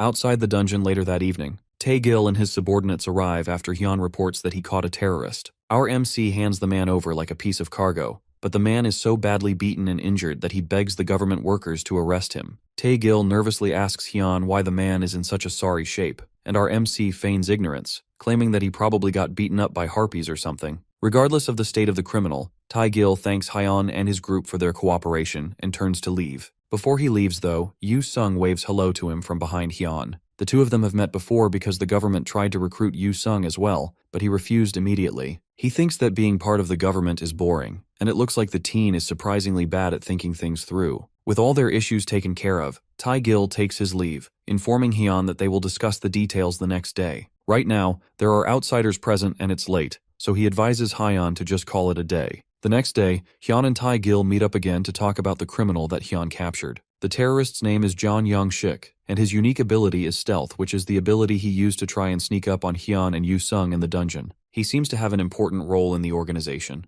Hyan already knows all of this, but the important thing that they found out thanks to him is information on their headquarters. The government still plans to lead a massive attack on the headquarters in 2 weeks, and for them to require so long, they must be making some serious preparations. Hyan asks what kind of preparations would need 2 weeks, but they have more important things to take care of first. For the first time in the entire world, a C-rank dungeon was cleared by China, and it's been all over the news. However, what hasn't been revealed to the media is that a total of 1,200 people participated in the clear, and over half of those people lost their lives. Hyan is someone that has gone into D-rank dungeons on his own, so he knows that the danger levels of dungeons has been increasing exponentially. Even if the rank only goes up by 1, they will need several times as many members. China's strategy was to utilize a human wave attack, and that is exactly the reason why it failed. They had incredible numbers, but the average stats of each fighter wasn't very high. That's why Korea wants to take a different approach by selecting a small number of elite members to clear the C-rank dungeon that appeared in Gangnam known as Banandi's Forest. It's strange that they want to clear the dungeon since China already has the title of the first to clear a C rank. It would be a lot easier to just stop the dungeon from opening by regularly breaking the normal core. The problem with that approach is that they have never managed to clear the normal core, and at the rate things are going, the dungeon will open in less than 2 weeks. If that happens, then dungeon monsters that killed hundreds of talented will be released into the middle of Seoul, an area full of civilians. They are prepared for that eventuality, but considering the dungeon location and the dungeon's danger level, it'd be a lot better to clear the dungeon than risk the massive damage expected from the dungeon break. Hyeon has a good grasp of the situation now, and it's obvious that they are in an immediate crisis. For Tae-gil to be chatting with Hyun when he should be busy with way more work, that must mean that they want him to participate. Tae-gil confirms that they do want him to participate, but because of a law he doesn't fully understand, it's impossible to participate in the raid as a solo talented. That's why Tae-gil also wants to make an offer to Hyeon to create a guild. The government has no idea that this is exactly what he wants, since they know that he tends to prefer working alone. To make the deal of creating a guild even more tempting to our MC, they offer to take care of all the troublesome procedures, as well as giving him more than enough support to make the guild a success. Hyeon puts his hand on his head, pretending to be annoyed by the news and begrudgingly agrees to form a guild. At this point, accepting this deal to work with the government seems to be exactly what he needed to get everything he wants. It looks like living kindly has managed to pay off in the end.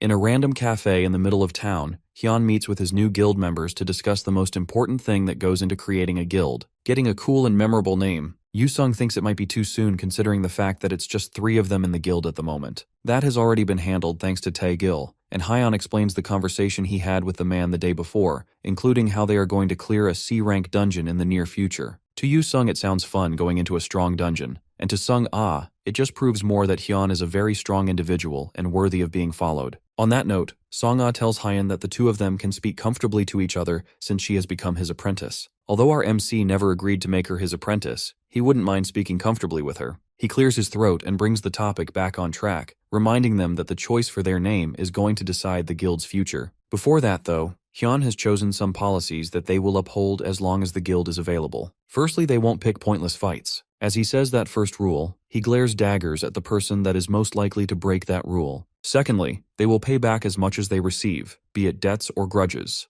Hyun doesn't want them to act like a group of thugs, but he would hate it if they became doormats. Finally, rule number 3 is that they will strive to become stronger than anyone. Those 3 rules sound good to the 2 guild members, and Sung-ah vows to carve the rules deep into her heart. Now the only thing left is to decide the guild's name. They haven't given any suggestions yet, and Yoo-sung starts by suggesting that they call it the Crazies Guild. That suggestion is quickly dismissed, so Yoo-sung suggests that they call themselves the Lunatics, which is just another word for crazies. Hyeon shuts him down again and asks Sung-ah instead, hoping that her suggestions would at least be more reasonable. She suggests that they call it Kang Hyun and his strong friends, which is somehow both better and worse than Yoo-sung's suggestions at the same time. Hyeon realizes that the 2 of them are practically hopeless, and he will have to figure this out himself. As our MC takes a pen to a piece of paper, Yoo-sung laughs at him for thinking that there's any chance that he can come up with a better name. After a while of thinking, Hyun writes a name down and shows it to the other 2 who look at it for a moment, before agreeing that it's not bad. Elsewhere, at a shady-looking bar, a young woman reports to Min-jun that one of their members, Jung Young-shik, got caught. The man swirls a glass in his hand as he tries to figure out what this means for their team. He didn't have much value as a combatant, but he was irreplaceable because of his stealth ability. Because he was captured, it looks like the plan to cause a dungeon break in the Haiji's Plains dungeon will have to be cancelled. Min-jun needs someone to take out the anger for this failure on, so he asks the woman about the person that caught Jung Young-shik. According to their investigations, it was a talented named Kang Hyun.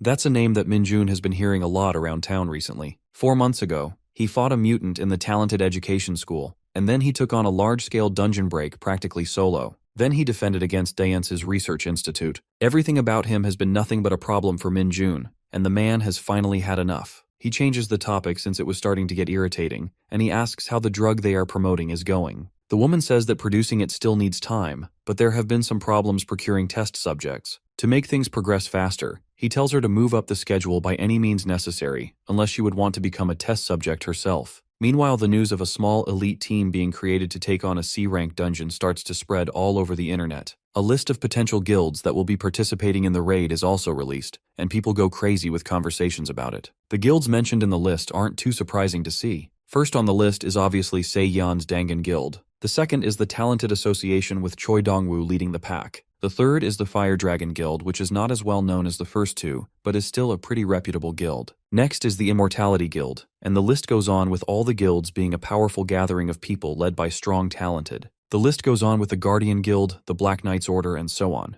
The lineup is legendary, but the real conversation spreads from guild number 7. It looks like a pretty new guild that was created recently, and looking at their numbers and reputation, they don't really fit among the group of much more powerful guilds. The next day, in a meeting room of the Ministry of the Interior and Safety, Hyan walks in and waves a quick greeting to everyone in the room, while apologizing for coming in a little late. Then he introduces himself as the Guild Master of the Badass Guild. For a completely new guild, it's bold of them to be late to the first meeting. Later, people would call the incident that occurred that day the Basad Guild's first eccentricity. Of course, this one is only interesting because it's the first incident. People usually stopped counting after the 50th one. The world has come to be known as the Dungeon Society. About half a year ago, a cataclysm started from a shared dream of 7 billion humans kick-started a new age for Earth. While countless guilds fall and rise every day, another guild has taken up the chance to become the next big thing on the scene. That is the Badass Guild led by our MC Kang Hyun. Special Awakener Management Team Leader Shin Tae-gil isn't too thrilled by the name of the guild,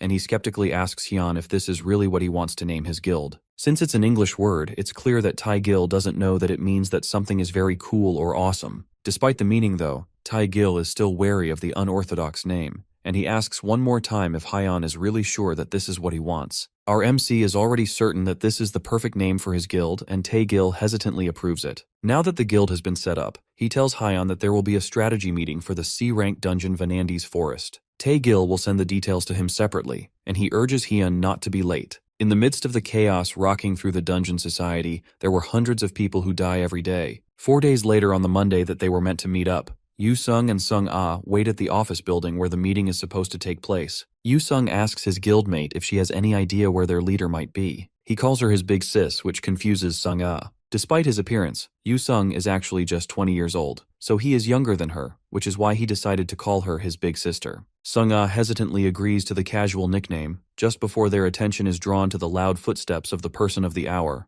Hyun walks up to them and apologizes for coming so late, telling them that he had to take a dump, which is why he delayed for so long. Yu-sung doesn't acknowledge his late arrival, and his attention is more focused on the weird-looking shirt he's wearing. The stretch has a stretched-out face on it that's clearly too small for Hyun. Our MC tries to defend his stylistic genius by saying that he character is pretty popular among kids these days, and that's why he's wearing it as a way to restore his image. Because he got posted a lot recently on the internet, his image has been getting worse recently, so he's trying to go for a more friendly image. Yu-sung is surprised that our MC would really think that a weird shirt like that would work, especially since the image on the shirt looks more angry than anything. It's more likely to make kids cry when they see it. Hyun gasps in shock and realizes that this is probably the reason why a kid in the parking lot started crying when he walked by. It looks like Yu-sung's warning is coming much too late and a kid has already been traumatized. In the meeting room where the strategy meeting is meant to be held, one of the guild masters is starting to get frustrated that their meeting is being held up like this. 5 minutes have already passed since the meeting was meant to start, and the Immortal Guild Guildmaster, Han Myungdo, is the first person to openly show his frustration that things are starting off on such a bad foot. Black Knight's commander, Lee Cheong-gun, points out that they are waiting for 2 more guilds to show up. The Guardian Guild Guildmaster, Park Se-hyun, knows that the Flame Dragon Guild is always late, but it seems that there are more troublemakers this time around. Choi Dong-woo, the president of the Talented Association, silently hums to himself as he listens to the conversation around him, and Dangun Guild Guildmaster Han Se-yeon also keeps her thoughts to herself. Tae-gil, sitting at a podium at the front of the room, sighs in a way that shows that he clearly knew this was going to happen. He excuses himself from the room with the excuse that he wants to go and contact someone for a moment. He leaves the room and rings a certain person on his phone, but after several calls, no one answers, and he's left with the same voicemail. He decides to call Yu-sung's number instead, and after just a single ring, the blonde picks up the call. Tae-gil quickly tells Yu-sung who is calling, but the blonde seems unexpectedly unimpressed. He tells Tae-gil not to live like that, clearly thinking that the person on the line is some kind of scam caller. He then announces that he's about to end the call since he is in the middle of something fun at the moment and doesn't want to be bothered. Tae-gil desperately tries to get him to stay on the line, repeating again that he is the Special Awakener Management Team Leader. That's enough to jog Yu-sung's memory of the government man,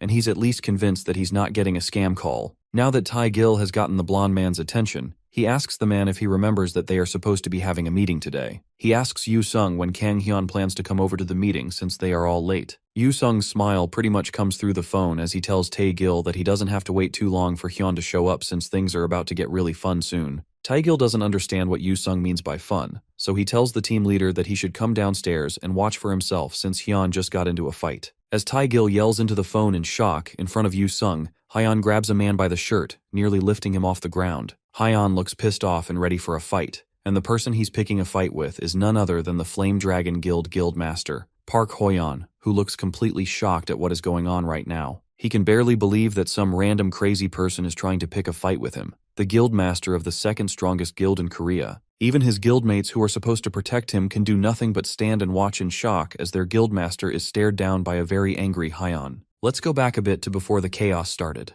Hyun and his group were not as late as they are right now, and they were trying to remember which floor they're meant to go to. Sung-ah reminded our MC that they were meant to go to the 11th floor, and he pressed the key on the elevator. The doors began to close and everything looked absolutely peaceful, and they were set to be a little late, but still perfectly on time. That was until a hand pushed itself in between the elevator doors, stopping it from closing. The doors pulled themselves open again to show Park Hoyeon and his group, who politely excused themselves as they tried to enter the elevator as well. The man noticed that they were also going to the 11th floor, and correctly guessed that they were probably going to the strategy meeting as well. The two guild leaders shook hands as they introduced themselves, but the whole formality process was enough to start getting Hyun irritated. After all, they were already late because he had to take a dump, so talking to some random guildmaster in an elevator wasn't helping. As the last of the Flame Dragon Guild members entered the elevator, the metal creaked as it signaled that they were over capacity, and suggested that the last person that boarded should exit the elevator. The cause of this is most likely the armor of the members of the Flame Dragon Guild, which was overwhelming the elevator.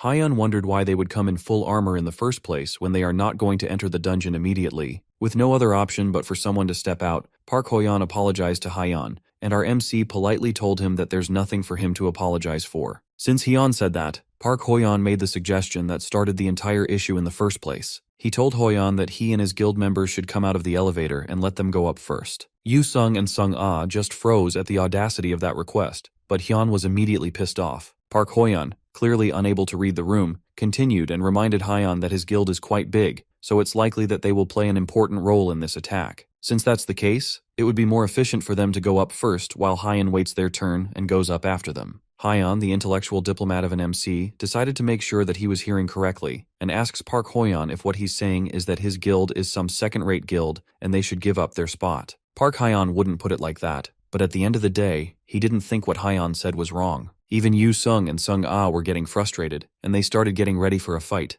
but there's no need for that at all. Hyun had all the rage in him to easily cover 3 people, and that's what led us to the incident at the ground floor that had 2 guild leaders fighting. Or to be more specific, one group leader completely dazed by the audacity of another who wanted to fight. Tae-gil can't understand why that would lead to a fight, especially since he told both of them that this is an important meeting that they shouldn't be late for. Hyun at least has the presence of mind to apologize, and he tells Tae-gil that he has a truly unfortunate disease that causes him to beat up people to feel better. Park Hoyeon, who has also made it to the meeting finally, slams his hand on the table, already angry at Hyun. The team leader sighs as he tries to get the room back in order so they can begin the meeting. Han Myung-do cuts in before the meeting can start. Since they have some new faces on the team, it'd be better to let them introduce themselves first, since they are about to enter a dungeon together. Tae-gil agrees and calls over to Kang Hyun to introduce himself and his team. Hyun feels like they are asking him to make him feel better about being here, and it's clear that the Immortal Guild leader has figured him out. Regardless, Hyun gets up and clears his throat as he prepares to introduce himself. He introduces himself as the Guildmaster of the Badass Guild, which was just founded a few days ago. Currently, there are only 3 members in the team, including him. Park Hoyeon cuts him off in shock and tells Hyun that the strategy meeting is not a joke and wonders how there can be only 3 people participating in a guild attack. As the Flame Dragon Guildmaster continues to complain,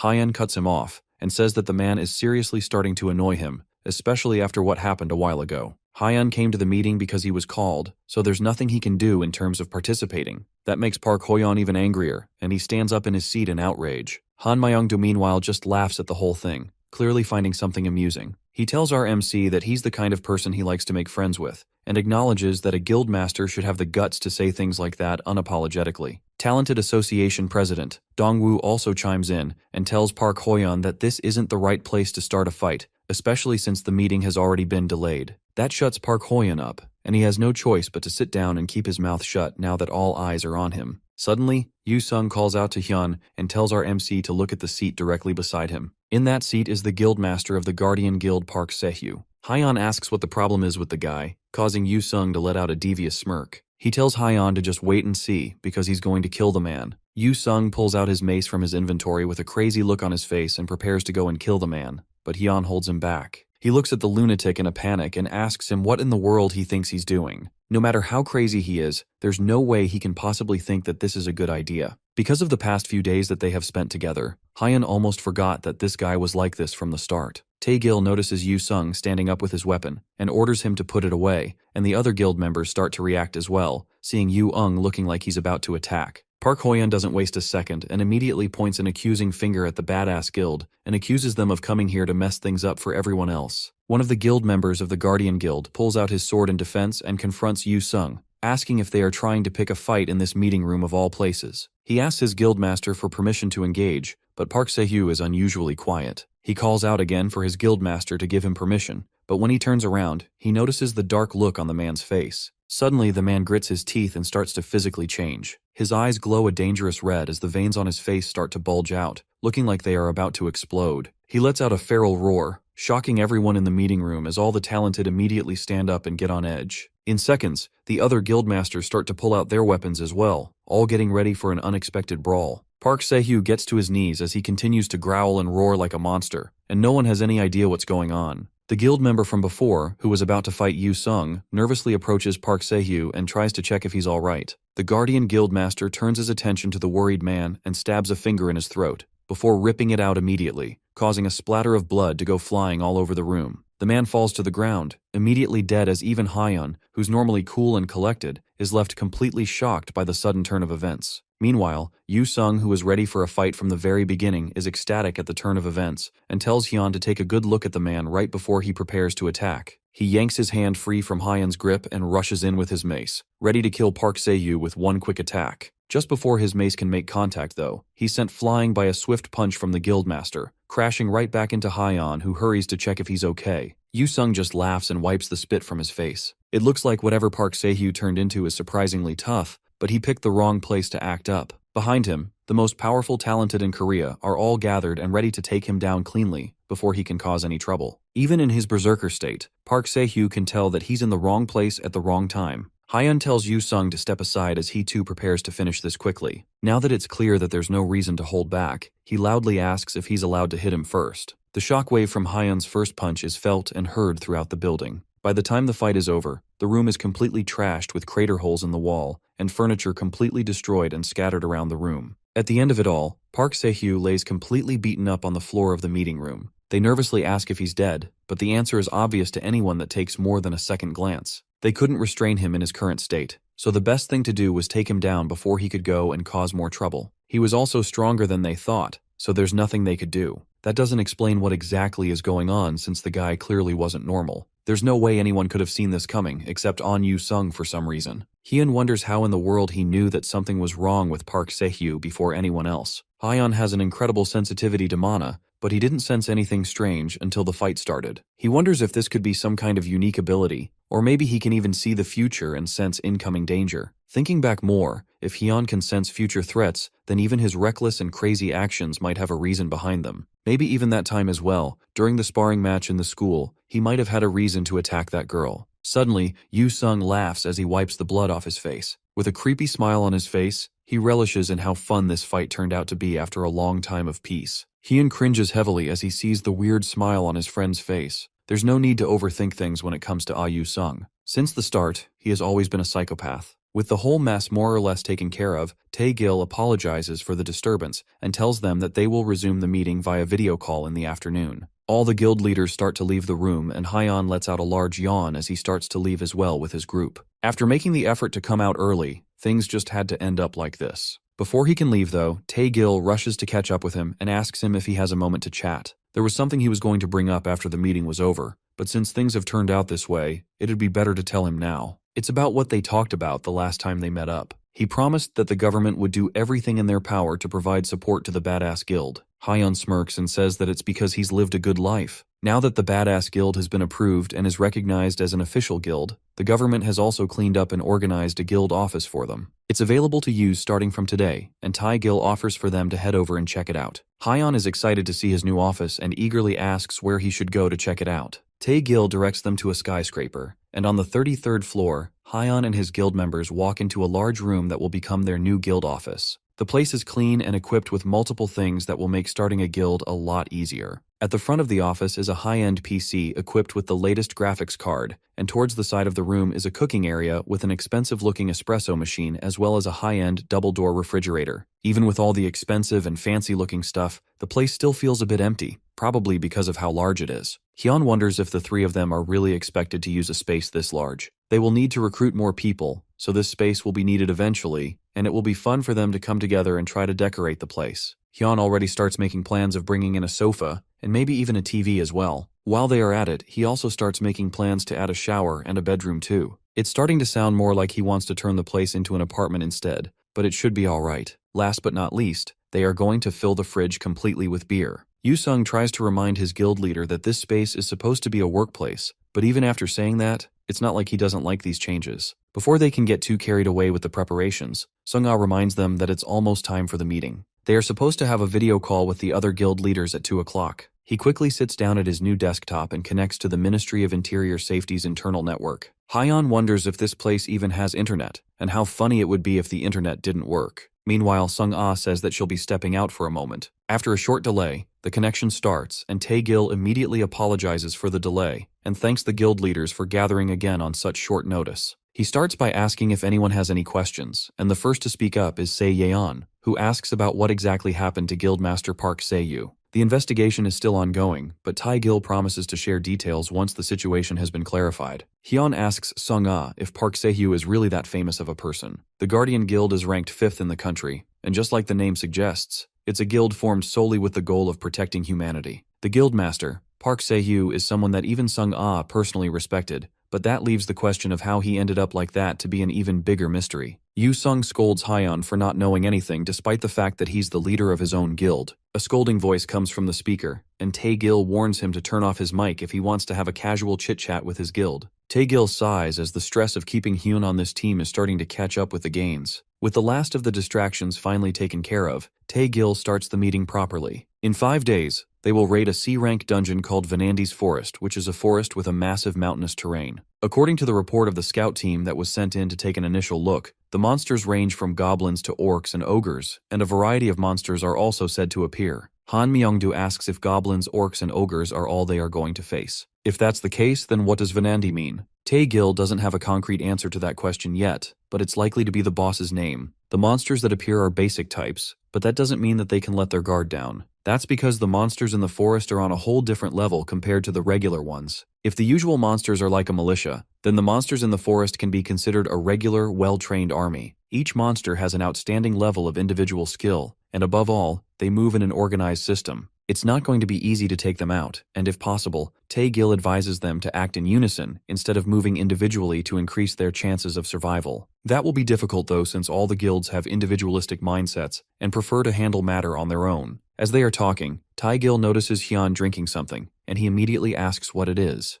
Hyun didn't even know that he was drinking something and desperately asks when the drink got into his hand. Even Yoo-sung doesn't know when he went to buy it and how it suddenly appeared in his hand. The culprit, Sung-ah, appears and says that she went to buy some beer since he said that he wants to fill the fridge with it. She also hands him some dried squid, while all the guildmasters watch in shock that he can be so nonchalant and unprofessional in this situation. Then, as if nothing happened, he asks Tae-gil what exactly Vanandi is, proving that he hasn't even been paying attention during this entire conversation. Tae-gil leans back in his chair with an exhausted expression and wonders if this dungeon raid will actually be alright. Various things happened after that, but the meeting ended smoothly, and the next day, a loud and excited voice barges into the Badass Guild office, excitedly proclaiming that he will be working with them starting from today. He introduces himself as Han Jaemun. Hyun stares at the newcomer in confusion and asks who he is. He's forgotten that Tae-gil told them that they hired someone to handle the guild's administrative work. They even received the guy's resume as an email which Sung-ah already printed for him. The new worker is Han Jaemun, a 27-year-old with an average height and weight. He went to a good school and seems to have decent qualifications to work for their guild. As Hyun reads through the information on the resume,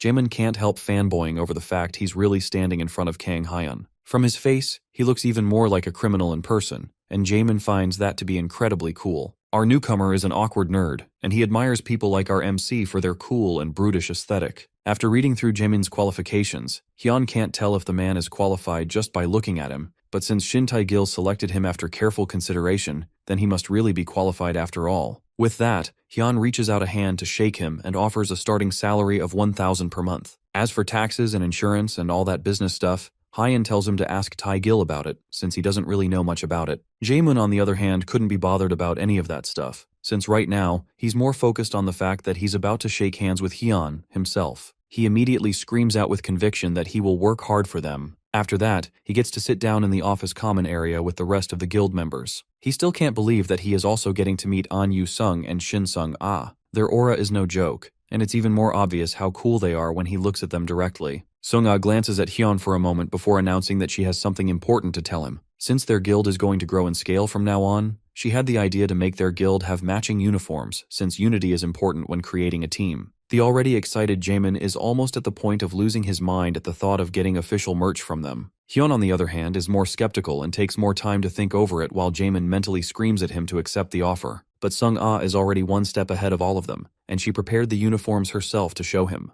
As soon as he sees the uniforms, Hyun immediately rejects it without a second thought. The logo is way too much, and it even has a skull on it. It looks like something a biker gang from the 80s would wear. That was actually Yu-sung's idea, and Hyun is not even surprised that Yu-sung had something to do with it. Regardless, the members of their guild already look scary enough, so adding crazy biker jackets will only make people more nervous to interact with them. He tells her to put the jacket away, but his words immediately die in his throat as he notices Sung-ah crying. She sadly starts to put the jacket away while tears steam down her face. These jackets weren't just something she created on a whim, and she actually worked really hard to get them made. She poured her heart and soul into preparing it. However, although it looks like she's actually crying, the truth is that she's using artificial tears to guilt-trip him. Even though she's faking her tears, she really did put in a lot of effort to get these uniforms made. When she went to look at potential options, the clerk told her that she hit the jackpot and started telling her about how valuable the items she's buying are. He tells her that his shop has been making guild uniforms for 100 years, passed down through the generations. That's truly fantastic, because it means that he has been making uniforms since before the tutorial began.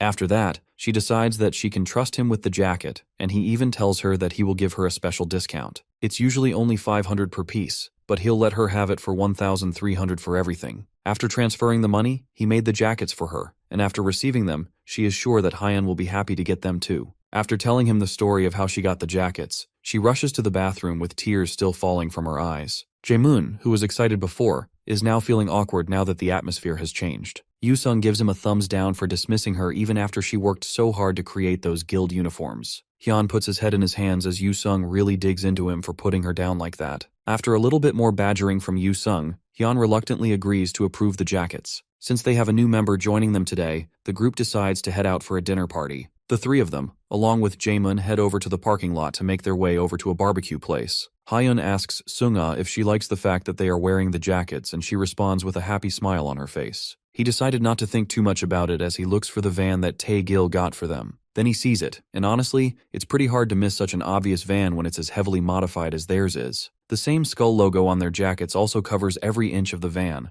as well as multiple other symbols and logos that essentially make it look like it belongs to a local thug group. Hyun clenches his fist in anger as he asks whose idea this was, and Yu-sung proudly raises his hand to claim the credit. He called some workers over the previous day and had them work all night to get it done. Hyun can't hold back his anger this time, and he orders Yu-sung to get rid of it. He doesn't care if they have to sell it or scrap it, he just wants them to get the simple van that Tae-gil got for them. Sung-ah chimes in that she thinks the van looks awesome, but Hyun doesn't care about awesome right now. He just wants them to get rid of it before he loses his temper. Meanwhile, Jaenim stands awkwardly at the back, watching the entire argument play out. This is a lot different than what he imagined the group to be. He came here excited to work with the amazing group of people that he has heard so much about, but now he can't help but wonder just what kind of guild he has gotten himself into. Despite the arguments and the yelling, the badass guild's van drives through the city streets on its way to their dinner destination. In the car, Hyun still swears that if they don't get rid of the car, then they will die by his hands. Yu-sung looks eager since it seems like Hyun wants to pick a fight,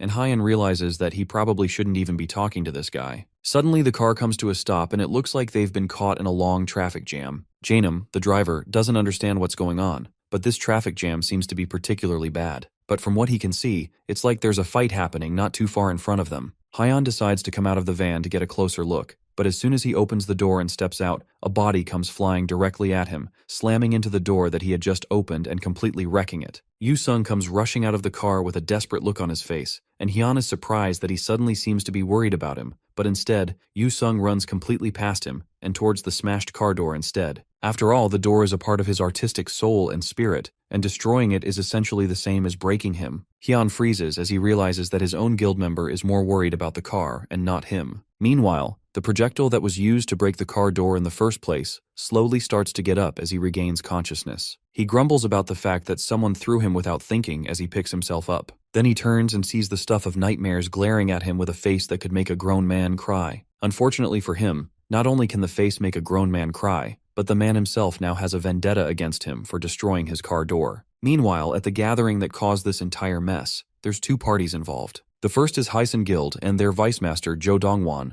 antagonizes his opponents, daring them to come closer and risk getting thrown to the ground. The other party in this argument, Jungjin Guild, also has their vice guild master, Woo Jin Young, among them, and he taunts Dongwon for trying to throw his strength around like an idiot. Meanwhile, despite their talk, one of the guild members asks if their infiltration team leader is going to be alright since he got thrown pretty far away. The vice guild master is sure that they are fine since they are the best in the guild when it comes to durability. He probably didn't even get a scratch. At least, that's what should have happened. But unfortunately, he did scratch something else. And the owners of that something else appear from the distance holding their very badly beaten infiltration team leader, who is known for their durability. Hyun tosses the man back like a rag doll and steps on his face. Then he asks the guilds if the thing that wrecked his car is theirs. All the while, the infiltration team leader apologizes as begs for his life on the floor. The Jungjin Guild, who looked so confident before, start to back away slowly as they realize an even bigger threat has arrived. Meanwhile, their fear is enough reason for Hyun to figure out that they are the reason his car got wrecked, and he starts to approach them,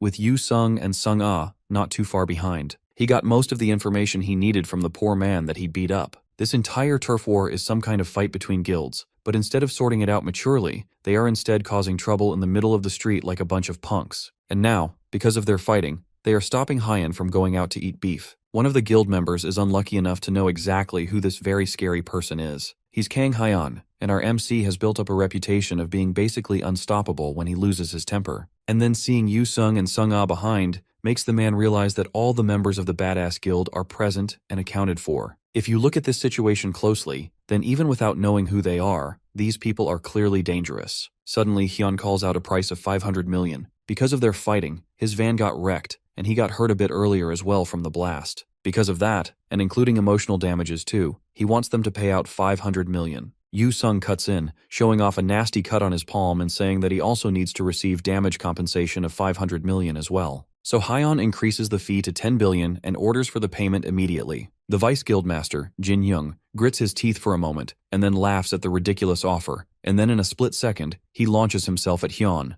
but he's immediately met with a fist to the face before he can even land a single attack. In a matter of minutes, the rest of the guild gets a taste of the same fate, dropping like flies and eventually falling to the ground, completely defeated by the Badass Guild. As they are about to leave and continue on their way, Jo Dongwon approaches with the Hysan Guild to thank Hyun and his guild members for their help. Hyun tells them not to think too much about it since they didn't help on purpose. Then he tells them that he doesn't like the Hysan Guild either, since they are equally to blame for causing chaos in the middle of the street. Because of them, Hyun isn't able to eat beef like he wanted, and his entire dinner plan is ruined. Dongwon sees an opportunity and offers to buy beef for Hyun instead. He offers a premium Korean beef that costs up to 100,000 won per person. After hearing that, Hyun's entire mood changes, and he declares that from now on, he and the Hysan Guild are allies by blood. Meanwhile, elsewhere, a woman receives news that the Hysan Guild managed to pull off a clean sweep, taking out the opposing Jungjin Guild. This woman is the guild master of the Jungjin Guild, Hong Chae-yeon, and she wonders if she should give them a little warning as payback. As soon as Hyun and his group reach the beef shop that was previously advertised, Jo Dongwon introduces himself again as the vice guild master of the Hysan Guild.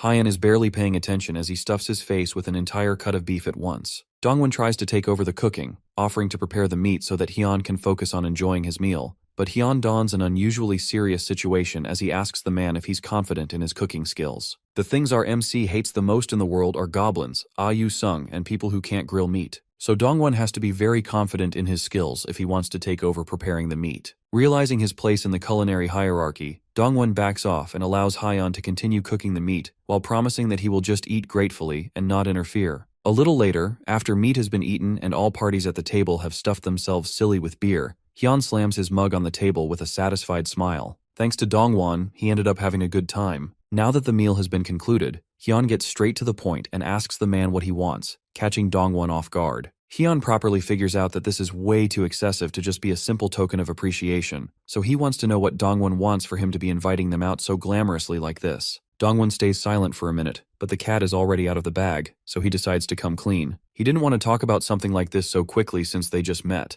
but Dongwon wants Hyun's help with strengthening the Hysan Guild. The two guilds that fought today, Jungjin Guild and Hysan Guild, are two guilds with evenly divided interests in the area that they both occupy. However, about a week ago, the Jungjin Guild started invading dungeons managed by the Hysan Guild and causing chaos in their once peaceful rivalry. It's strange because the two guilds are both similar in size and strength, so they had a tacit agreement to not invade each other's territory. And yet the Jungjin Guild kept provoking them openly and pushing them hard, and finally today, the two sides let out the frustration they've been holding back, which eventually led to the fight that happened in the middle of the road. Yu Sung likes the fact that they are getting a direct invitation to join in on an all-out war, but Hyun tells him to shut up before he says something stupid. However, he's not the only one that's excited about a fight between two guilds. A shift in the balance of power like this is definitely a really big issue. A fight between the Jungjin and Hysan guilds, who are already hotly arguing over ranking, is sure to be a sight to behold. Janum can barely hold in his excitement at the news. Hyun, on the other hand, is a lot more level-headed,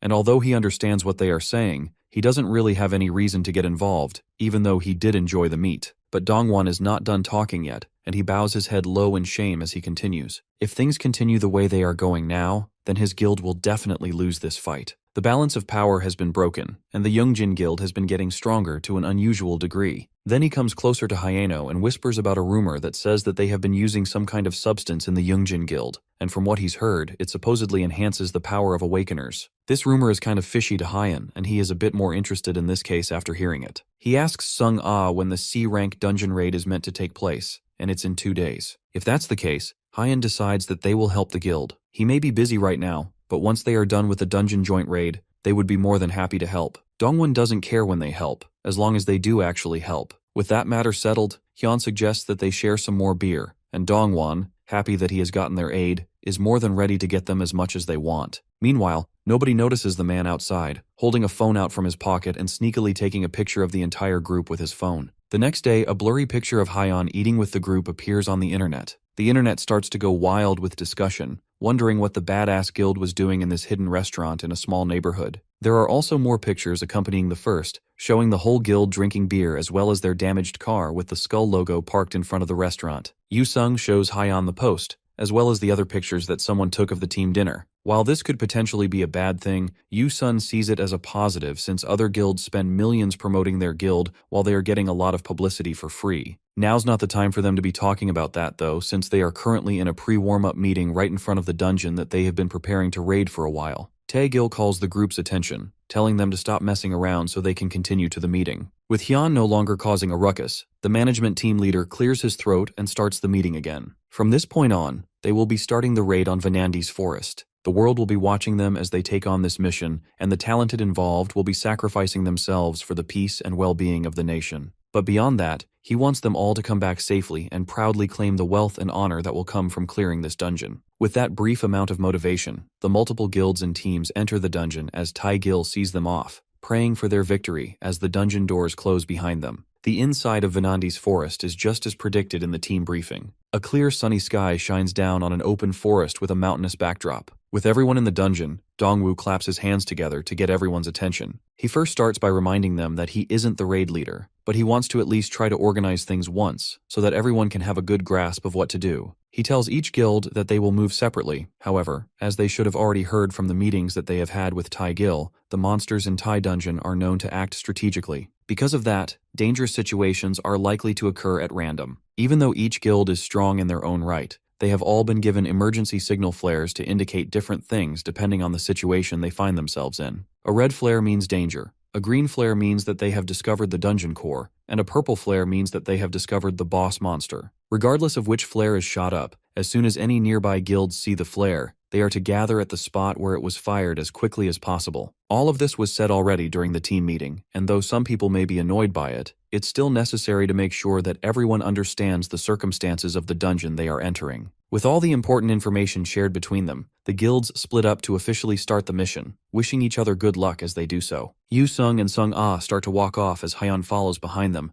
but someone calls out to him before he can start heading off with his guild. It's Dongwoo, the talented association president, and he offers Hyun a chance to move with his team. Dongwoo is well aware that Hyeon and his guild are capable people, but a dungeon is unpredictable, and this is the most powerful dungeon any of them have encountered. Hyun thinks about it for a moment as Dongwoo smiles at him. Thinking about it logically, Dongwoo is a pretty nice guy, so there's no real reason to turn down the offer. It would suck if anyone stills his ills, but Hyeon reluctantly decides to walk with them. He still owes the president for saving him during the Daeon's dungeon raid. He agrees to go with them for a day. Dongwoo eagerly shakes his hand, excited to work with them. With that, the talented association begins their march through the forest, followed closely behind by the badass guild. Not everyone is happy about this collab, and Yu Sung doesn't hide his frustration that they have to tag along with other people, even though the whole reason they created a guild was because they wanted to move around by themselves. He demands to know why they are following these people and not going off on their own. The reason is because this is their first time in a C-rank dungeon, and there's always an unpredictable situation that can happen in any dungeon. It's smarter for them to move with another team for a while to get a grasp of how the monsters in this dungeon work, before they head off on their own to tackle the unknown.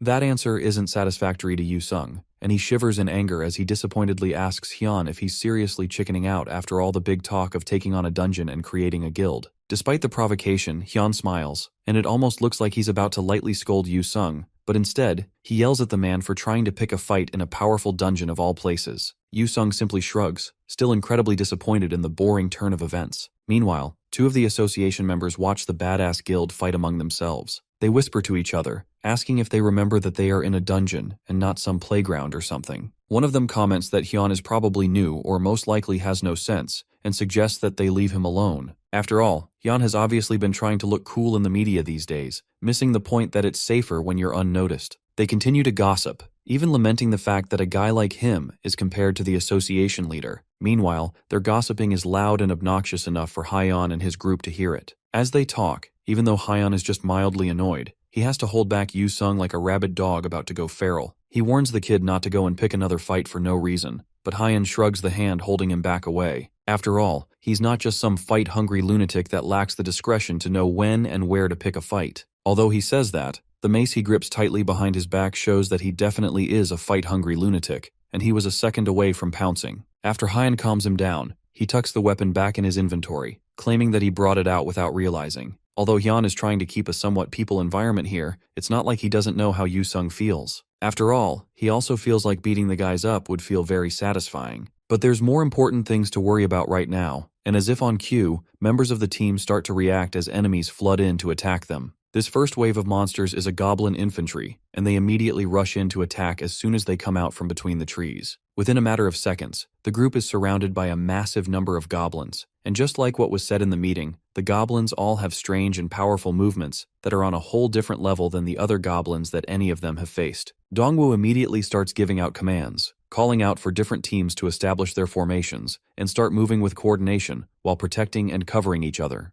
Meanwhile, this is just like Dongwoo heard from all those meetings. If they don't work together to respond properly to this attack, then they are all going to get wiped out. At the back of the pack, however, a large mace crushes a goblin's head with no remorse whatsoever. The beast in Yu Sung has finally been released as he gets the chance to fight the strong monsters that he has been hearing about for weeks now. Hyun watches in cringe as Yu Sung gets an almost orgasmic look on his face from bashing the monster's skulls in. Watching that kind of scene play out and being in this situation further convinces Hyun of what he's always known. The things he hates the most in this world are, first of all, Yu Sung, people who can't grill meat, and finally goblins. He slaps away a goblin that tries to sneak up behind him, then rushes towards another one that isn't fast enough to escape and grabs it by the face. Then with a sadistic smile on his face, he activates his mana explosion, causing the goblin to explode in a wave of blood and guts. Just like Yu Sung, Hyun starts to genuinely enjoy the fight just because he gets to destroy goblins without holding back at all. The other association members who were initially very dismissive of Hyun and Yu Sung watch in fear as they realize that the two guys are nothing but lunatics. They realize that they probably shouldn't mess with those guys, but then they also realize that after the snarky comments they made earlier, they are definitely in trouble. Later that night, after a successful day of taking out the goblin infantry wave, the two guild leaders sit beside an open fire to discuss their strategies, as well as what happened for the day.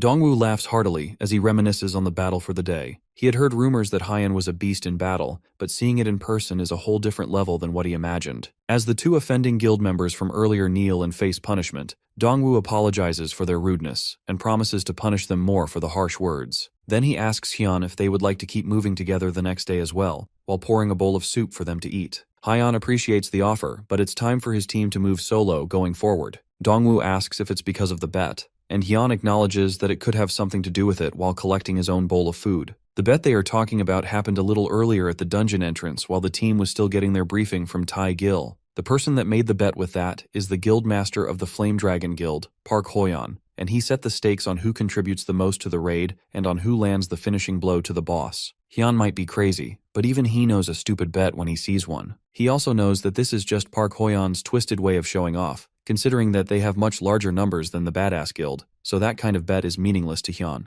Park Hoyan relents and decides to up the stakes for Hyan if he wins. He presents Hyan with an Easter egg which was made by someone who likes pranks. Looking at it for a moment, Hyan is undeniably certain that the Easter egg is definitely an item related to the administrator. Park Hoyan mockingly asks Hyan if he knows what the item in his hand is. Our MC wonders for a moment if the brat actually knows about the administrator. But more importantly than that, he wonders if the Flame Dragon Guild Master knows that he is a tutorial graduate. Hyan decides to play innocent, wondering if the Easter egg is some kind of monster ball like in Pokemon. Park Hoyan tells him not to play dumb since he already knows that Hyan joined the Special Ability Management team. It looks like important information is shared internally, which makes it hard to keep secrets. But more importantly, he didn't expect someone like Park Hoyan to be part of the management team as well. Seeing a good opportunity to get something important, Hyan decides to accept the bet and wonders what exactly he should stake in exchange. It has to be something that's a fair trade, so it can't be as simple as Hyan just kneeling or something. Park Hoyan tells Hyan that for 1 year he will join the Flame Dragon Guild and strictly obey his orders as a guild member. In return, Park Hoyan will treat our MC like an ordinary member.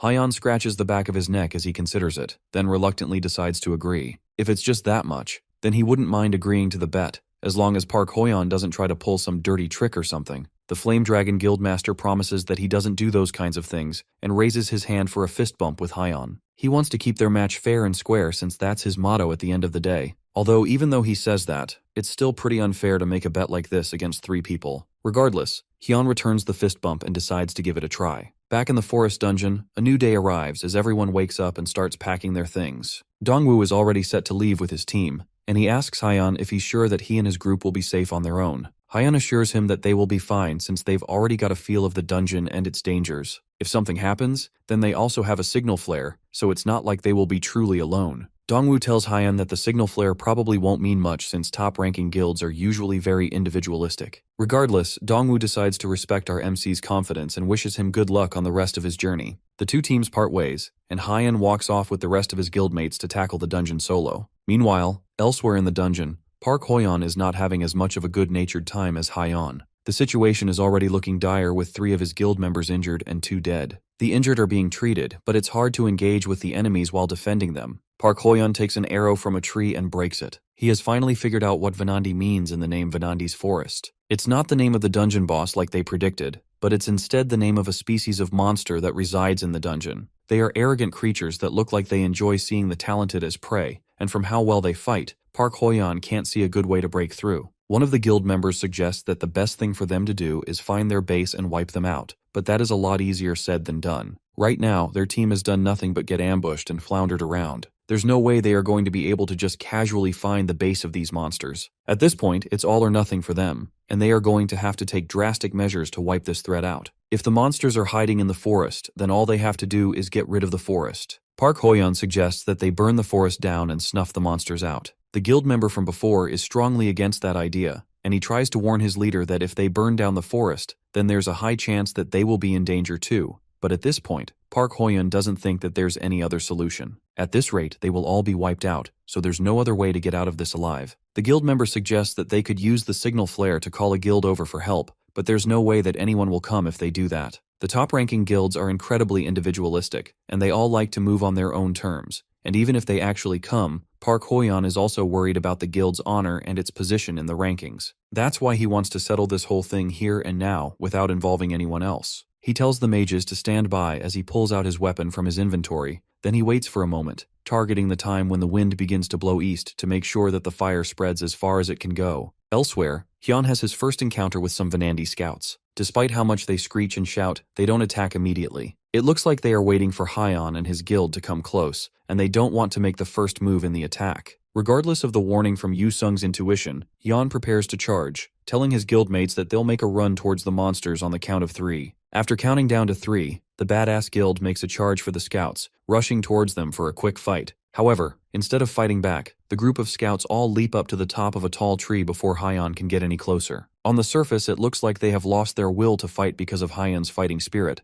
but Yu Sung just thinks that they are terrified of Hyun's face. Regardless of the reason for them backing off, it's clear that this could be a trap, and the question now is if the 3 of them should follow the monsters or not. Yu Sung suggests that they should just keep going the way they were heading before. After all, the fact that these ones jumped away in hiding might be a sign that the core is getting close. And according to his intuition, Yu Sung thinks that something interesting will happen if they just keep heading the way they were going before. Hyun dismisses Yu Sung and his so-called intuition, and just like that, he ended up overlooking the interesting thing that Yu Sung mentioned, not realizing that it's be such a nuisance. The monsters in the trees don't let them go unbothered, and they fire arrows down at the group from the safety of the trees. What would be life-threatening to anyone else is just an annoyance to Hyun as he yells for the monsters to come down from the trees and just fight. Having to go up against them like this is really starting to anger him, but their tactics are surprisingly effective. If they take one wrong step, then the Vanandi lures other monsters to attack, but when you finally close the distance with them, it turns out to be a trap. However, even though they are annoying, none of them are particularly strong, so it's better to just let them wear their stamina down. That method is way too slow though, and Yu Sung asks their leader if he has any other methods to take on these cunning monsters. Hyun thinks the solution is simple. All they have to do is take hostages and torture them. He doesn't care if their claws are ripped out or if they are skinned alive. They won't be able to keep acting so cockily once Hyun gets his hand on one of them. After a bit of work, Hyun manages to capture one of the Vanandi and holds the monster down with a knife to its throat. He warns the others that if they don't listen, then their comrades' lives will be over. The remaining Vanandi just look at each other in confusion and then continue to attack with multiple arrows. It looks like taking hostages doesn't work on them after all. The group is forced to run for their lives while bantering with each other about how bad of an idea it was to think that taking monsters hostage was a good idea. After a while of running, the 3 of them managed to find a safe space to hide out. The monsters even killed the hostage while chasing them, showing just how ruthless and relentless they are. But they can't just keep running forever, and they are going to need to come up with a different plan. As the 3 of them try to figure out what to do, a signal flare shoots up from somewhere else in the forest. This one is red, signaling that another guild is in danger. Yu Sung asks if they are going to go, and Hyun doesn't mind going out to help. Staying in the forest won't solve anything for them anyways. At the location where the signal flare was shot, the Guardian Guild is facing off against an overwhelming amount of goblins at once. There are way too many of them, but the Guildmaster orders for his subordinates to hold their ground for just a little longer. Thanks to the signal flare, reinforcements should be coming soon. With the Guildmaster dead, the person currently leading the guild is the Vice Guildmaster, Han Si-hwan. And although he's telling his men to stay strong and fight on, the truth is that he knows that there won't be any reinforcements. As the monsters start their charge again, he wonders just where it went wrong for him. It could have been back when the Guildmaster started acting strange. Once that happened, their guild should have given up the raid, but because of the talk about having to maintain their reputation, they pressed on despite the danger. The truth is, however, that they marched into battle purely because of Han Si-hwan's greed. Now he has dragged his guild members to their deaths, and he's about to go along with them. A loud thumping sound pulls him out of his daydreaming, and he looks up to see a massive monster approaching him. There are just more and more goblins coming in, and the numbers seem to be never-ending. As his guild members desperately put up their shields to protect themselves, Han Si-hwan falls to the ground, and a goblin manages to sneak past the wall of shields protecting him. The sharp knife heads towards his face, and he's not fast enough to stop it. However, just before the blade pierces his skin, an arrow soars through the air, stabbing the attacking goblin the back of its neck. Then a figure jumps into the sky and takes a deep breath as it looks over all the goblins. Then with a massive yell, Hyun activates his lion's roar, nullifying the skills of all enemies in the area and reducing their stats. Then he follows it up by activating Wayne's secret technique and Giant's power, boosting his strength while pulling out the giant hammer and smashing it into the first group of goblins he can find. Just like that, with a few skills and a comedically large warhammer, Hyun appears and completely turns the tide of the battle. killing several dozen goblins in a matter of seconds. A large goblin approaches him from behind, but he's easily able to send it flying with a large smack from his hammer. Meanwhile, a rain of arrows fall from the sky, each one perfectly finding its way to a goblin's head, killing it instantly. At the same time, Yu Sung and his trusty mace smash into every non-human living thing in the area, killing mercilessly along his group. The badass guild has arrived as reinforcements, and just the three of them are enough to turn the entire battle on its head. However, Han Si-won's attention is focused on Hyun, who doesn't even seem human anymore at this point. He's on a whole other level entirely, but that doesn't mean that his hope has suddenly returned. Just because 3 more people joined in doesn't mean that they can overcome this massive wave of goblins. One of the guild members rushes over to the vice guildmaster, and he points over to the other side of the forest. There, the Dangun guild has arrived, and they too are taking on goblins, heavily bringing down their numbers and providing ample support. Sei Yeon stretches out her hand, and a massive group of her guild members surge into the field, killing hundreds of goblins in a single coordinated effort, and massively bringing down their numbers. The surviving Guardian Guild members start to celebrate, rejoicing in the fact that somehow they are actually being saved, and they won't die pointless deaths. At the end of the showdown, there's not a single goblin left alive, and Hyeon sighs to himself as he allows himself to rest after taking care of such a crazy mess. Han Si-won takes a moment to look at the Dangun Guild that also came to answer the flare call. It's been quite a while since they entered the dungeon, but their numbers haven't decreased at all. To make matters worse, the badass guild looks completely fine, even though it's just 3 people. On the other hand, the Guardian Guild has been nearly completely slaughtered.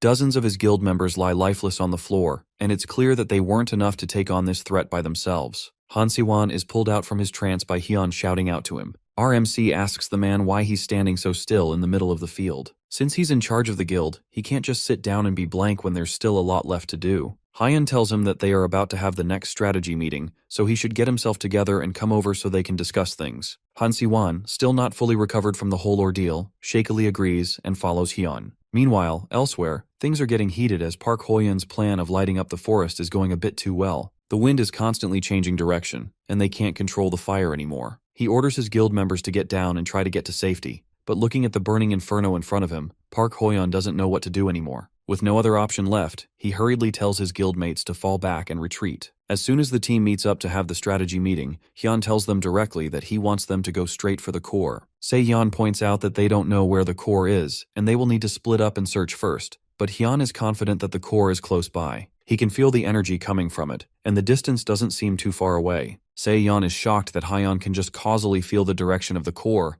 but Hyun is surprised that no one else can feel it. Based on his experience, if they start making their way to the core now, they should arrive there by midnight. If that's true, then it would definitely be better to move straight ahead without wasting any time. The other guild leaders also agree that they should get going as soon as possible, all except Han Si-won, who is still shell-shocked by the whole thing. He nervously asks them to wait, pointing out that it might be too much for them to consider moving right away. After all, they just finished a big battle, so rushing off into an even bigger one sounds reckless. However, Se-yeon points out that they don't know how Vanandi will move. They have all seen how the monsters act. They are smart and cunning, and giving them even a moment of time to prepare will be costly. However, Han Si-won still thinks that they should take a short break since everyone is tired. However, Lee Hyun assures him that there's no need to worry about that, since their guild has a healer who can recover fatigue. Han Si-won is left speechless by how quickly they all want to get going. These strong people might be fine, but the Guardian Guild is already at their limit. Hyun has had enough of the man's constant whining and decides to speak to him directly. He asks Han Si-won why he's so tense, and if he really expects them to go out of their way to escort him out or something. He needs to get it into his head that they are in a dungeon right now,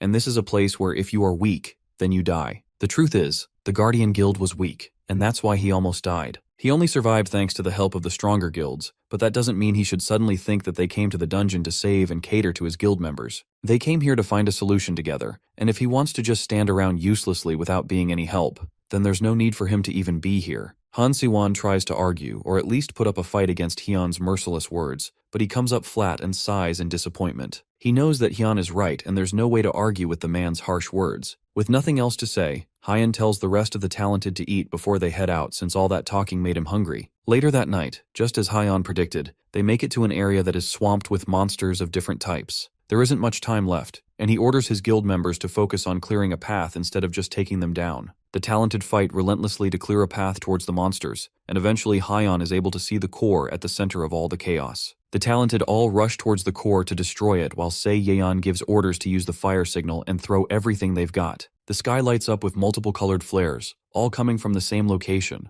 alerting all the guilds in the area that they've found the core. In a matter of minutes, all the different guilds come together to reinforce the main team and take out the core once and for all. This leads to a full-on war of monsters against Talented, and as things escalate, the boss monster finally appears. It's Venandy's Great Warrior, and even just from the way it works, you can tell that it is much stronger than all the other monsters. Hyun doesn't waste a moment and leaps off one of the closest monsters, pulling out his great hammer and slamming it down on the boss as soon as it appears. The monster barely even has time to let out a shriek as the hammer smashes its head, killing it immediately. Even Hyun is surprised by how easily the boss monster fell. It looks like the dungeon's difficulty was due to the sheer number of monsters and Venandy's intelligence. However, the boss itself isn't actually that strong, and the loot from the boss is the sword of Venandy's the Great Warrior, which is a D-rank weapon that was used by the boss that Hyun just killed. It's light and sharp, making it easy to handle, although holding it beside himself makes Hyun look tiny in comparison. He also gets a bow as a drop, and although he doesn't know about the bow, the sword is definitely too big for him to use. After a little while longer, the fight is finally over. It was to be expected, but they lost a lot of people. At least Dongwoo feels grateful that it wasn't a total annihilation. He says a silent prayer for all the soldiers that have lost before he orders the rest of them to collect all the loot dropped by the monsters. The Talented Association will handle the calculator and distribution once they are out of the dungeon. The others don't have any problems with it, but little do they know that the war isn't nearly over yet. Behind them, a raging inferno destroys the mountains and the forest, and they have no idea where the fire came from. But beyond even that, the fire has caught the wind and turned into a powerfully large fire tornado. And running away from this fire tornado is Park Hoyeon, and the members of the Fire Dragon Guild being chased by several hundred Venandi coming from the forest. The group doesn't know what exactly happened that led up to this crazy scenario, but it's pretty obvious that whatever Park Hoyeon did in that forest has made the entire population of the forest want to kill him. Park Hoyeon screams for help as he runs for his life, and the incredibly crazy scene behind him makes some of the other talented start to panic. One of them looks towards the core and a stupid idea comes to mind. He announces that he will destroy the core, and so the escape portal can open, but Lee Hyun stops him before he can break it. He tells the rogue talented that if he breaks the core, then a dungeon break will happen, but that doesn't make any sense since they have already taken down the boss. Even if they break the core, the monsters shouldn't be able to come out of the portal. Lee Hyun orders the other talented around to block the core before he can break it,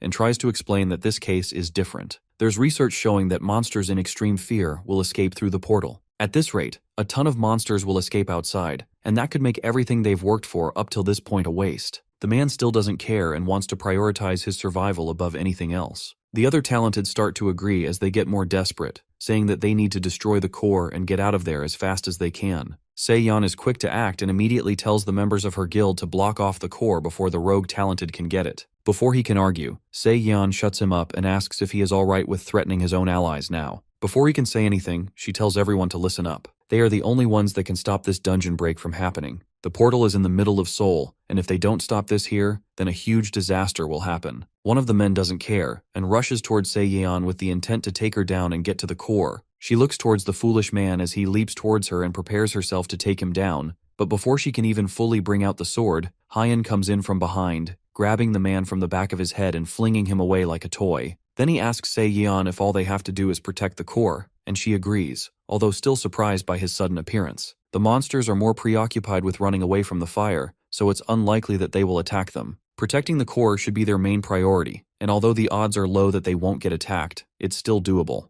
Hyun thinks about it for a moment, then comes to a decision, turning to face the incoming monsters. He tells Se-yeon and the other guildmasters that they should just focus on taking care of any monsters that get past him. Then he pulls out his new sword, swinging it for a moment to test its strength. Dongwoo stares at him in shock, realizing that he wants to try and go up against all those monsters alone, and he attempts to say that he will help, but Hyun shuts him down immediately, telling him that he shouldn't come any closer, because he will just get in the way. Then he activates his giant's power, Wayne's secret technique, and Antria's skin skills. This is a good opportunity for him to try and use one of the skills that he has been keeping for a special occasion, the Berserker skill which impairs his judgment. With all the skills activated, he prepares to rush at the incoming monster wave. Sung-ah looks on in worry as Hyun turns his back to them, but Yu-sung tells her to calm down since he knows that their leader won't die. Sung-ah asks him if he's saying that because of his intuition again, but the blonde only gives a non-committal answer, completely unbothered. The Flame Dragon Guild finally gets over to them, bringing along the massive number of monsters from the forest. Once they get past him,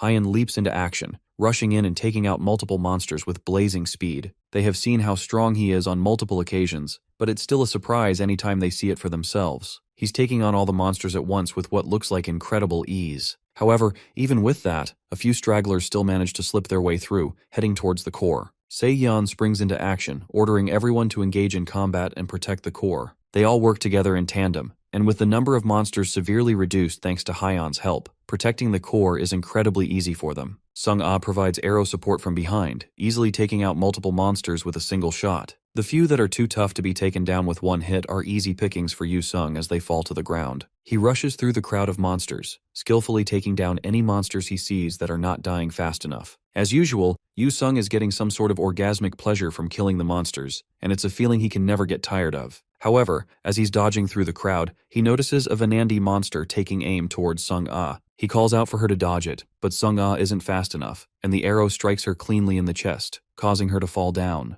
Both Hyun and Yu-sung pause and stare in shock as Sung-ah falls to the ground from her injuries. A monster tries to take advantage of Hyun's distraction, and it manages to get a clean hit on Hyun, cutting his arm clean off the joint. He doesn't have a lot of mana left, but being beaten by goblins would be pathetic. His arm quickly grows back, and even the goblin has to take a second to speak English to express its shock at how overpowered our MC is. It looks like getting attacked by the goblin reinvigorated Hyun to go even harder into the attack. He takes out the goblin with a clean strike from his sword, cutting it in half much the same way that his arm was cut in half. Then he hears the sound of a goblin screeching behind him. He turns just in time to see a goblin shouting as it jumps towards Sung-ah, ready to take a bite out of her. Before it can get to her though, Hyun is there just in time, and he kills it with a clean strike from his sword. Another Vanandi takes advantage of this and rushes in with its spear, stabbing Hyun through his chest, causing him to start bleeding out. Right now he doesn't have much mana left, so he had to split it by using some tricks, but doing that only turned out to be pathetic in the end. When he strengthened his head, his arm got cut off, and when he strengthened his arms, his body got stabbed. Since he doesn't need to care about his body when in a fight anyways, he deactivates his Antria's skin skill and decides to go all out with his whole body on the line. First he uses his mana explosion to kill the Vanandi that stabbed him in the first place. Then with his hand badly mangled and his body nearly completely stripped of skin, he asks Sung-ah if she's alright. She's barely able to do anything but mutter his name in amazement as his body regenerates in front of her. He tells her to relax since they don't have time to be panicking yet. Once he makes sure that she's alright, he tells her to go ahead first and get out of the dungeon. Before that, he also tells her to go to the Dangun Guildmaster and the others, and tell them to evacuate once they see his signal. She shakily asks him what will happen to him, and Hyun asks her if she really thinks that he's someone who is going to die. Sung-ah stares at him for a moment, but understands what he's trying to say. She decides to follow his orders just like she always has, and runs off to pass Hyun's message back to the others. Now that he's alone, Hyun charges up another mana explosion and rushes off to fight the monsters in the hope of buying them some time. The mana explosion is large enough to light up the entire area in blue. The ground is littered with monster corpses as the fight starts to come to a close. Hyun looks around and takes in just how much of a mess the entire place has become as the fires start to get high enough to cover the sky in smoke. Meanwhile, back at the core, they realize that the fire is about to take down the core. There's no other choice now, but to destroy the core and get out of there. But the problem is that Kang Hyun is still deep in the mountain, fighting monsters. As Se-yeon tries to convince them to wait a little longer, Sung-ah comes back with the message from Hyun. He tells them to wait for the signal and then start evacuating the dungeon. However, Se-yeon has no idea what that signal is. Suddenly, a large blast of mana comes flying over all their heads, destroying the core in one hit. The escape portal opens immediately, and Se-yeon turns to see Hyun giving her the signal to get out of there while they still can. She can't help but laugh at his actions, and with his assurance that things will be alright, she gives the order to everyone to start evacuating as fast as they can. With the message passed across, Sung-ah tries to go back to help Hyun, but she's stopped by Yu-sung before she does something crazy. He convinces her that Hyun will be alright, while Sung-ah can barely stand in her current condition. All they can do now is trust Hyun like they always do, and not get in his way. Sung-ah uncharacteristically looks like she wants to argue, but she knows he's right. It's best for them to get out of there and leave the rest of Hyun. And just like that, all the surviving talented make their way out of the dungeon and stand anxiously outside the doors, waiting for Hyun to come out as well. Sung-ah has gotten treated, and both she and Yu-sung wait along with the rest of them. Still, there's no sign of Hyun for several minutes, and people start to fear the worst. Then suddenly, a destroyed foot steps out of the dungeon. It's Kang Hyun alive, but certainly not well. The spear is still stabbed in his chest as he stands in front of all of them, and the talented waiting for him all call out to him, excited that he's alright. Sung-ah is about to run to check up on him, but she pauses as she notices something. Somehow, even though he made his way out of the dungeon, it looks like he passed out as soon as he stepped back on Earth, while still standing. Yu-sung walks over to him and presses a finger to his forehead, and immediately, Hyan falls over without any resistance. The others ask him what he thinks he is doing, but Yu-sung just smiles down at Hyun. It looks like his gut was right again when he was so confident that Young would survive. Time and time again, Hyun continues to prove that he really is the best, even now as he lays on the ground, completely unconscious. Now that Hyun is back, safe and sound, the immortal guildmaster, Han Myungdo, is the first to take out his anger on the person that caused that whole mess towards the end in the first place. He punches Park Hoyeon in the face and tackles him to the ground, reminding him that because of him, they all almost died. Park Hoyeon tries to defend himself by saying that there really was nothing that he could do, but that doesn't matter to Han Myungdo. At the end of the day, Park Hoyeon is the guild master of his guild, and he shouldn't be saying such cowardly things as if anyone cares. As the two of them fight, Kang Hyun slowly starts to get up, much to the worry of everyone around him. Despite how much they try to keep him down so he can rest, Hyun gets up from his lying position with a smile and apologizes to the two men for interrupting their scuffle. Then he tells Park Hoyeon to hand over the items that were promised in the bet. However, despite how much of a brave face he's putting up, he's still heavily injured from the fight, and after speaking a few words, he immediately passes out. The next time he opens his eyes, he sees a smiling Yu-sung and a very worried-looking Sung-ah waiting for him in a bleak-looking hospital room. He gets up, now wrapped in hospital clothes, and holds his head in pain. Even with his impressive regeneration, every part of his body still hurts like hell and he can barely move. The usually calm and collected Sung-ah can't hold back her tears as Hyan gets up, and she immediately tackles him in a tight hug, not a single care in the world about whether or not he's in pain. He tries to tell her that he's still sore and she should calm down, but she doesn't care, and continues to hug him tighter. That day, after the dungeon raid concluded, South Korea's first C-rank dungeon Vanandi's Forest was cleared at the cost of many sacrifices. The Guardian Guild suffered a great loss beyond just losing their guildmaster. After the raid concluded, the Guardian Guild suffered a near-total annihilation, and more than just the loss of combat power, their actions also endangered the entire raid team. The Flame Dragon Guild also stood at the center of controversy, since their actions also heavily endangered the entire raid and nearly cost everyone their lives. With just one raid, 2 guilds have fallen out of South Korea's top 10. And then Kang Hyun's heroism, who saved everyone from the brink of annihilation, received high praise from everyone involved. Thanks to their actions, the Badass Guild rose to South Korea's top 10 with just 3 members. Of course, not all the reactions were favorable. Maybe it was because his extreme image had drawn in a lot of haters. People took the opportunity to start hating and began pouring out malicious comments. Sung-ah takes a moment to scroll through the multiple comments hating Hyan. Yu-sung sees her typing furiously on her phone and asks her if she's on the internet again. She has been going online rather consistently, giving lessons to someone who clearly lacks online etiquette. Yu-sung scolds her for loving to stick her nose in anything, and as she starts to furiously get into online arguments, he offers her a drink to calm her down, but she doesn't want any more drinks. She's more worried about the fact that Hyun is late to their meeting. Sung-ah tells her not to worry about him, and it's likely that he has probably already fully recovered on the first day. His regeneration speed is insane. Yu-sung is sure that if they cut him in half, he'll probably be split in 2. Instead of worrying about him, it's better to look for a way to not be bored with nothing to do in the office. He invites her to go and throw daggers at the board to pass the time. As the two of them walk over to the board, they pass by poor Janum's desk. The administrative officer is at his wit's end because there's so much to do and no one wants to help him. There's memberships to take care of, ad inquiries, sponsorships requests, and even dungeon raid scheduling. He's been working overnight for days and it looks like his workload keeps growing. He was excited when he came to work in this guild, but now he's starting to feel like something is seriously wrong. As they talk, Hyun walks into the office and waves at everyone. From what he's seeing, it looks like there's been total chaos without him. He heads over to Jaemin's desk and greets him, asking if he can drop the formalities and just be casual. After dropping the formalities, he tells Jaemin to clean up his desk and get back to work. He agrees with Hyun that his desk is messy and he even thanks Hyun for pointing it out. But in his head, Jaemin is having a mental breakdown. He thinks that if Hyun should be nitpicking, then he should start from the table of the rest of the guild. In his head, Jaemin starts to wonder if he should just kill them. The killing intent is strong enough that Hyun feels like he'll die if he pushes things anymore. Then he goes over to Sung-ah and gives her the bow that he got from killing the Vanandi Great Warrior. She takes the bow carefully, completely stunned that he would give her something like that. Among all of them, Hyun knows that she will make the best use of it. It needs a bit of mana, but it should be able to work even without arrows. Sung-ah squeals in joy and thanks him profusely. Meanwhile, Yu-sung gets excited, thinking that Hyun got something for him as well, but the only thing our MC got was a middle finger. Yu-sung feigns being hurt, but the two of them start bantering as usual. As they are talking, a call comes in from the intercom, indicating that someone is at the door. The person at the door is Han Si-won from the Guardian Guild, and he introduces himself, but Hyun has no idea who that is. He even complains that they are attracting all kinds of weird people, and the other two come up with suggestions on who this scammer might be. Meanwhile, Si-hwan stands outside in complete shock, confused about how they have already forgotten about him, even though he was part of the raid, and they even ate together afterward. And that's all we have time for. Hyun and his group certainly have a lot more adventures ahead of them, and what does Han Si-won have in store for them?